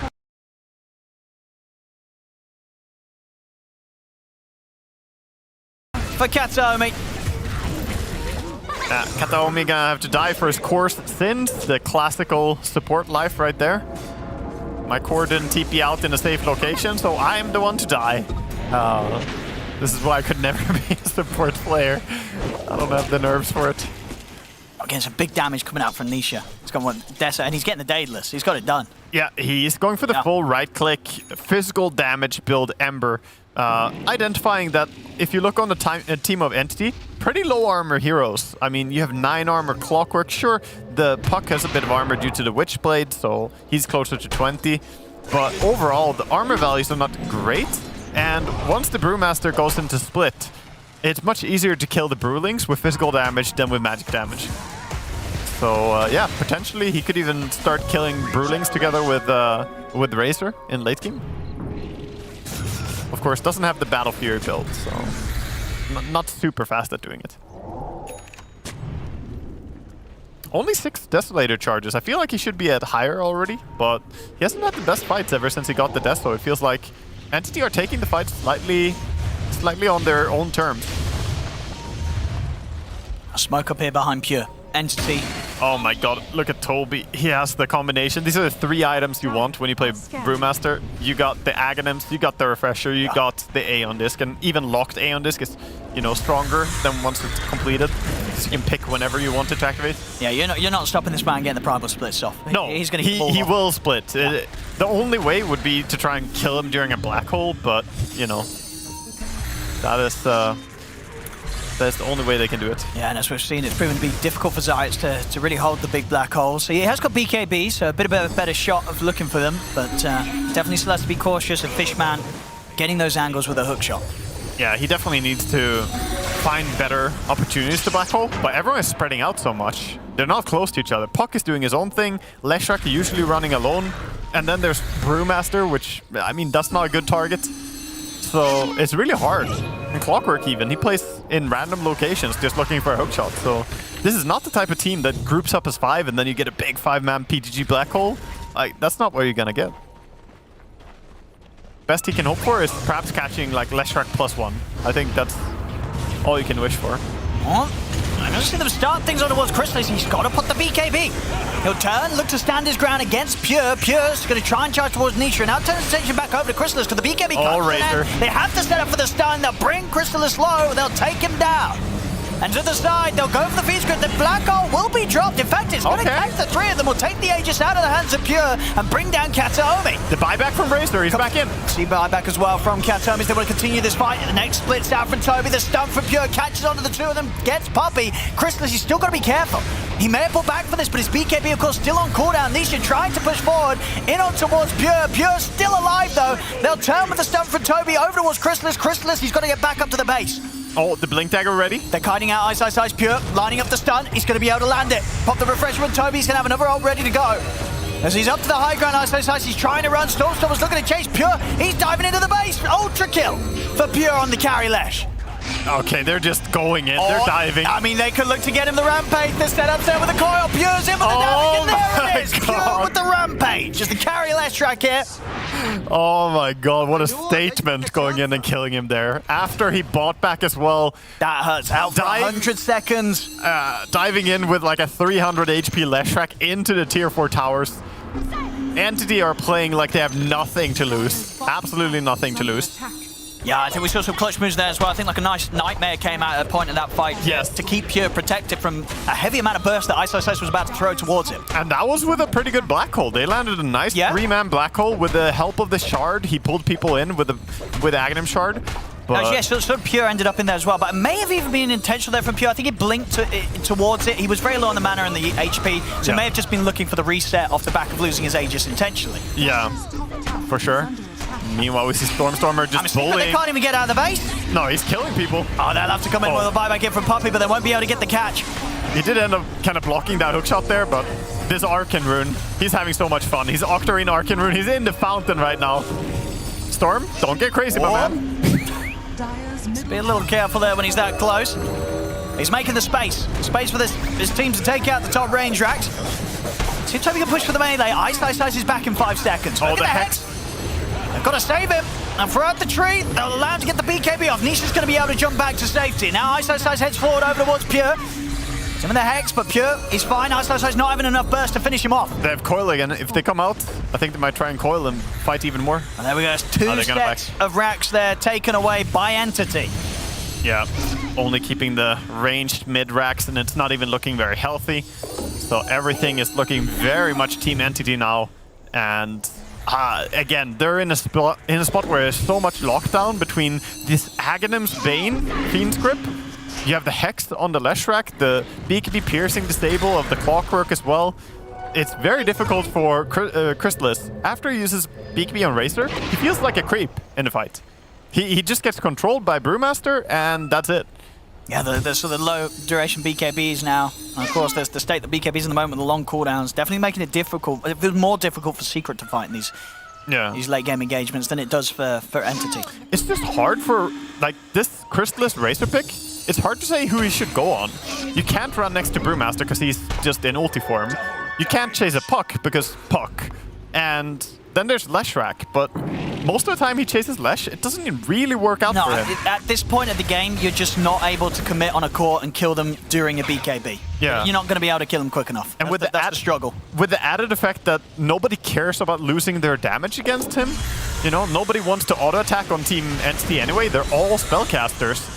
So Razor just feels extremely useless, and oh no. Oh, here we go. They found the Spell Prism and the Time This Relic. Pretty much the 2 perfect items for this sort of lineup, right? Absolutely insane drops, but it seems like Stormstormer even keeps the Flicker at first here. He might want that even more against the Searing Chains. Okay. So he might prioritize that, but yeah. But I mean, Prism's going to feel good for Toby here as well, of course. Yeah, of course. So they'll be happy with their tier 4s. Timeless Relic, of course, in the hands of Pure. He's going to be looking for his second Rampage, I feel, with the items that he's got. I think so. As if he didn't do enough already, but yeah, he's very strong. Oh, the Coil kills one, right? And they'll probably do best to just let Puppey die here. Actually, maybe Puppey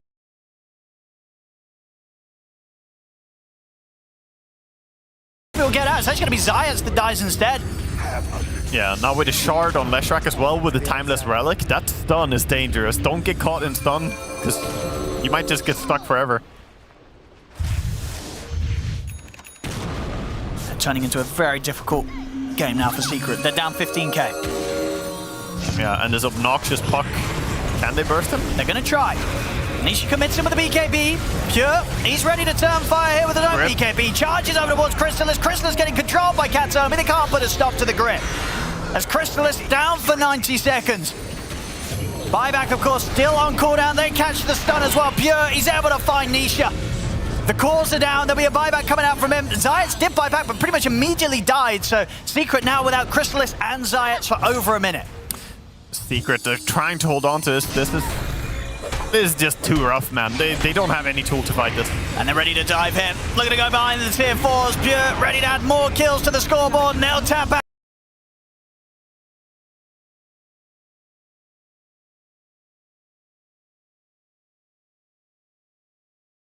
GG is called. Entity will take this game 3, and with that, the series, it's theirs 2-1.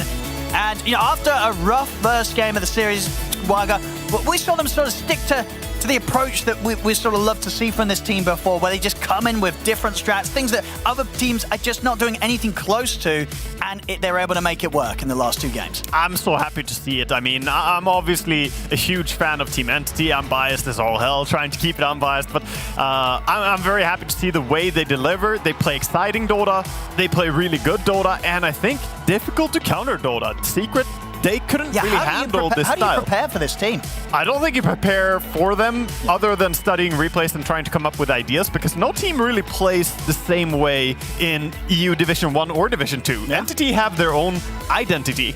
So I'm happy to see that they stuck with it. They didn't get scared after losing game 1 with they went like, oh, we've got to do some like simple stuff, back to basics, let's do some more meta things. They're like, no, we've got, you know, they've got pages of strategy. Exactly. That's what most teams would do. And nobody would blame you for going back to ordinary Dota after doing something weird game 1. That's literally a thing in Dota that, oh, it's a best of 3, we can experiment 1 game and then we can fall back. Yeah. They don't fall back, they fall in. They fall forward and they pushed through Secret while doing so. They did. They'll get themselves another big win here today. Entity, this series, it's all theirs. They take this one 2-1 against Team Secret. Congratulations to Entity. Indeed, taking this one is a big step to having a very solid position in the rankings for Division 1 of the West.